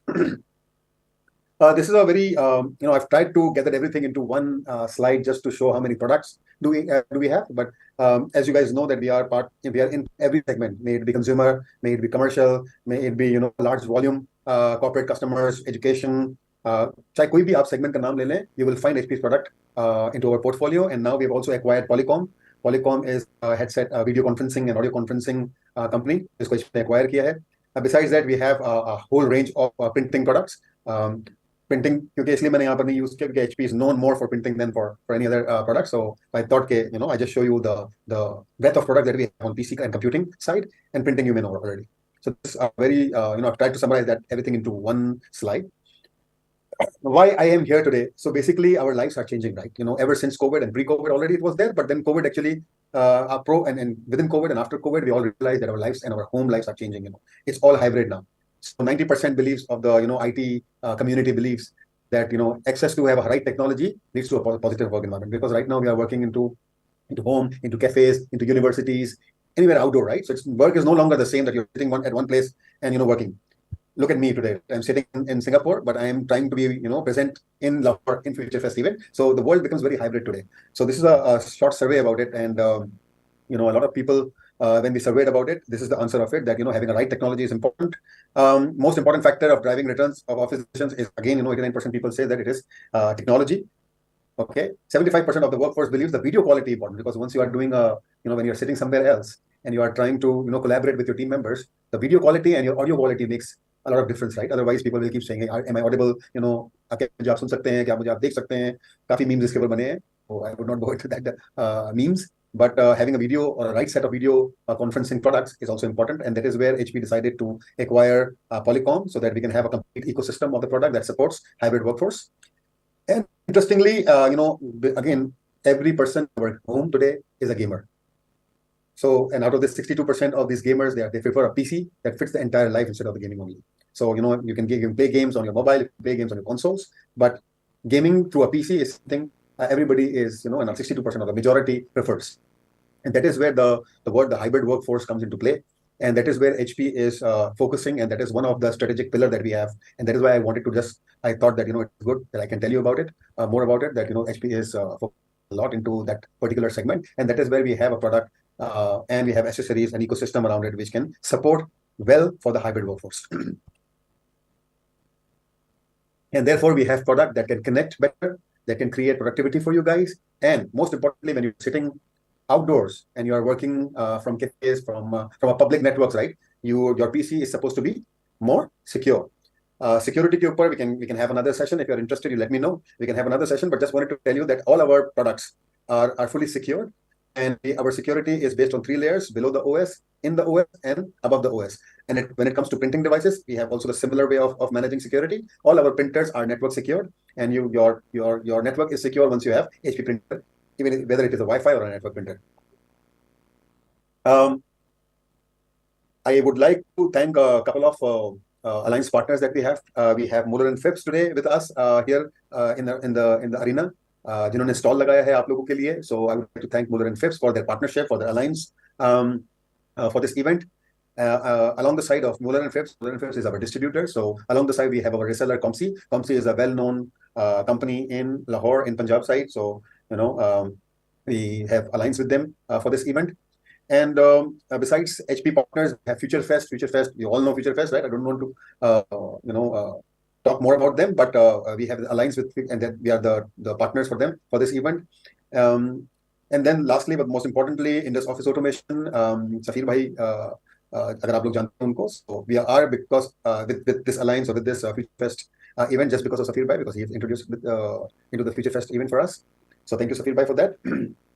Important thing for you guys to understand and note that we are not here just to tell you about HP and what HP is. We thought that mostly students and startups are coming and visiting Future Fest event. Therefore, we have specially launched a very good package for you guys, and that package includes a lot of products. But I just wanted to highlight one product, which is a HP Laptop 15S. Its number is 2174AU, which is an AMD platform, AMD R5 processor CPU.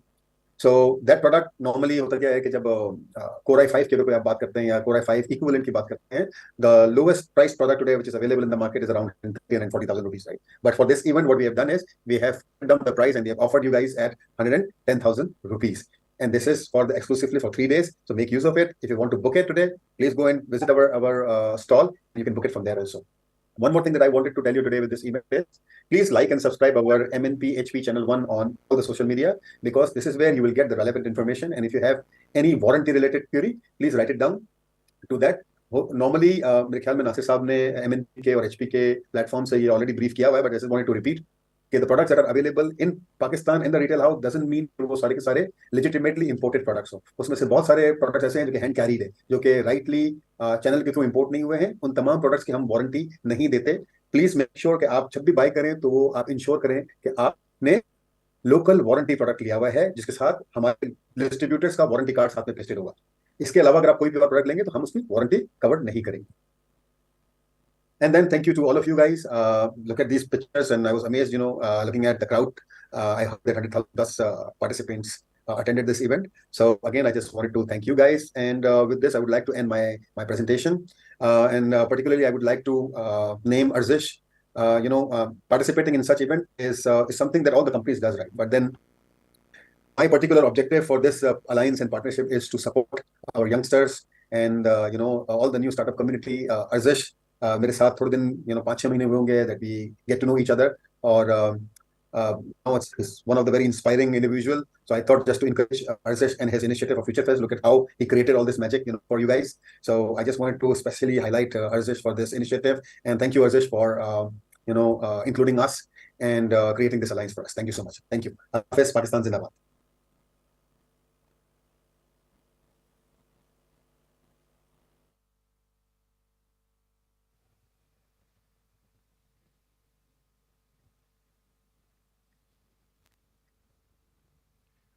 Assalamu alaikum. Hello and welcome, ladies and gentlemen. Today I'm here. My name is Safirul Haq. I'm representing Future Fest over here. And we are here to actually give some awards to bloggers who have participated in a competition. So I would like to invite representatives of MNP and country manager of ComC, which is a tier 1 HP partner. Mr. Ibrahim, would you like to join us on the stage, please?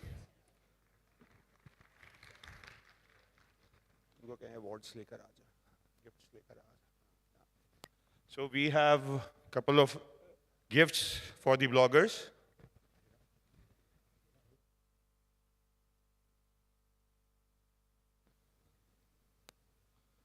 So there was a competition by HP for the bloggers کہ جن bloggers نے HP کی بہترین coverage کی on their blogs and they supported HP for the cause. ان کے لیے ایک certain giveaways ہیں by HP, and I would like to invite Mr. Ibrahim to come forward and say a few words.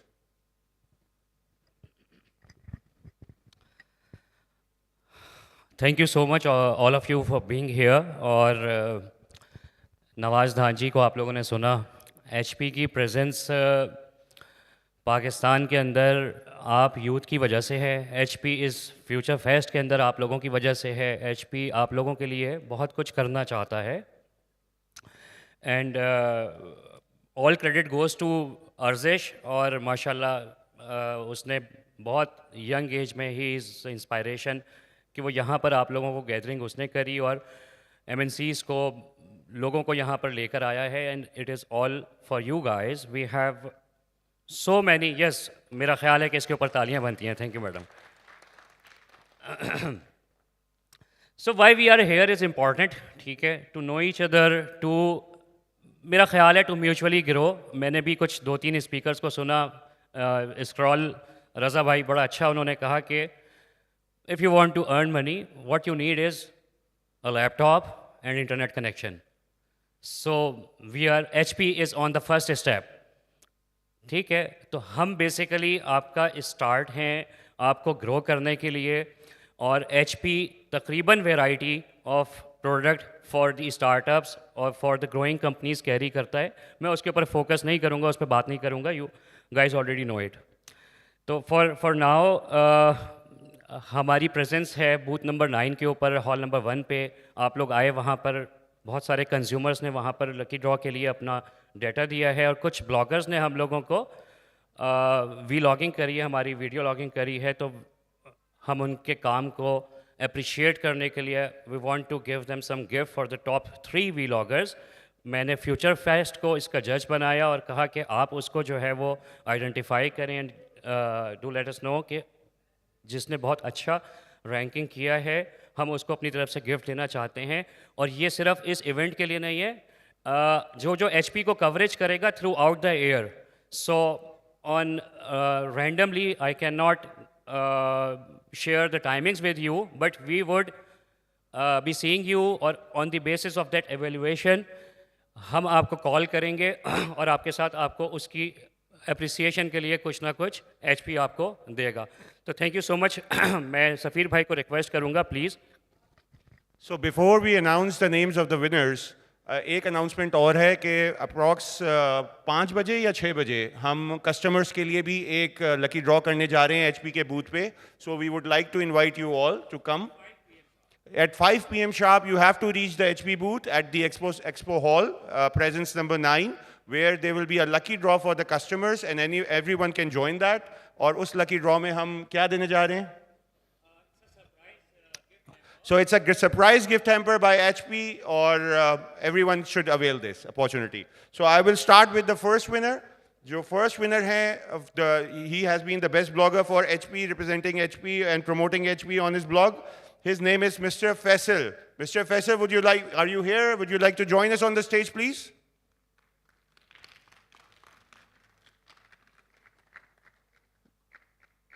Is Mr. Faisal here? Thank you.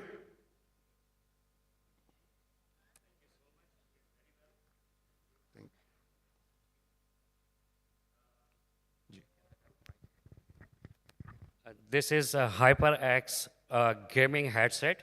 आप सब लोगों को इसका थोड़ा सा idea हो, yes, the people who are clapping. It's very expensive and it is very good for the vloggers and for the gamers as well. Thank you, Faisal, for your services. Thank you. So, congratulations, Faisal. The second one is Maliha. Wow. Congratulations.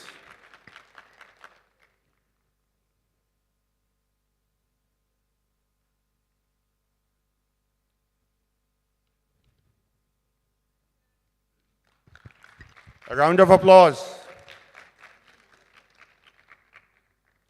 So, the third and the last one is Mr. Farhan. Is he here? Oh, welcome to the stage.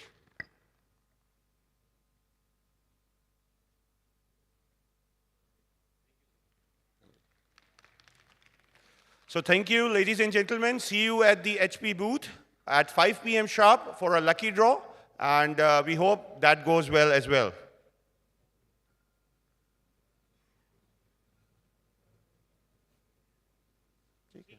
Thank you. Thank you so much.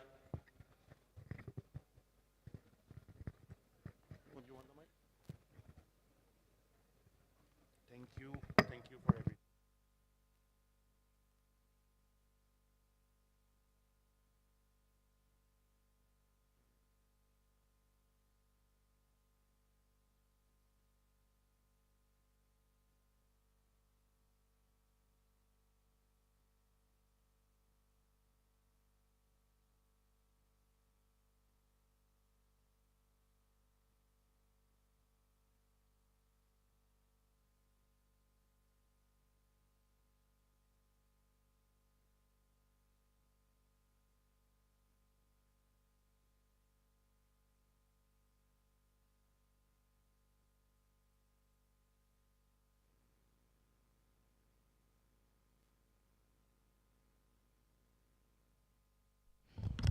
Sorry about that. I would now like to welcome the amazing Jimmy Wynn sorry, is he there? Sorry. I would now like us to give a really, really warm welcome to Jimmy Wynn for his amazing Win Hour, where we'll hear from some amazing guests talking about the successes in business. Please give a warm welcome to him as he comes to the stage. Thank you. I know.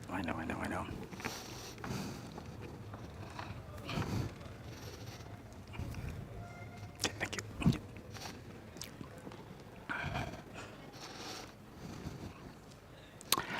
I love a win. And that's because people just cannot pronounce my surname. Growing up as a Vietnamese immigrant and refugee kid in America in the 1970s and 80s, no one could say Nguyen, which is how it's actually pronounced in Vietnamese. So people just came up with all kinds of variations. Nguyen, Nigerian, Nigerian, and then finally kind of Nguyen, and then Nguyen.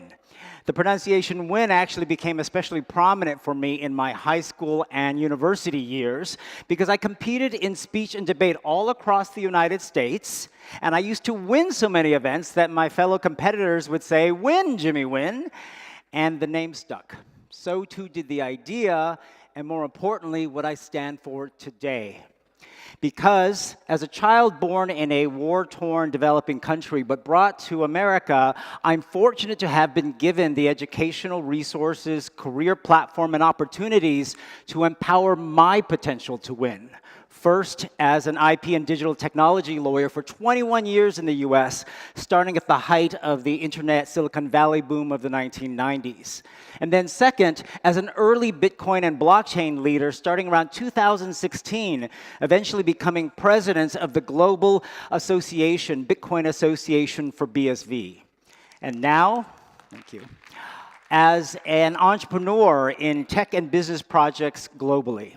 Along the way, however, I realized that part of my mission is also to help empower other people to win, not just me. Whether you are a student, young entrepreneur, an experienced leader in business, government, perhaps even an entire company, organization, community, or country. How do you empower your potential to advance, improve, succeed, and win for yourself? Well, that's why I'm here today to give a win speech, a new speech concept I conceived to invite global leaders, you'll hear some from more after me, to come share with you how to win in one chosen field, to give one win lesson they can articulate in 15 words or less, and share personal and professional stories to teach you how.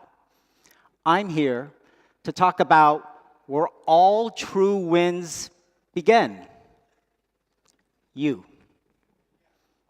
How to win at you, no matter who you are. Well, my win formula doesn't require 15 words. It only requires 3, in fact. 3 based upon the letters in win itself to create what I call a win formula. A win formula that is comprised of the following. W, for who. Step 1 is to really reflect and recognize who you are, where you come from, what shapes you. Second, I, for inspire.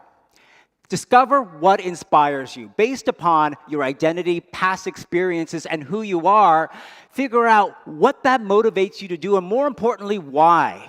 Why are you motivated? Is it to improve your family, to make a difference in your community, to have self-satisfaction in a particular field? Or is it driven by more negative emotions, such as trying to prove doubters wrong, anger at your situation or your country, or perhaps just to get over hurt situations from long ago? We all have things that motivate us, and the truest wins come from pursuing goals that are driven deep in our core. And finally, N, for new. For N, we have new, which is to find new ways to actually implement that inspiration that comes from who you are. Because we can all achieve good results and what we perceive as success by copying or repeating what other people do. But the best, truest wins come from actually exploring innovative ways to leave your unique mark in the world. So let me share my journey of how I got to my own win formula. So I was born in Saigon, South Vietnam, the youngest of 4 children to my father who became a judge in South Vietnam. So that's me, the baby, and my entire family. But my family actually had to flee Vietnam in April of 1975, just the night before Saigon fell. And we're lucky to be resettled out of Vietnam to the United States by the US military. But back in the United States, it was very difficult for my parents, who spoke very little English. And then I was the kid who knew I was different. We were one of the only Asian families in town. And so, like a lot of kids at that time, I kind of ran away from my immigrant and Vietnamese heritage and tried to fit in and be American. And one of the ways I tried to do that was to fix this, the Asian bowl haircut that my mother would constantly give me that made me look very different on the playground, so that I would spend entire hours in the bathroom trying to make waves or curls in my hair so I could look like the other kids in school. Well, that didn't work, and what I then did is like, okay, well, I'm not going to fully fit in, so then I just try to focus on school and excel, because that's what Vietnamese mother wants their kids to do. I did very well in school. I graduated high school at 16, university at 19, and law school at 22, following in my father's footsteps to be a lawyer, just like he wanted one of his sons to be. So At this point, I'd been checking off the boxes, doing all the things that I knew to do well, but realizing I wasn't doing anything unique. And as a young lawyer, I tried to really search for that.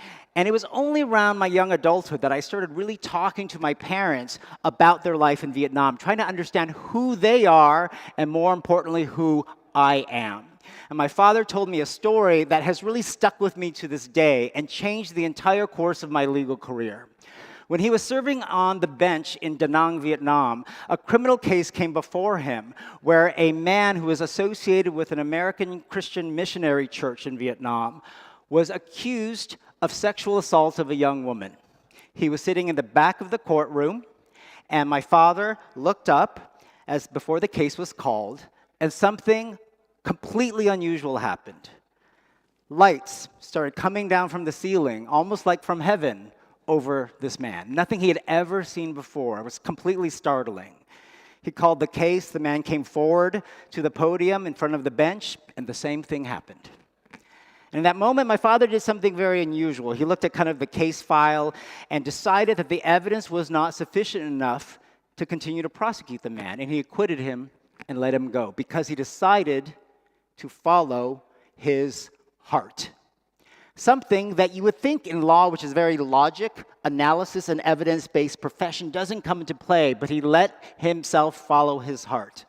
Let the man go, and cut to a couple years later when my family had fled Vietnam and were in tent refugee camps in the islands of Guam in the South Pacific, the US military base there, which were tough living conditions. And who shows up there but the same man that my father acquitted and let go, who was part of a church group processing Vietnamese refugees into the United States.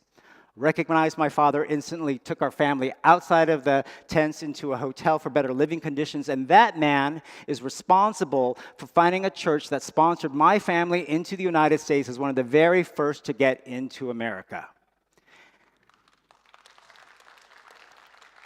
It is a powerful lesson in how following heart, no matter what the technicality, legal, mumbo-jumbo jargon of your profession is so critical to following the right path, and more importantly, leading to wins you may not expect.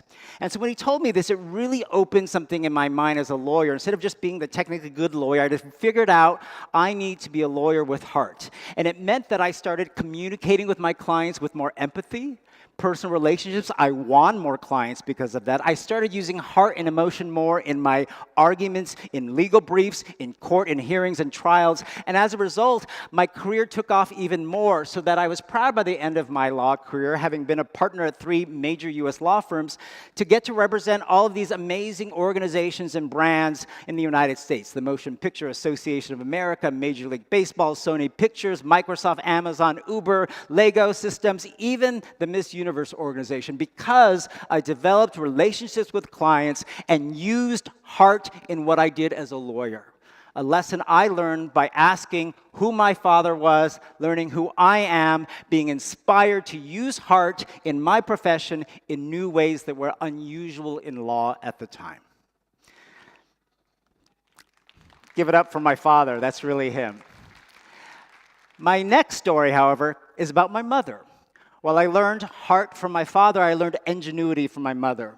Knowing that South Vietnam was likely to collapse in the months before we left, she started trying to take cash out of banks. But of course, cash became very short. She also had the ingenuity to realize that even if she took out South Vietnamese dong notes in another country, they would be worthless, useless. So she had the ingenuity to take some of that cash and buy gold bars, which she then took out of the country by wrapping them in a piece of fabric, almost a towel, underneath her shirt, because she was concerned about losing them or having them stolen. So, years later, in the United States, after living in a 2-bedroom small apartment, our entire family, after only a couple years in the United States, my parents, as immigrant refugees working minimum wage jobs, were able to buy their very first home in the United States because she sold those gold bars for cash for their down payment. And when she told me this story, it really struck me as to what would have been their life differently better, easier, had they been able to access their cash and funds and assets from Vietnam in America? What if they were not lost? What if they were accessible? And the reason that struck with me years later is when the words Bitcoin and blockchain first entered my life around 2013 and 14. After Bitcoin emerged, clients of mine started calling me, wanting to explore how Bitcoin and other virtual currencies could be used to make international transfers and access to money more efficient, more accessible, international remittance less expensive than it is today, creating technology and products that would allow us as persons anywhere in the world to transact with value that would not be lost, even if the country was lost. And that is why when clients called me about it, I took this particular interest. And it's not the only reason I left law, but it was a particularly motivating reason for why I finally decided to leave law partnership life in around 2016 to jump into the Bitcoin and blockchain industry, becoming CEO of one of the largest blockchain R&D firms in London for a while, and then becoming the president of the Global Bitcoin Association for BSV, a scalable competing chain of Bitcoin designed to make Bitcoin and blockchain used for good, where I traveled around the world, as you can see here, speaking, including here in Pakistan, to educate people about the power of Bitcoin, cryptocurrency, and blockchain to be used for something good, to create products so that people like my mother would not have to go find gold bars to take out of her country to save her money. A lesson I learned by understanding who she was, how that affected me, inspiring a belief in technology to find solutions to problems like this in a new way, the new era of Bitcoin. So that explains why I have been lucky to be invited back by the current government of Vietnam decades later to speak at their Future of Internet conference in Da Nang about the intersection of blockchain and internet protocol in the very city where my father acquitted that man decades ago. It's also why I believe that this leads you to be able to win at you, even if not a person. As organizations, companies, countries, we can ask, who are we supposed to be? What are we inspired to do with our company and organization? How can we do it in new ways? And therefore, this explains the name of my current business brand, New Win Global, trying to drive these new wins across the world with a combination of the lessons my parents taught me, innovation and inspiration to achieve new wins. So I am so excited to have developed an entire win network, partner companies, about 25 of them across the world, that deliver tech solutions in AI, blockchain, metaverse, investment, education, including companies here in Pakistan like the Career Institute, including regional partners like Ejad Labs with FutureFest and the Career Institute to drive solutions that use technology and business to empower these same ideals. It's why I spend time in developing countries such as Vietnam, where I'm from, Nigeria, where I was last October, and here in Pakistan, because I believe in the necessity of empowering the potential of people to win. And last October, I took a delegation of about 10 friends, companies across the world, including Aazam, the founder of FutureFest, to the government's Digital Nigeria conference in Abuja, Nigeria, in order to try and extend collaboration with Nigeria. And our goal, particularly with Arzish, is to actually try to find ways in which Pakistan and Nigeria businesses can collaborate with Kashifu Inawa, the Director General of the National IT Development Agency, because we recognize who the countries are very similar in their demographics and their talent and their aspirations. What inspires them, which is to create opportunities using technology for your young generation to have more prosperity and doing that in hopefully new ways. We'll see where that ends up, but I'm excited for those collaborations. So what am I doing now? As I'm continuing my current journeys, I have this WIN network, but I have a couple interesting new ventures among my portfolio of businesses. With my good friend and longtime colleague, Steve Shatters, who is the former CTO of the companies and technical team involved with the BSV blockchain, we have co-founded a new company called Zetium, which is using his idea to create a distributed computing infrastructure that will make AI inference and other emerging technologies that rely on computing power far more efficient and 90% less costly than it costs by using the big tech giants' cloud computing services. In a mission to make technology like this, especially AI, more accessible and affordable for all. Because we recognize who we are, which is people interested in scaling technology that inspires us to create products to make things useful and accessible for everyone, no matter what country or socioeconomic level you're from, and doing it in new ways and alternative to the big tech giants' cloud computing services. My second venture I'll conclude with, that I'm involved with, relates to Pakistan. It's with my friend Mohammed Salman Anjum, who's Pakistani and splits his life between Dubai and here in Pakistan. And he is the founder of a company I am proud to now be chairman of, a company called InvoiceMate. And the company uses blockchain technology in order to process the management of invoices, but also to power an invoice financing marketplace, which allows SMEs, small businesses, including here in Pakistan, the UAE, and more countries to come, to get cash faster on their unpaid invoices, because we have convinced banks, including about 8 here in Pakistan, some in the UAE, and soon to be Saudi Arabia, to offer lending pools, money, credit pools, to lend on those unpaid invoices, because our blockchain product can verify the integrity of the invoices faster and more accurately. This is using who we are, people interested in blockchain technology for good, inspired to create products that help his native country and other Middle Eastern and soon other developing countries in a new way, an invoice financing marketplace powered by blockchain and AI that has never been done before. So I'm excited to see where that leads, and I'm proud to be the chairman of that company.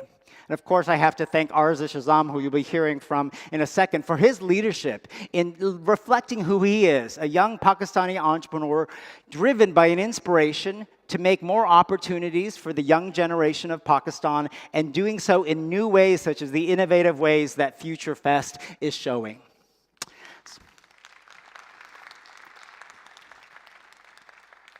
So with these lessons, I hope you're opening your mind to how you can win at your life, your career, your company, your organization, your community, even your country. It all starts by recognizing who you are, discovering how that inspires you to take action that is meaningful, and finally, finding new ways to implement that vision. For me, my win lessons really began, of course, in Vietnam, where this little boy was born, but of course, that's not where this little boy grew up. But I learned my win lessons later in life from my parents, who are thriving still in Southern California, with my father at almost 90 years old and my mother about 86. And it's amazing to see their thriving life, a second life in the United States. But the win lessons of my life and theirs really started in Vietnam, where we had a life and we really grew. And what are you doing? Okay. All right. So thank you. Where they served, where they grew, where they married, where they elevated, where they birthed a family, children of hope, a new generation of win. A life together in one country but disrupted. And now it's time to take their lessons of yesterday and create a brighter tomorrow, a better world of win. Bye-bye.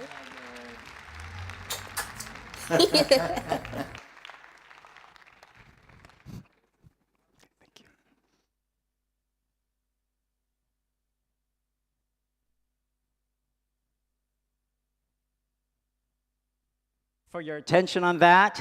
Now, we have 3 more win speakers for you who are so kind as to be gracious guinea pigs in this experiment of my win speeches.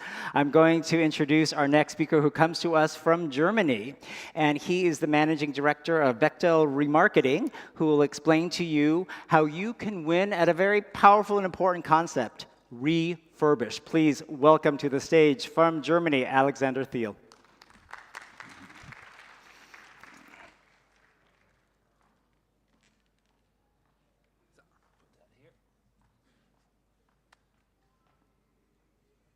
Well, thank you, Jimmy. Do you have a mic or? Okay. Well, didn't practice that before. We'll try our very best here. Good. So, welcome FutureFest. I'm really glad. I'm really proud to be here. My first time, as I said this morning, in Pakistan. It's been a great time, and what I especially enjoy about Pakistan are 2 things. Firstly, the kind hospitality I've been experiencing. Thank you very much for that. And I love the food. Because it's so spicy. Good. I have to get used to not moving when I'm talking. This is a good experience today for me. I'd like to talk to you about win at refurbish. Oh, thank you. Now I'm back. And here is my win lesson. It's basically about doing more with less. Doing more with less means how can we materialize on the potential of the circular economy in IT.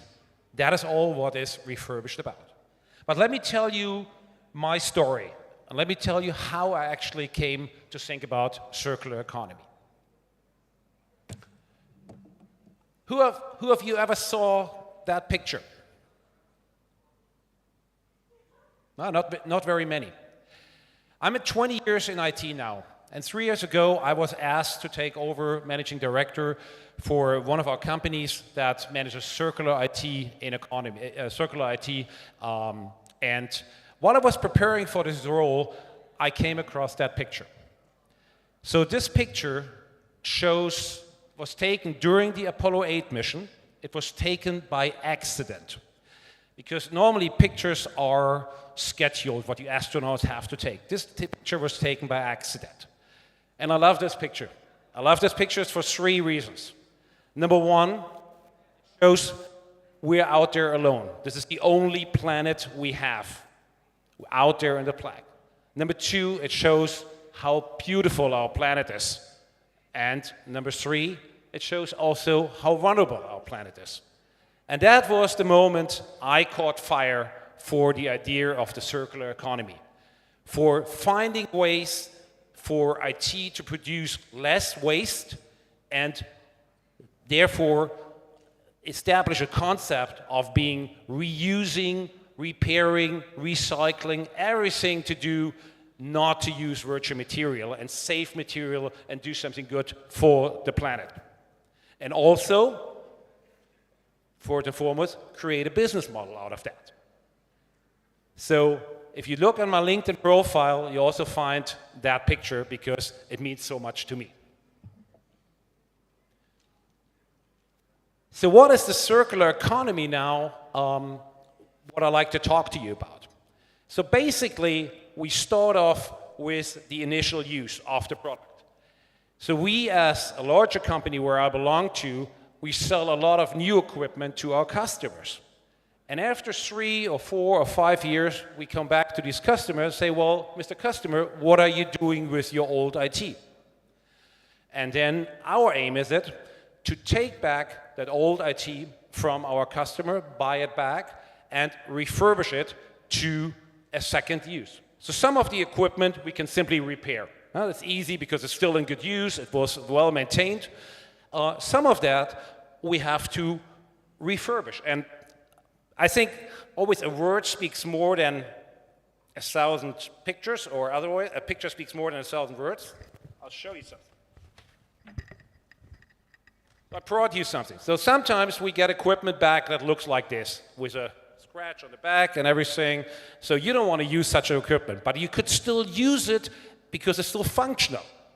So what we do, we just turn it around and refurbish it so it looks new again. And this is what I think is very powerful, because in the end, you don't have to produce a new product, you don't have to use new resources, you just simply refurbish the old resources. And that is what refurbishing is all about. And if you have then a full product, it looks like this. This used to be an old one, this looks like new. And this is very, very powerful and can save resources and also a lot of money. And only at the very, very last resort, you want to recycle IT. And then, I don't know if anyone ever saw something like that here. This is a shredded hard drive. This is what we do at the very, very last resort. If we cannot use the IT again, then we refurbish it. We recycle it, and then we use these components to build new computers. But something you definitely don't want to do with your IT, you don't want to waste money. I don't know if anyone ever saw something like that. This is shredded money from our Federal Reserve, like old money. And this is exactly what's happening if you don't use the potential of refurbished IT. You're wasting money. So the idea is not to shred money, but to refurbish IT. And what I want to do here in Pakistan is to find partnerships together with you to do three things. Number one, we would like to find partners to sell refurbished IT to a wide range of customers. Number two, it could be partners to service this refurbished IT. Or number three, it could be simply to sell the refurbished IT to university, companies, institutions, whomever who wants to benefit of that potential. Because refurbished IT comes at, and you probably know that, at a cost of probably a third of the new product, and it is still usable, and it's still very good usable, and the experience shows. So this is what I'm here for in Pakistan, and this is what I would like to reach out to, and we like to build upon these partnerships. We understand this has a wider ecosystem. So please reach out to me if you think refurbished is a way forward and can be a driver to drive Pakistani innovation and a way to digitalization as the backbone of your economy.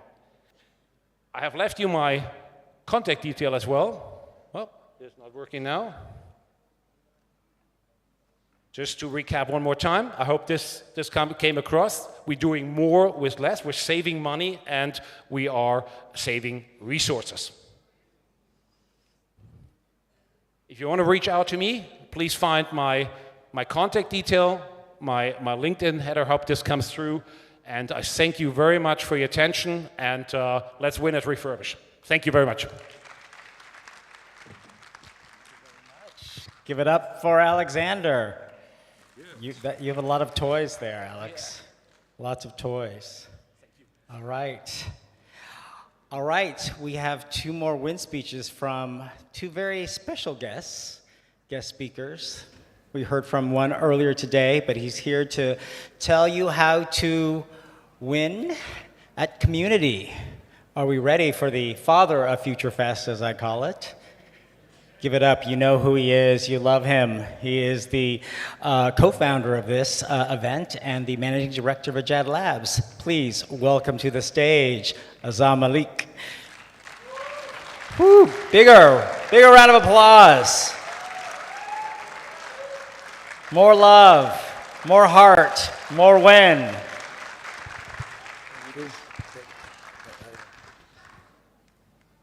बहुत शुक्रिया Jimmy बिस्मिल्लाहिर्रहमानिर्रहीम मैं सबसे पहले ये clarify कर दूं कि मैं कोई हलफ उठाने नहीं आया मैं एक मफरूज़ा जो था उसे ये बताने आया हूं कि कोई पाकिस्तानी भी एचकन पहन सकता है इसके लिए सदर या वज़ीर होना ज़रूरी नहीं है लग रहे हैं थैंक यू वेरी मच अच्छा हमने बहुत कुछ बदलने का सोचा होता है हर बंदे ने اور میرا بھی خواب تھا, میں شاعر ہوں, جوانی میں سوچتا تھا کہ میں بھی اس ملک کے لیے بہت کچھ کروں اور پہلے سے موجود چیزوں کو بدلوں.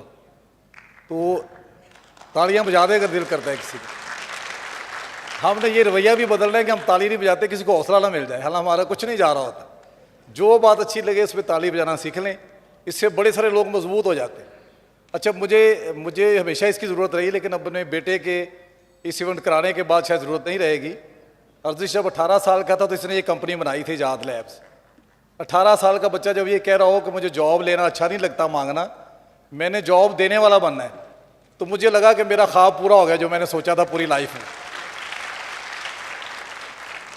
اور جب اس نے یہ کمپنی بنائی تب میرے اور اس کی ماں کے پاس اتنے پیسے نہیں تھے, ہم نے اس کے لیے اپنی گاڑی بیچی. اور اس کے جواب میں اس نے کیا کیا کہ وہ 6 سالوں میں پاکستان میں $200 ملین سے زیادہ انویسٹمنٹ لایا اور ہمیں بھی فارچونر گفٹ کی. والدین کو بھی نہیں بھولا. اچھا, یہ میری کامیابی مجھے بچپن سے ہی تھا کہ میں نے کہیں پڑھا کہ پاکستان میں بلکہ ایشیا میں ہی ہر بچہ پہلے 5 سال میں کم از کم 50,000 مرتبہ نو سنتا ہے. جب بچے کو اتنی شٹ اپ کالس ملیں گی تو نیا کیسے سوچے گا. تو میں نے اور طاہرہ نے سوچا کہ ہم اپنے بچوں کو نو نہیں کہیں گے. اور ارزش جب چھوٹا تھا تو اکثر کھلونے کھول دیتا تھا, تو مجھے بھی غصہ آتا تھا کہ ایک صافی تھا, سیلف میڈ بندہ تھا کہ جو قیمتی کھلونا لائے یہ کھول کے بیٹھا ہوتا تھا کہ میں نے دیکھنا یہ چلتا کیسے. تو اگر میں نے اور اس کی ماں نے تب اسے منع کیا ہوتا تو آج وہ IT سیکٹر کھول کے نیا ایکو سسٹم نہ بنا رہا ہوتا پاکستان میں.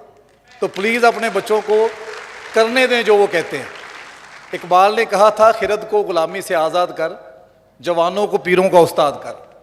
یہ سمجھنے میں ہمیں 100 سال لگا دیے.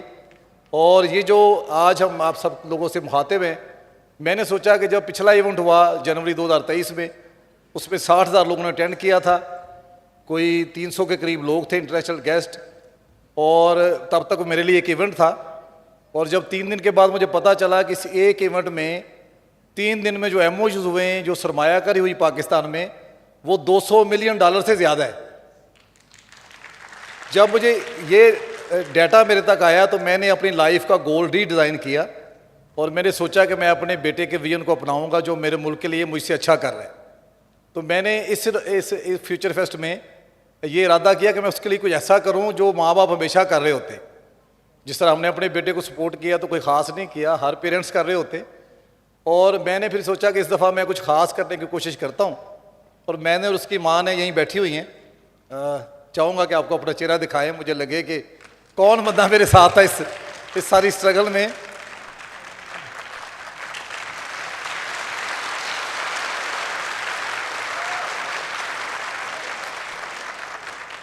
میں جب بچے کی کامیابی کی مبارکبادیں سمیٹ رہا ہوتا ہوں تو کبھی کبھی خود غرض بھی ہو جاتا تھا کہ میرا بیٹا ہے. تو پھر مجھے لگا کہ نہیں, زیادہ رول تو اس کی ماں کا ہے اس کی تربیت میں, بھلے باپ کا بھی ہوتا ہے لیکن اس کا کریڈٹ اس کو ملنا چاہیے. تو آپ نے اس کے لیے مجھ سے زیادہ تالیاں بجائی ہیں, اس لیے میں خوش ہوں. تو میں نے اس دفعہ سوچا کہ میں کچھ ایسا کروں کہ جو اس ملک کے لیے بھی اچھا ہو اور میرے بیٹے کے خواب کو بھی تقویت ملے. تو یہ 3رے ایڈیشن سے میں 2 ماہ پہلے ایک روڈ شو کے لیے گیا. میں 45 دن تک سڑکوں پہ ہی رہا اور 40 شہروں میں گیا, 80 یونیورسٹیز میں گیا. اور ان 40 شہروں کے نام میں نہیں لے پاؤں گا, لیکن لیا سے, آزاد کشمیر سے, گلگت سے جو آج منسٹر آئیں, ان سب کو میں مل کے آیا اور انوائٹ کیا کہ آپ لاہور آئیں. میرے بیٹے کا خواب ہے کہ اس ملک میں IT کو فروغ ملے, ہم پاکستان میں ڈالر لے کے آئیں اور اس ملک کا خام خواہ کا غریب ہونا جو ہے وہ ایکسپوز ہو جائے کہ ہم غریب نہیں ہیں. تو وہ سارے لوگوں نے میری بات کا اتنا سیریس لیا, مجھے حیرت ہوئی کہ یہ لوگ سارا دن سیاسی تقریریں سنتے ہیں, اثر نہیں ہوتا ان پہ. میری بات پر پتہ نہیں کیوں ہوا کہ شاید میں دل سے کر رہا تھا یا میرا کاز بہت بڑا تھا کہ اب ٹیک ریولوشن کے بغیر کوئی ملک ترقی نہیں کر سکتا.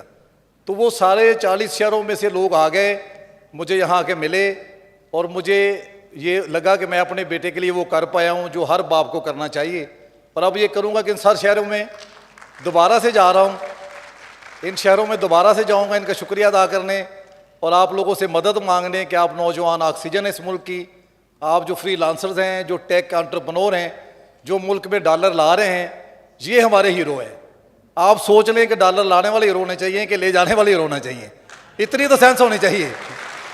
جو ڈالر لا رہے ہیں وہ ہمارے ہیرو ہیں جو ان کا ہے کام وہ اہل سیاست جانے, میرا پیغام محبت ہے جہاں تک پہنچے. اور بڑے سارے لوگ شاید مجھ سے ڈس ایگری بھی کریں گے, میں زیادہ ہوپفل ہوں, لیکن میرا دعویٰ ہے کہ پاکستانی یوتھ کا ٹیلنٹ دنیا کی کسی قوم سے کم نہیں ہے. اس کی ایک دلیل میرے پاس ہے کہ اگر ہمارے نوجوانوں نے بغیر کسی سرپرستی کے, بغیر کسی پیٹرنزم کے, انہوں نے دنیا میں تیسری بڑی فری لانسنگ کمیونٹی کا اعزاز حاصل کیا ہے اور ہمیں منہ دکھانے جو کا چھوڑا ہے, تو اس کے لیے آپ سب کو سلوٹ ہے, آپ نوجوانوں کو میں سلام کرتا ہوں. اور اگر کسی کو پھر بھی لگے کہ ہم یہ نظام نہیں بدل سکیں گے, تو ان کے لیے ایک مشورہ ہے کہ مجھے یقین ہے کہ میری بے جان ٹکروں سے فصیل وحشت نہیں گرے گی. مجھے یقین ہے کہ میری بے جان ٹکروں سے فصیل وحشت نہیں گرے گی, مگر میں پھر بھی سیاہ شب کا غبار بن کے نہیں جیوں گا. بہت شکریہ.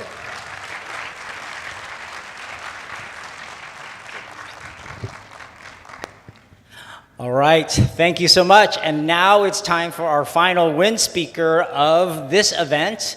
And we have the ultimate Future Fest man. He's the founder of Future Fest and, of course, also the founder of Ejad Labs. You know him. He is a bright light here in Pakistan, leading the way to have you all say challenge accepted for the digital and transformative future of Pakistan. Let's use this opportunity to thank him for Future Fest and to welcome him to the stage to talk about Win at Pakistan.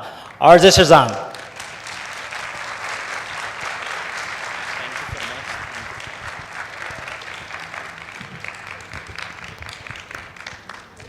السلام علیکم جی. Thank you so much آپ کا.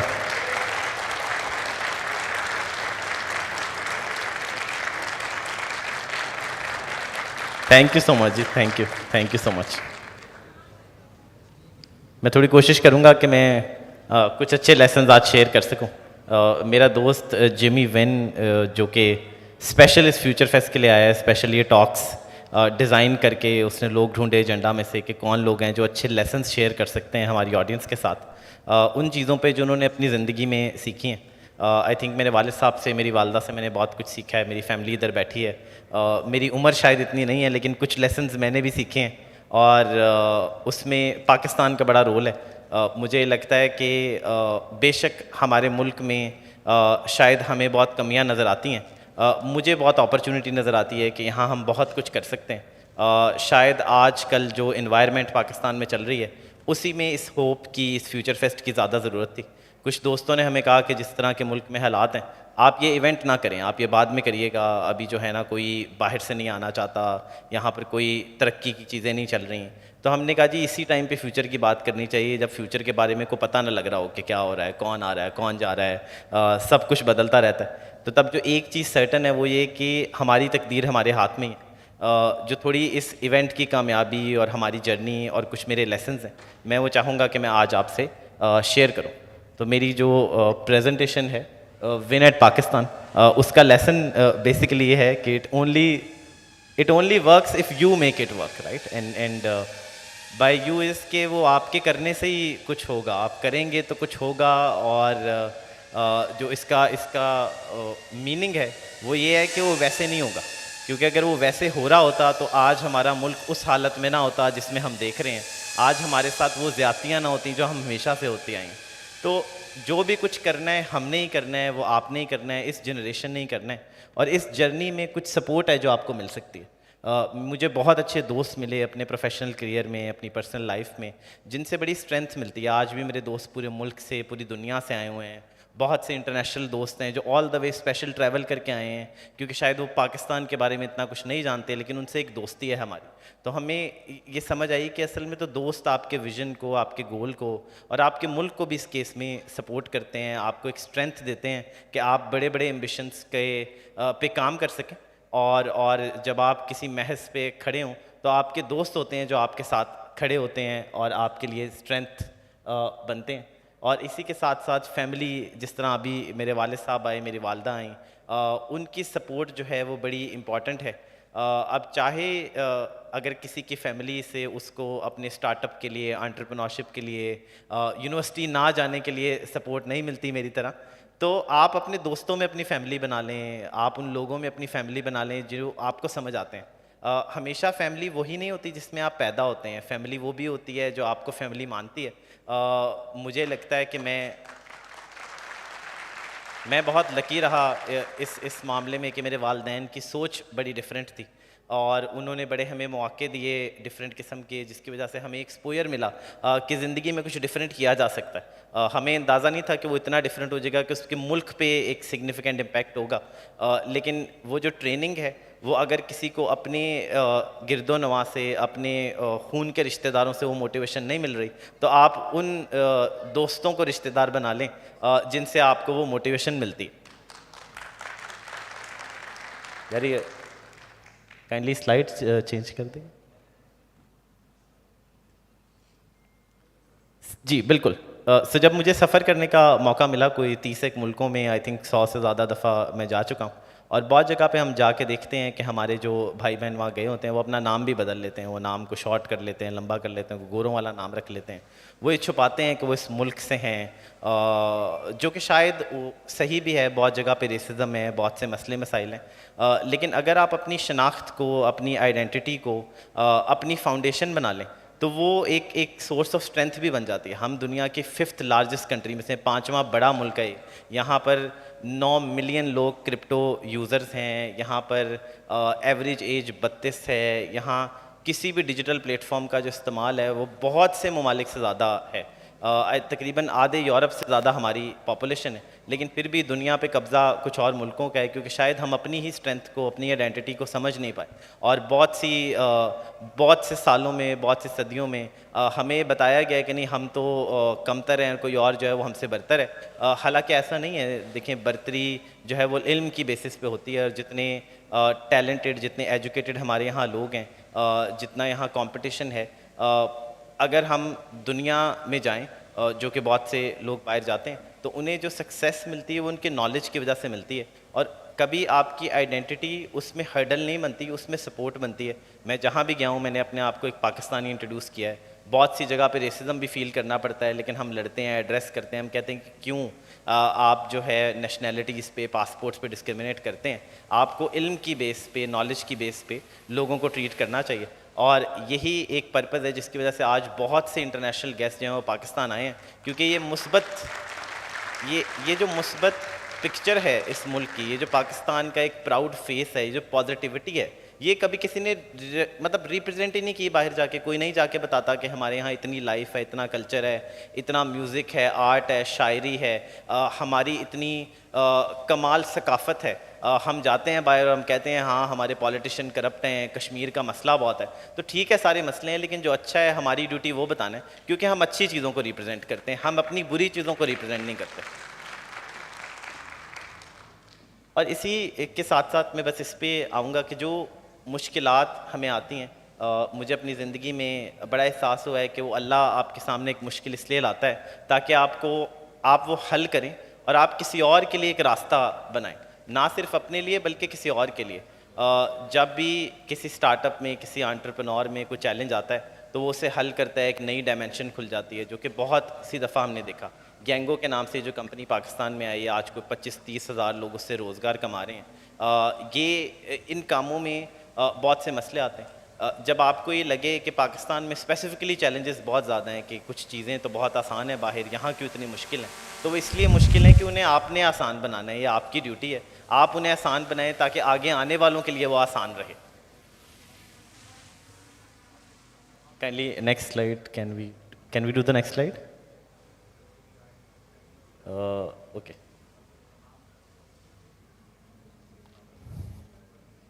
ہاں we can go to the last slide, it's fine. جی تو بالکل اسی کے ساتھ میری جو لاسٹ سلائڈ تھی وہ تھی جی کمیونٹی پہ. آئی تھنک کمیونٹی یہاں ہم سب سمجھتے ہیں, ہم ایک ایگریکلچر کنٹری سے ہیں, ہم میں سے بہت سے لوگ دیہاتی لوگ ہیں. میں بھی ایک گاؤں سے بلانگ کرتا ہوں, فاروق آباد شیخوپورہ کے نام سے. और जब दुनिया में मैं कहीं भी जाता हूँ तो वहाँ मुझे फ़ारुखाबाद के शेखुपुरा के बहुत लोग मिलते हैं। जब मैं मैड्रिड में जाता हूँ तो कोई बंदा आ जाता है कि जी हम भी शेखुपुरा से हैं, हम फ़ारुखाबाद से हैं, हम आपके वालिद को जानते हैं, हम आपके दादा को जानते हैं। तो आपको पता लगता है कि इतनी बड़ी दुनिया में जिसमें कुछ 7 अरब लोग हैं, वहाँ पर भी ये जो 200, 300, 1 लाख लोगों का गाँव है, इसका कितना स्ट्रॉन्ग कनेक्शन है। तो ये कनेक्शन जो है, इसे गोरों ने एक खूबसूरत सा लफ्ज़ दे दिया जिसे हम कम्युनिटी कहते हैं। हम इस इवेंट को भी कम्युनिटी इवेंट इसलिए कहते हैं क्योंकि हमने एक अपना छोटा सा गांव बना लिया है। उसमें कुछ इंटरनेशनल दोस्त भी हैं, कुछ लोकल दोस्त हैं, कुछ स्पॉन्सर्स हैं, कुछ पार्टनर्स हैं, और ये कम्युनिटी है जो कि हमें हमारी शनाख्त देती है, हमें वैल्यू देती है और हमें वो सपोर्ट देती है जो हमें आगे लेके चले। अगर हमें ये लगे कि शायद हम अकेले ही ज़िंदगी में हर चैलेंज पास कर लेंगे, तो नबियों को भी कम्युनिटीज़ की ज़रूरत रही है, उनको भी कबीलों की ज़रूरत नहीं है, उनके भी रिश्तेदार, दोस्त, उनके भी मोहल्लेदार उनकी सपोर्ट में आए। तो जो भी रेवोल्यूशन, जो भी चेंज हम लेके चलना चाहते हैं, उसके लिए सबसे ज़रूरी है कि हम एक कम्युनिटी बिल्ड करें। हम 2 लोग ढूंढें, चाहे वो हमारे रिश्तेदार हैं, दोस्त हैं, फिर आगे 4 ढूंढें, फिर 8 ढूंढें, और होते होते वो 2 लाख भी हो सकते हैं, जिस तरह पिछले 2 दिन में हो चुके हैं, और शायद आज के दिन को मिला के वो 3 लाख हो गए। ये इतना बड़ा इवेंट सिर्फ एक ही सूरत में हो सकता था कि हम सब मिलके कराते, और ये सब ने मिलके कराया। यहाँ बहुत से लोगों ने एफर्ट पुट इन की है, क्यूरेशन की है, डिफरेंट कंपनीज़ ने इनविटेशन डाले हैं। ये सब सिर्फ इसलिए हुआ है क्योंकि हमें एहसास था कि हम तो ये कर ही नहीं रहे, हम दूसरों से रिक्वेस्ट करें कि आप हमारे साथ मिल जाएं, हम मिल के कुछ करते हैं। तो ये कम्युनिटी है, और ये सारे वो लेसन्स हैं जो बड़ा कोर हैं हमारे इस फार्मूले का, कि कैसे ये सब कुछ हो रहा है और कैसे और भी बहुत कुछ हो सकता है, कैसे हर प्रॉब्लम हम सॉल्व कर सकते हैं। सिर्फ अगर हम ये पहचान लें कि वो प्रॉब्लम हमारे लिए ही रखी गई है और वो हमने ही सॉल्व करनी है, और अगर ये निज़ाम को चलाना है, अगर इस मुल्क को बेहतर करना है, तो वो हमें ही बेहतर करना पड़ेगा। इसी के साथ आप सबका शुक्रिया। पाकिस्तान जिंदाबाद। All right, stay here, stay here. We have a few minutes to talk to artists. Another round of applause. Thank you for Future Fest. Yeah, louder. Your mama says yes. So Arzish, as you look out into the crowd and onto the entire complex here for year 3 of Future Fest, remembering where year 1 started, where I was, how does it make you feel? I think grateful. For? I think grateful for all the people who've put in the energy to come all the way, whether that is from Seattle or Bahawalpur or Moscow or all these different areas and cities, for believing in this cause. I think that's where all the value comes in. Our role merely is to try to hold this fort together and to keep these people together for at least these 3 days, and try to do it again every year. Please, round of applause. Sometime in the future, when you look back on this chapter of your life, launching Future Fest, what do you hope that it accomplishes? What wins would you like to see emerge? You know, I've done more than 250 events, smaller and bigger. That's way too many events to do in 7 years. Yeah, I told you that. Yeah, you always tell me that. Focus. Absolutely. But I think, you know, building Future Fest has been very, very special because it brings together all what I've learned and everyone whom I've met and whatever I believe in. And then the people I got inspired from in one place. I think if I look back after 10 or 15 years, I will look at this point as the inflection point of enabling a population that has been untapped and oppressed for many, many years. Do you think what's happening with Future Fest will be enough, or what else has to happen on top of what happens here? I think what we've done here is only give you a thought, is only a start and a spark, and it must catch a fire. It must catch a fire all over the place, the country, the world, for this effect to really take place.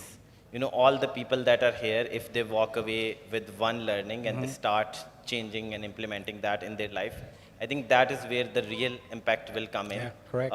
And that's why I will keep pushing the content online, throughout till the next edition.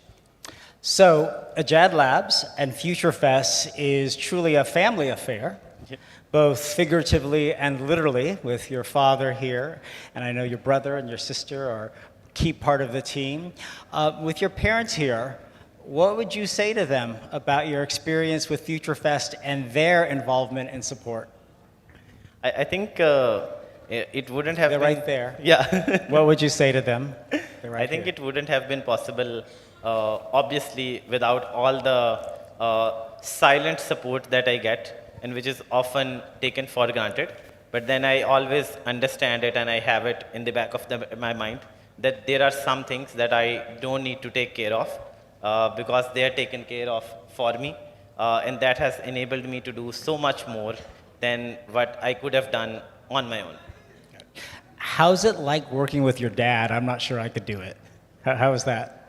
I think I just get inspired from him. He does his working and I do my working, and then it collides together in whatever has happened in this event. Have you ever thought about giving your mother a position in Ejad Labs? If she wants, she can take it. Does she have to interview? No. No. Anyways. They're coming up. There's a whole entourage. Let's welcome up to the stage the first family of Future Fest. Exactly. Thank you so much, Jimmy. We are here, and two of our kids are still running around for different chores.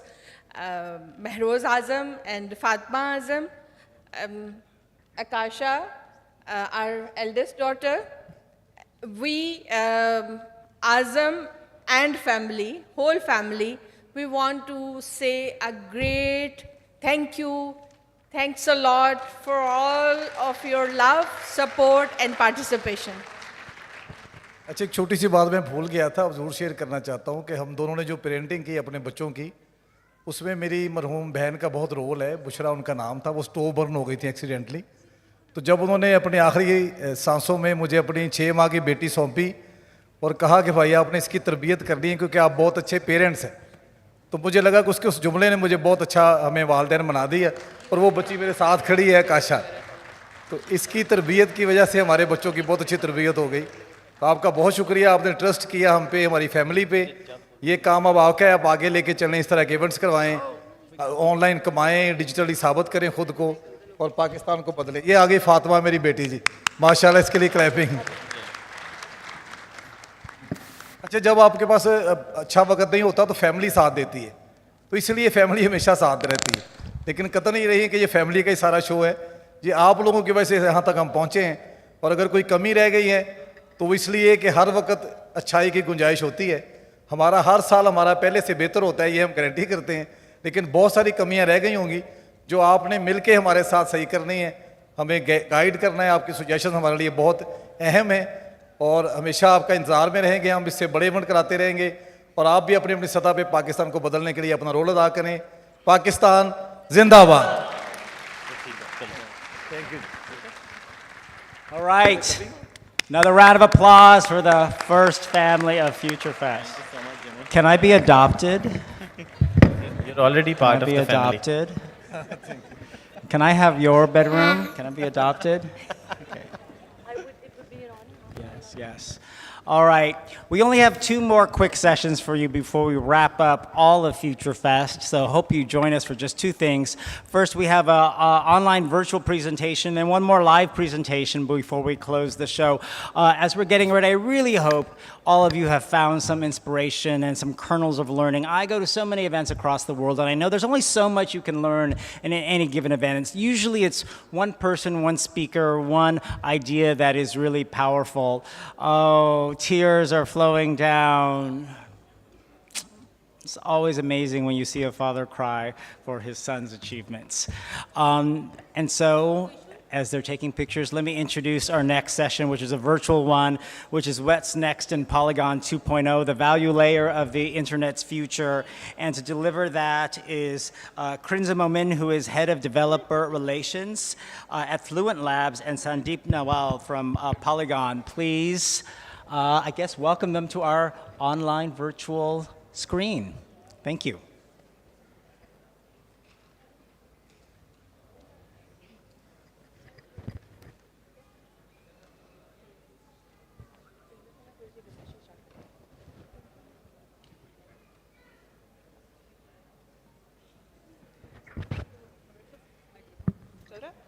Hello?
All right.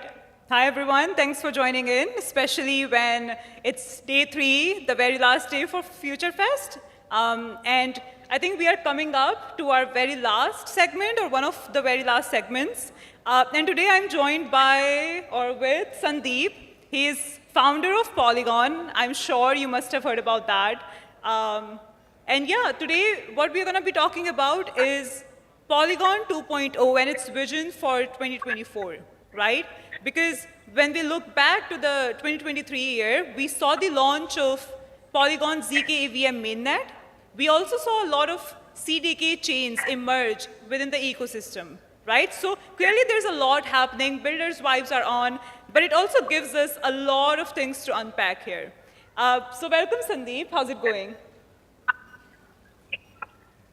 Yeah, going good, going good. I was telling Krinza backstage that my sister just delivered her first baby, so I had to come to the hospital, and I'm taking this call from the hospital itself. So yeah, everybody is happy. It's a very good moment, and I think this is the first time I am in front of Pakistani audience, and I actually live in Dubai. I have a lot of friends, which are originally from Pakistan.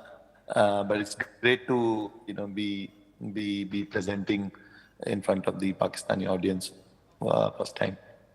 Yeah, and I think that gives us the founder vibes, and that gives, I mean, it clearly shows your commitment towards the ecosystem, right? Anyways, congratulations to you, to your family. I think it's a great news. But I think let's move on, just because I know that you have to run. It's a family occasion. So let's get into Polygon 2.0 itself, right? And its vision. Now, I think we lost the internet, but I will be back soon. Yeah. Yeah, I think I couldn't hear you, Krinza, for last 30 seconds. Awesome. Yeah, so I was talking about Polygon 2.0's vision, and I think there's a lot of moving parts here, right? There's a lot happening in the ecosystem. So why not we start with ZK EVM that launched the mainnet itself, right? I guess for the audience who might not have full-length information or knowledge about rollups itself, right?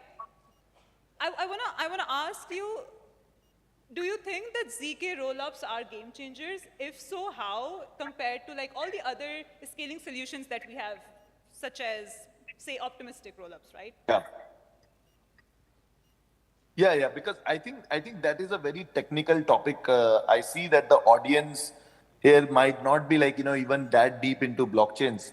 But I'll just give a 1 minute background of blockchains. Like with blockchains, essentially what everyone is trying to create is this trust-free or trust-minimized internet. Like what do I mean by that? What I mean by that is that today when you talk about a very simple example of let's say bank and Facebook. Okay, these two things, because most of the people have used a bank and most of the people have used Facebook, so we can imagine that. So today when you go onto your Facebook or Instagram, like the feed that you are seeing, the kind of content that they are showing you is completely determined by what Facebook wants to show you, what Instagram wants to show you, right?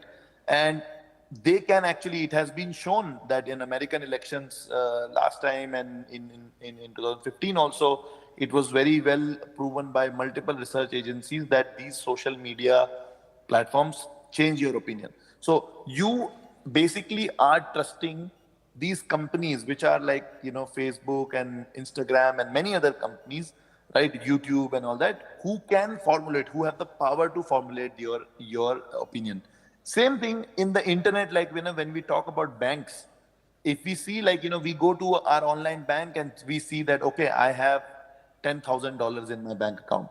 But do you really have that $10,000 in your bank account? Like, in our part of the subcontinent where most of the banks are nationalized, we don't feel this. But if you go to US, it's very, very normal that you have your life saving in a bank, and suddenly one day the bank says that they don't have that money and they're going bankrupt and your life saving are lost. So all I'm trying to tell you is the current level, the current internet that we have, where you go to social media. We are even talking, like right now I'm talking on Google Meet, right? Or you talk on Zoom. This is also owned by a company. And what that company is doing with the data, that company might be changing my voice, or that can even change my face and start delivering a hate speech right now to you, right? So we always have to trust a third party. So blockchains are essentially about creating a trustless society where, because we are spending so much time in these digital worlds, at least the digital worlds can be less trustless, or we can say trust-free, so that you are not trusting that like a middle party or a company in between is changing everything, or is controlling your money, or is controlling your opinion and all that. It's about creating more freedom. So that's where blockchains are. And this blockchain was invented in 2018 with Bitcoin. But the problem was that you can create trust-free blockchains, trust-free digital world, like with what's possible with Bitcoin. But it's very hard to do it at scale. Like, for example, even today, I cannot create a Facebook or an Instagram type experience for you on blockchains.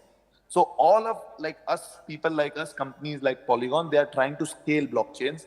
And Polygon ZK EVM is that, one kind of, you can imagine that it's kind of a new server or new blockchain where people can actually write more code and it runs faster, and they can build applications.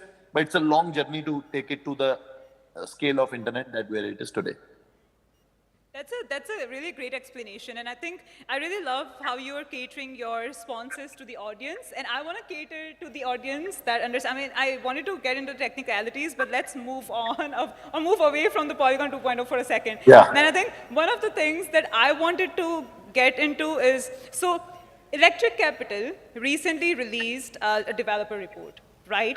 And it clearly shows that, because we have a lot of software engineers here, if not Web3 developers, but we have also a good part of audiences who are interested in learning or getting started in Web3.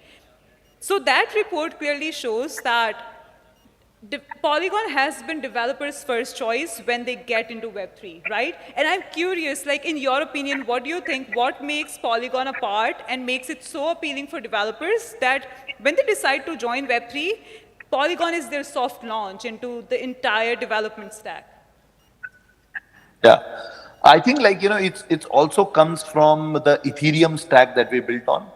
And, Ethereum is that base blockchain, which, again, for the audience, Like Bitcoin is a kind of one, everybody has heard of Bitcoin, right? Bitcoin is more like currency.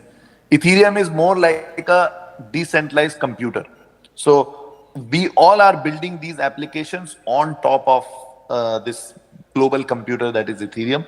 So when developers come into the space, they always look at Ethereum, they want to explore Ethereum, and then Polygon is the most accessible way for them to explore and build their applications on. I also know like quite a few applications in Pakistan who are building on Polygon, and you know, they have a large number of user base in Pakistan. Yeah, That's interesting. especially cricket.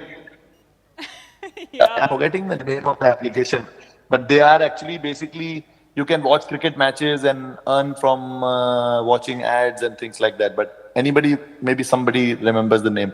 I don't remember the name of the application. I'll hunt them down. Right. Also, I think I want to go back to the inception of Polygon, right? I think Polygon has evolved so much once it was built. I want to understand what kind of problem you were solving for when you just launched Polygon, right, for developers. And what kind of problem developers are facing right now that so much, I don't know, so much research and development resources are being put within Polygon team. Like what kind of problems you were solving before and what you have achieved and like what's next? Yeah, that's a great question. Actually, this is actually a very deep question that you asked. Like, you know, I always think from my point of view that, you know, what exactly when I was starting, I was also before that time I was building some applications, but I realized that this whole trustless infrastructure was not ready. So I thought of, you know, building this infrastructure. But from day zero, my focus has been to build this infrastructure which can go to internet level scale. Like it should have the best user experience, the way we have the user experience in the Web 2 applications today. Plus, it should also have the scalability of internet, like where people can actually launch as many applications, as many mobile apps they want to launch, websites they want to launch, and they can, you know, experiment on top of that. So building for the global level scale, like planetary scale blockchain has been my goal from day zero. And all this research that you see, like, you know, for example, in ZK, we believe that zero knowledge technology is that technology which can bring the scale to blockchains. And that's why we have invested, like last year, 2021 to 2022, we invested like almost like $1 billion in acquiring the best talent across the space. Even now, many great teams are working with us. I think Fluent is also one of them who's building with us and all that. And we continue, we expect to continue to build this technology for internet scale. That's the simple goal. And I think I want to take simple but big goal. Yeah, but I think I want to take this opportunity to say one thing. So what I have admired about Polygon so far is that I guess you guys have crafted the art of being relevant in this space, right? And I'm not talking about in terms of like BizDev initiatives or narrative building, but also in terms of research and development that keeps you in the game and keeps your technology relevant to all sorts of, I would say, all sorts of problems that developers might be looking for, or solutions developers might be looking for. So you have built this one-stop shop that, yeah, I guess it's like hard to ignore in terms of like. No, you are right. You are right in the sense, and that's the name of the game in this one, is because you know, the mission is to build that blockchains for the internet level scale, right?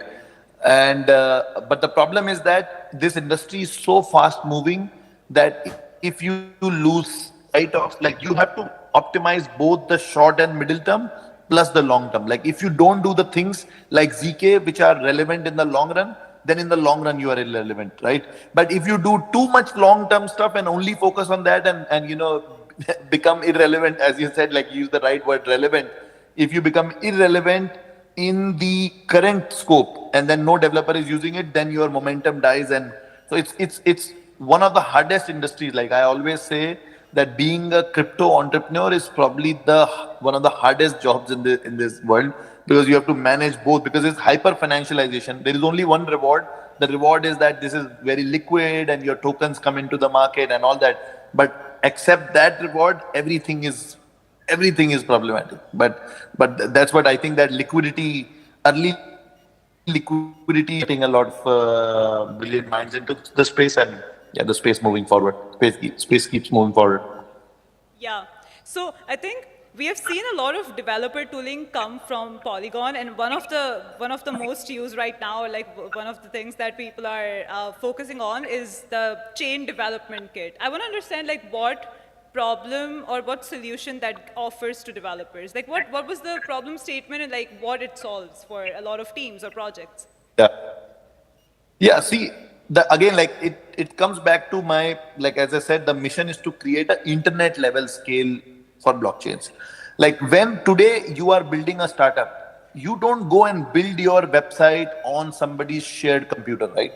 You go to AWS or you go to some data center, you rent out the server space for yourself and you create your own website. But in blockchains today, what happens is that you always go on a public blockchain. Let's say it is Ethereum, let's say it's Polygon POS, it's Arbitrum, like different blockchains are there. Even Solana is there, right? But you go to there and you are actually a part of a shared server. So you are hosting your application on a shared server. Problem there is that on that shared server, on that particular day, on a particular day, if there is something going on and, and you have a lot of traffic on some other application, your application is also down. So that's why like the developers need dedicated capacity for their applications. And Polygon CDK provides them this benefit where they can create their own blockchains, right? And like, for example, Fluent, you guys are building the ZK Aazam, right? We have ZK EVM. This is basically virtual machines. The developers will understand. Like, with EVM, you can build with Solidity programming language. With Aazam, you can use other programming languages. But you can basically, these are VMs for you to create your different VMs, your different style of coding. You build your business logic and you launch your application. But the CDK provides you your dedicated blockchain instead of you being on a public blockchain and where you are determined by others' capacity. Yeah. So if everyone starts building their own blockchain, let's say using CDKs, on a bird eye view level, I think it seems like all of these ecosystems would be scattered within Polygon. So are there any plans to like make things work or unite them into like one thing? Exactly. No, that's the perfect question. Is because like, you have the CDK, like Polygon is built of two things. One is the CDK, which we have already launched. You can launch as many chains. And you rightly said that the liquidity and the users get fragmented. And then we have the aggregation layer, which aggregates these blockchains together. So they all feel like one single blockchain, but each of the blockchains have their own capacity, right? So that is the core idea of Polygon. CDK plus aggregation layer. We have recently announced about our aggregation layer going live in February. So the first version of the aggregation layer will be like, hopefully, when right now it connects only EVM, ZK EVMs. In future, it will be able to connect multiple different kind of virtual machines. Hopefully like Fluent, Near protocol is building a Aazam, Hyper Oracle. There's so many other kind of VMs being built. Nice. So you mentioned liquidity, and this would be my last question, I promise. I know, so Polygon or Matic token would be upgraded to Pol token, right? So just because, I mean, there are a lot of different segments of audience right now. We have developers, we have users, we must have token holders as well. I want to understand, like, what would this upgrade look like for all these different stakeholders, like for users, for developers, for validators, like all these stakeholders?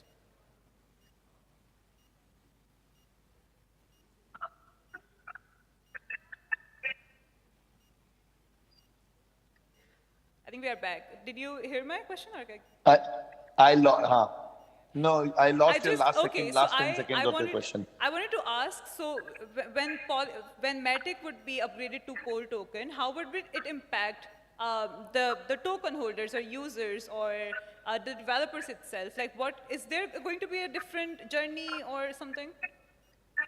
No. From that's one of the key goals from our side is it does not impact. It's just a technical upgrade for the users, holders, and all that. Like you just have to. For most of the holders who are already on exchanges, they won't even know. It will just get changed in the background. Exchanges will change it. If you are using your personal wallet, then you will have a simple UI somewhere. You can use your ledger to convert it into Pol. But it's actually like for the users, it should not impact. For the developers also, it should have zero impact. The only thing that we are working on is, in fact, this adds a lot of more utility to the Pol token. So in terms of the user experience and where all Pol can be used, currently it can only be used to stake in one chain. We want like this now, Polygon is becoming multi-chain. So this Pol token will be able to be staked in multiple chains. You can run multiple kind of services later on. You can run even Oracle services. You can run different kind of services with this, staking service with this new Pol token. So we call it like hyper productive token, right? Like, so Bitcoin is like one kind of token. You cannot use Bitcoin on the network. Ethereum, you can stake the the Ethereum token in the network and earn some yields. Here, you can not only stake the token in the network and earn the base yield, but you can also provide various different kind of services which can make you even more yield for the token holders. All you need to do is delegate to those service providers, and they will be able to in future give you better yields by providing different services to other people. Awesome. I guess we can't wait to see all of these things happen. I know we missed a lot of things, but maybe we can host you some other time as well. Again, congratulations, and I think you are doing a great job in setting an example of being a founder in Web3. So always a pleasure to have you here. Thank you. Thank you so much. Thank you, Sandeep. Thanks everyone for inviting me. Bye. Thank you. Thank you. Bye-bye.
We're going to be starting our next session in around about 2 minutes, and it's going to be about Web3. So I just have a question. How many people in this room have invested in crypto before? You know about Web3, any banking or stuff like that? Anyone has any tidbits, any success stories regarding that they want to let us know? Just raise your hands and we'll give you the mic.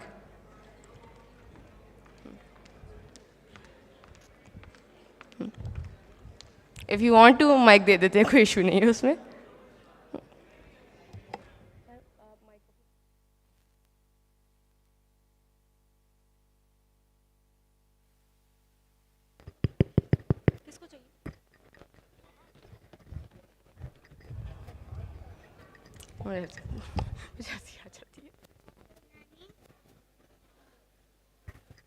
I just invested $6 and I lost it on Bitcoin. तो आप recommend करते हैं that should we invest in crypto or not? No, first you want to take practice. हाँ जी? You want to practice a demo account, then you need to invest on Bitcoin. कोई ऐसे किसी और के साथ ऐसी दुखी कहानी हुई है तो वो भी बता दें. उनके साथ हुई थी.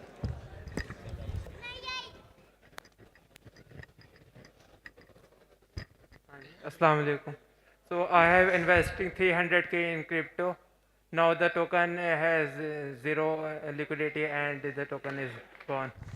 अच्छा, इसका मतलब है कि आप लोगों को शायद सही अंदाज़ा नहीं है. Yeah, I am basically I have 3 years experience in blockchain development. So I know. आज के जो भी हमारे स्पीकर आएंगे ना वो शायद आप लोगों को उस फिनटेक एंड बैंकिंग इन्वेस्टमेंट का थोड़ा सा बेहतर आइडिया दे. तो शायद नेक्स्ट टाइम अगर आप $6 इन्वेस्ट करेंगे तो आप लॉस नहीं होगा. इंशाल्लाह होपफुली आई थिंक गेन ही हो जाएगा.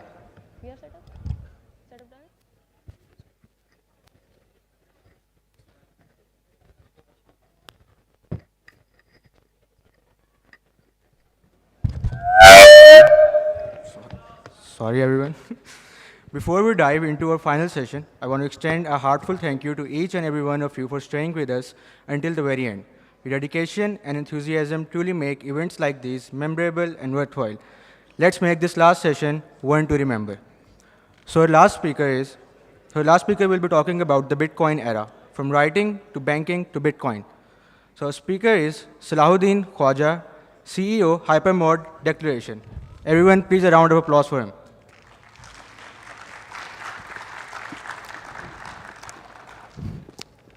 Hello, good evening. So whether you know it or not, we live in the Bitcoin era, and it actually presents a massive opportunity. It's a $56 trillion opportunity, and I'm going to walk you through, in a very, very simple way, how this opportunity kind of presents itself. So basically, human life, as a result of a series of revolutions, has gotten better and better and better. Things have gotten cheaper and cheaper.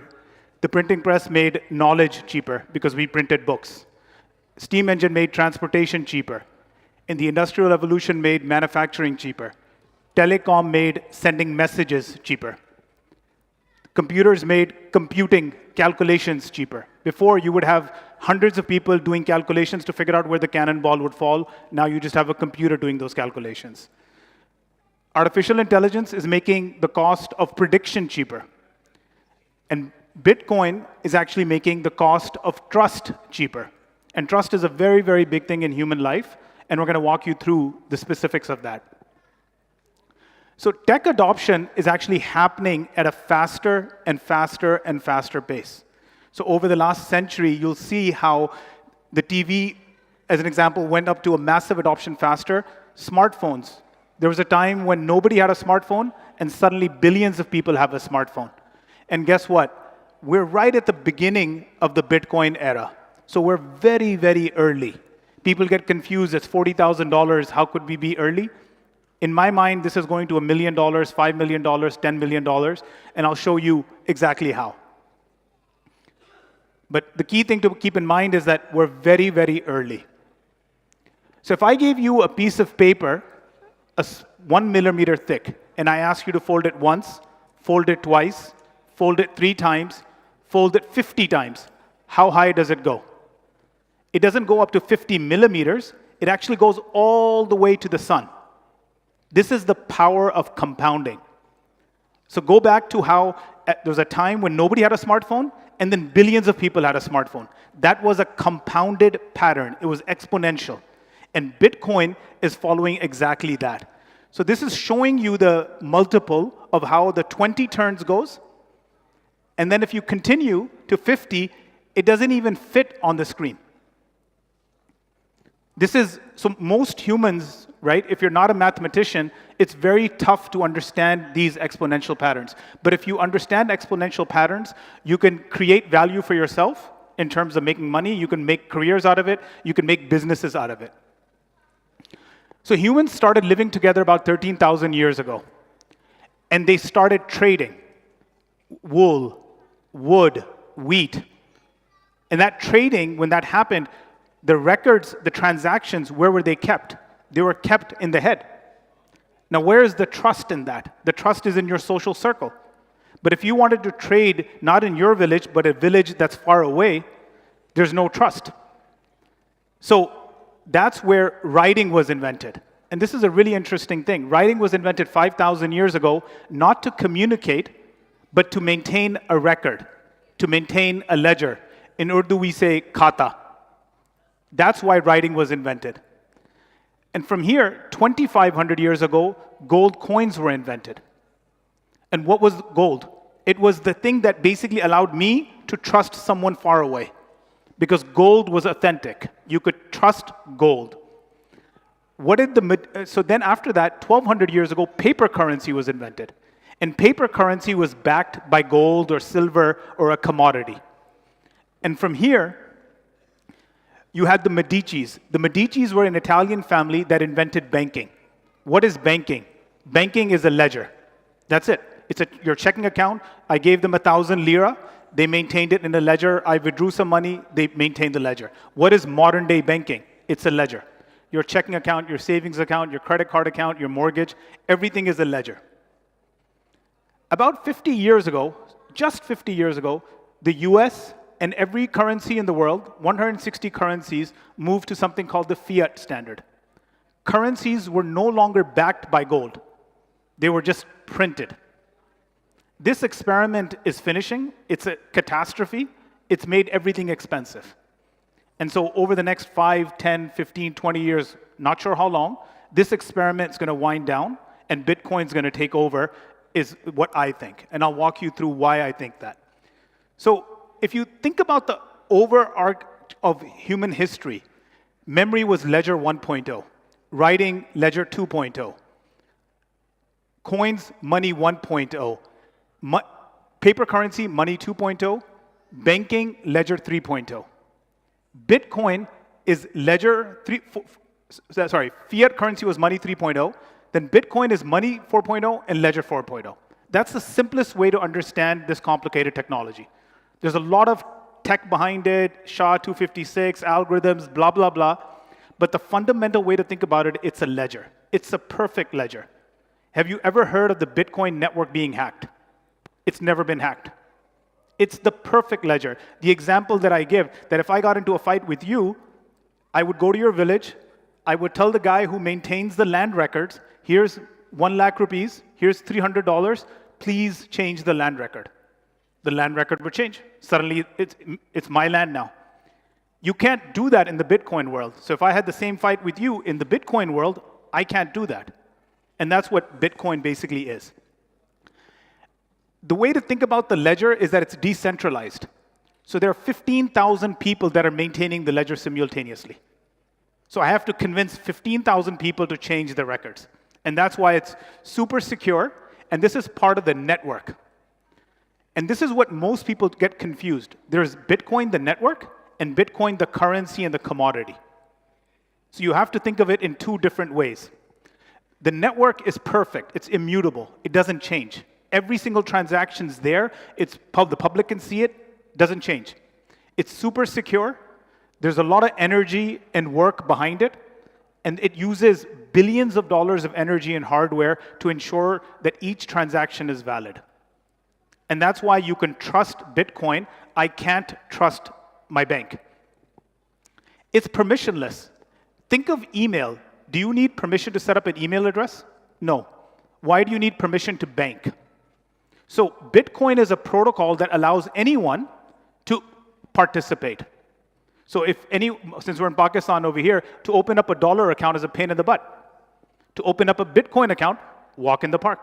It's permissionless. You don't need permission. It's space constrained and expensive. It's like the Fifth Avenue or Alam Road, right? It's pristine, and it costs to participate in the network. Moving on to money. This is the part that I think fascinates me personally. There's only 21 million Bitcoin. That's it. Gold, which is the safest asset known to humans, and I bow down to gold. I think gold is amazing. The amount of gold that was found in the last 30 years, was it 1%, 2%, 3%? 50% new gold was mined in the last 30 years. So the most conservative asset known to humans, gold, the supply is increasing. Bitcoin, 21 million 10 years ago, Bitcoin, 21 million today, 21 million 10 years from now, 21 million forever. And you can trust it because it's technologically coded into the system that it's only going to be 21 million. It's deflationary, and I'll walk you through that, what that means. It's a store of value. The next time when people say, what's its use? It stores value. And I'll walk you through some graphics around that also. It's a medium of exchange. It's portable. If I wanted to take $1 million worth of gold through the Lahore airport, impossible. I can take Bitcoin. I can take $1 million, $1 billion. Nobody can stop me. I can put words in my head that are the key to my Bitcoin. It's traceable, and that's why terrorists don't use it. The next time you hear people talk about terrorists using this for bad activity, it's fully traceable. It's transparent. Everyone can see every record. So nobody uses it for bad activity because everyone can see it. It's super divisible. This is another thing that most people think that, oh, I don't have $40,000. How do I buy a Bitcoin? You can buy 1,000 rupees worth of Bitcoin. You can buy 2,000 rupees of Bitcoin. You can buy whatever amount of Bitcoin you want. So don't think about that in a bad way. Self-custody. If I wanted to custody my money, right, it's very hard because of the amount of money. If I wanted to custody gold, it's hard. But Bitcoin, I can custody myself. In my phone, words in my head, boom. Very easy. And Bitcoin is an amazing company. Bitcoin's overall value is $800 billion. A lot of people that hear about Bitcoin the first time or are new to Bitcoin think about, typically a man with thick glasses coding behind a computer. It's a geeky little project in some corner of the world, right? $800 billion, and it's in some really, really good company. It's right up there with Tesla, Apple, Aramco, Microsoft. That's how big Bitcoin is. And it's, by the way, 10 years ago, it was nothing, and it went like this. So it's going to easily eclipse gold, that 13.6 trillion, over the next 5 or 10 years at the pace that it's going. The Bitcoin price has gone up 112% annually over the last 10 years. Think about that. Every year, it's gone up by 112%. Not cumulatively, every year. Remember when I told you about compounding and that piece of paper going to the moon? This is what this is. It's literally scaling like nothing else that we've ever seen before. So the next time when people, I think I mentioned this, right? When people say that, oh, you know what? It has no use. It stores value. That's its initial use. People can send money between each other. And slowly but surely, stores and others will also accept it. And people are working on the technology for that adoption to kind of happen. Here's another stat, right? If you don't believe me on the price and everything else I'm talking about, in 2012, there was 1 million people that had Bitcoin. Today, 50 million plus have Bitcoin. It's a 50x exponential pattern. Where is this graph going to go? It's going to keep going up. The hash rate. This is the amount of compute power that's behind Bitcoin, that is protecting it. So one of the jokes that people make is, behind the US dollar is the US military and the US Navy. It protects the US dollar. So behind Bitcoin is power and calculations.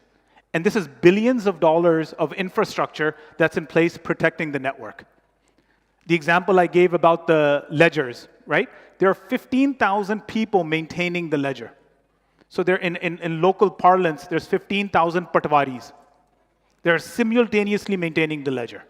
And it makes this revolution very decentralized, that there's no centralization. You don't have to trust Islamabad or Washington, D.C., or London or Tokyo. Their power is distributed. There's a concept in Bitcoin called diamond hands, that when people buy Bitcoin, they hold on to it. So more and more people are not selling their Bitcoin. Because what would you sell it for? Gold, where the supply is increasing? You would buy land. Lahore is expanding, New York's expanding, right? Going up, going horizontal. Bitcoin, 21 million. So right now, 15 million of the 21 million Bitcoin haven't moved in a year. They're just stuck because people are not selling. And this compounding will hit the 21 million cap. So more and more people aren't going to sell as more and more people start believing and understanding it. And this is what makes this asset, it's going to just keep going up. The total number of Bitcoin are 21 million, and they were released in something called halving. It's a very technical algorithm, but I'll try to simplify it for you. In the first halving in 2012, 10.5 million Bitcoin were released. A massive number of Bitcoin came to the market.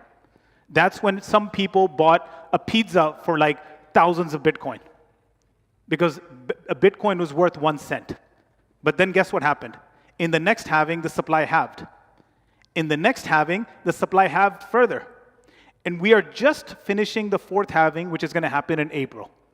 And guess what's happening to the Bitcoin price? It's going up because it's being released at a smaller and smaller pace. And this is what makes it deflationary. How many rupees is the central bank in Pakistan printing? How many dollars is the Federal Reserve Bank in the US printing? Unlimited.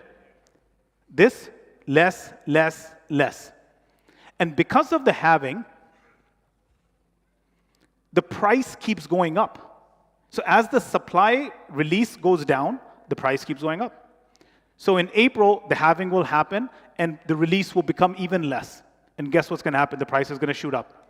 More and more people are going to get excited. They're going to buy it. It will overshoot like it always does. It'll go to some crazy number like 200,000, 300,000, and then it'll come down. The number of transactions on the Bitcoin network every year has increased by 57%. So it's a network that more and more people are using. This was a really fun slide to put together. If you add up all the assets in the world, real estate, bonds, oil, equities, money, metals, gold, art, you get $850 trillion. Every single asset in the world. Bitcoin, 800 billion. 0.8 trillion. It's not even 1 trillion. Now, there's two ways to look at it, right? The glass half empty is that, oh, it's so small. The glass half full perspective is 10 years ago, it was literally worth $1. Today, it is worth $800 billion. So it's literally going like this. And there's a concept in technology around how software eats the world, right? If you think about, your entertainment and your communication and your commerce and your banking, everything's happening on the phone. Software ate the world.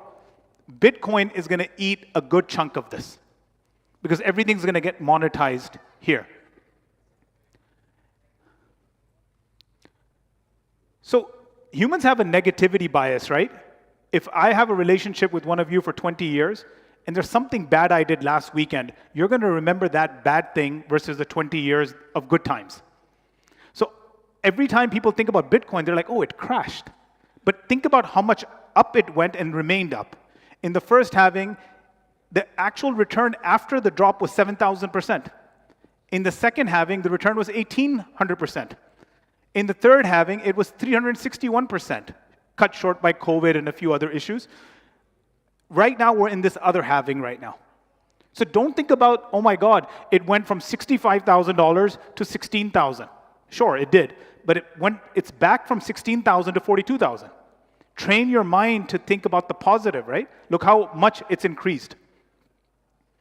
So you have to think through what is your Bitcoin strategy, right? How much money are you investing in Bitcoin personally, as a company? Can you build products around it? People who are in real estate are using Bitcoin on their balance sheet. Software companies in the US are putting Bitcoin on their balance sheet. Countries are buying Bitcoin because it's a scarce asset, right? So what is your Bitcoin strategy? So where did the $56 trillion number come from? Ooh. So if you think about the Pakistani rupee, right, it's a really, really bad currency. There are currencies that were bad, but maybe not as bad as us, like the Egyptian pound, 61% inflation.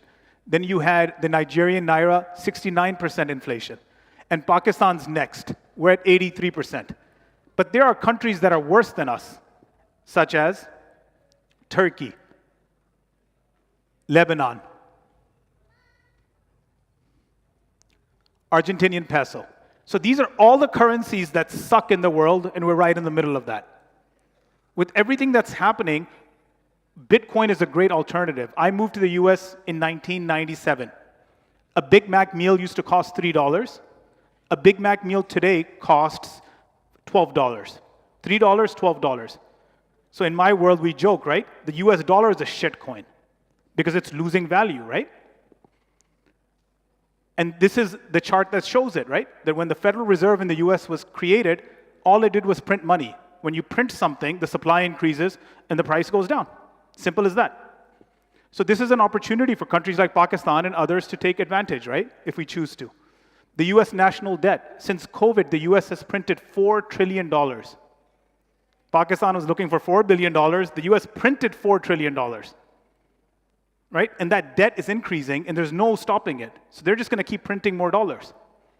So the safest place is buy gold, buy real estate, or buy Bitcoin. And if you still don't believe everything I've just said, Bitcoin is the top performing asset over the last 12 years. You can compare it with stocks, you can compare it with real estate, you can compare it with commodities, you can compare it with bond. Year after year after year, Bitcoin is beating everything else. So ignore it at your own peril.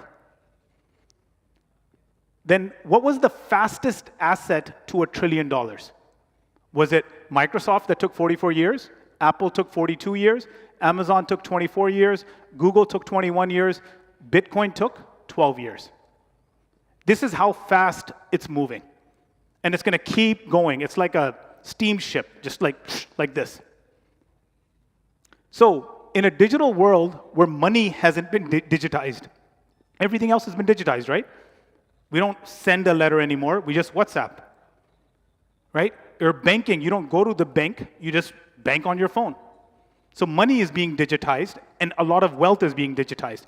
So right now, Bitcoin is 0.1% of 850 trillion. It's like this big. Surely, over the next 10 years, that 0.1% is going to go to 5%, 10%. And those that are not familiar, in the US, they just approved the ETF. So now anyone can buy a Bitcoin. You can be a big company, and you can buy it.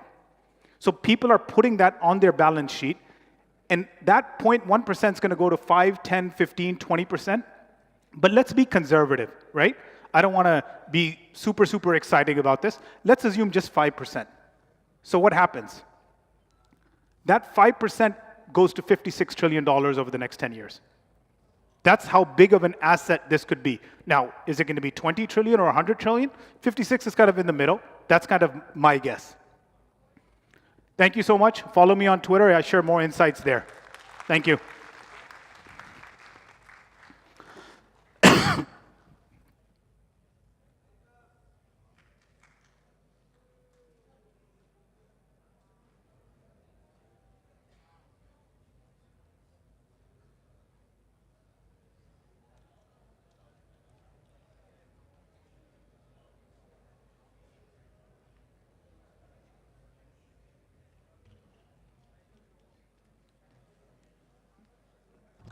Guys, please wait for the closing ceremony. Okay? Please stay seated.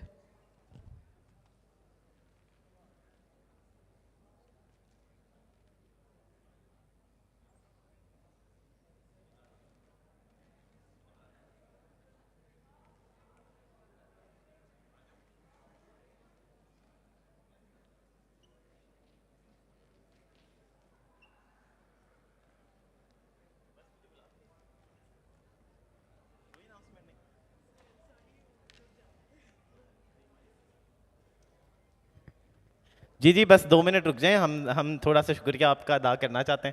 ہمیں پتہ ہے آپ صبح سے بیٹھے ہوئے, بڑا لمبا دن ہے, اور باہر کیونکہ میوزک میں بھی اب آئی تھنک مین کانسرٹ آ رہا ہے, تو ہم وہاں بھی آپ کو پکڑ لیں گے, وہاں بھی ہم اسٹیج پہ آ جائیں گے, کیونکہ میوزک کے ساتھ ساتھ ایجوکیشن کی بات ہونی چاہیے. لیکن کیونکہ بڑے قریبی کچھ دوست بیٹھے ہوئے ہیں محفل میں, تو فرسٹ آف آل میں آپ کا شکریہ ادا کرنا چاہتا ہوں کہ آپ نے ہمیں اس انیشیٹو میں سپورٹ کیا, and we look forward to many many many more such things. It has been a wonderful experience. I think کیونکہ یہاں پہلے ہی بڑی اچھی گفتگو ہو سکی ہے, تو میں تھوڑا زیادہ ٹائم نہیں لوں گا. ہم تھوڑی سی کول والی اپنی کلوزنگ کریں گے کانسرٹ اسٹیج پہ, جہاں آپ سب ہمیں ابھی جوائن کر لیں گے. لیکن میں ایک اسپیشل شاؤٹ آؤٹ دینا چاہ رہا تھا اپنی ٹیم میں سے 2 لوگوں کو. آئی تھنک جب آپ ایسی کوئی بھی فزیکل ایونٹ کو اکٹھا کرتے ہیں تو ایک بات ہوتی ہے لوگوں کو اکٹھا کرنا, لیکن دوسرا ہوتا ہے یہ سارا سیٹ اپ لگانا, یہ آپریشنس کرنا. یہ ایونٹ مینجمنٹ ایک بہت بڑا کام ہے. بہت سی کمپنیز کے ساتھ ایکسپیرینس کرنے کے بعد ہمیں یہ سمجھ آیا کہ ہم جو کوالٹی پہ ابھی تک کام ہوتا ہے ہم اس پہ خوش نہیں ہیں, اور ہم یہ معاملہ اپنے ہاتھ میں لیں گے. اور اس معاملے کو ہم نے 2 بڑے مین لوگوں کے ہاتھ میں دیا. ہماری ٹیم میں سے اگر مہروز اعظم اور سرور چودھری ہمیں اسٹیج پہ جوائن کر لیں پلیز. کو تالیوں کے ساتھ کو ہلکی سی لگا دیں بے شک.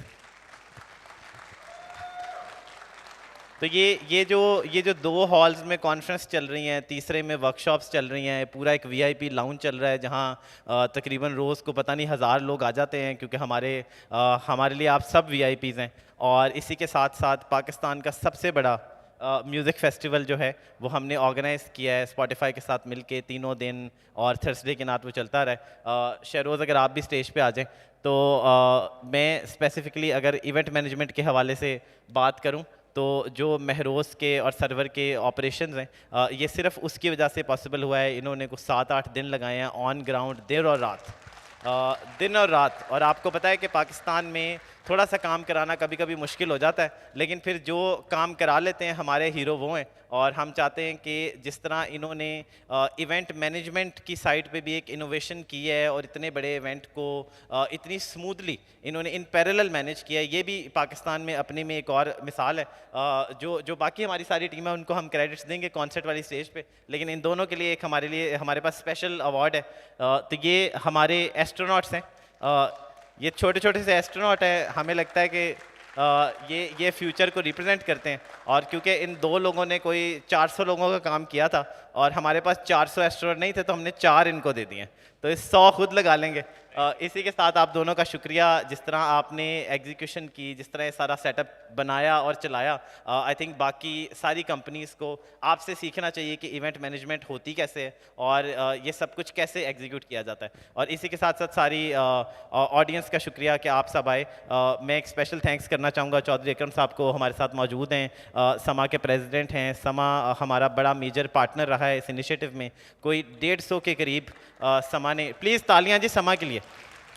تو سما ٹی وی نے پورے ٹی وی پہ ایڈ چلا کے رکھے ہیں کہ فیوچر فیسٹ میں پہنچیں, سیکھیں, انٹرنیشنل لوگوں سے ملیں اور انجوائے بھی کریں, انجوائمنٹ بھی ساتھ ساتھ. لیکن جو سب سے بڑا ان کا کنٹریبیوشن ہے کہ جو آج پورے ملک سے, ان 3 دنوں میں پوری دنیا سے انٹرنیشنل گیسٹ, لوکل ہیروز ہمارے آئے ہیں. سما نے ان سب کے انٹرویوز کیے, ان کو اپنے پلیٹ فارم پہ ڈالا, اور ہمیں ابھی چودھری صاحب نے انوائٹ کیا ہے کہ چودھری صاحب اگر آپ پلیز اسٹیج پہ 2 منٹ کے لیے سر تشریف لے آئیں.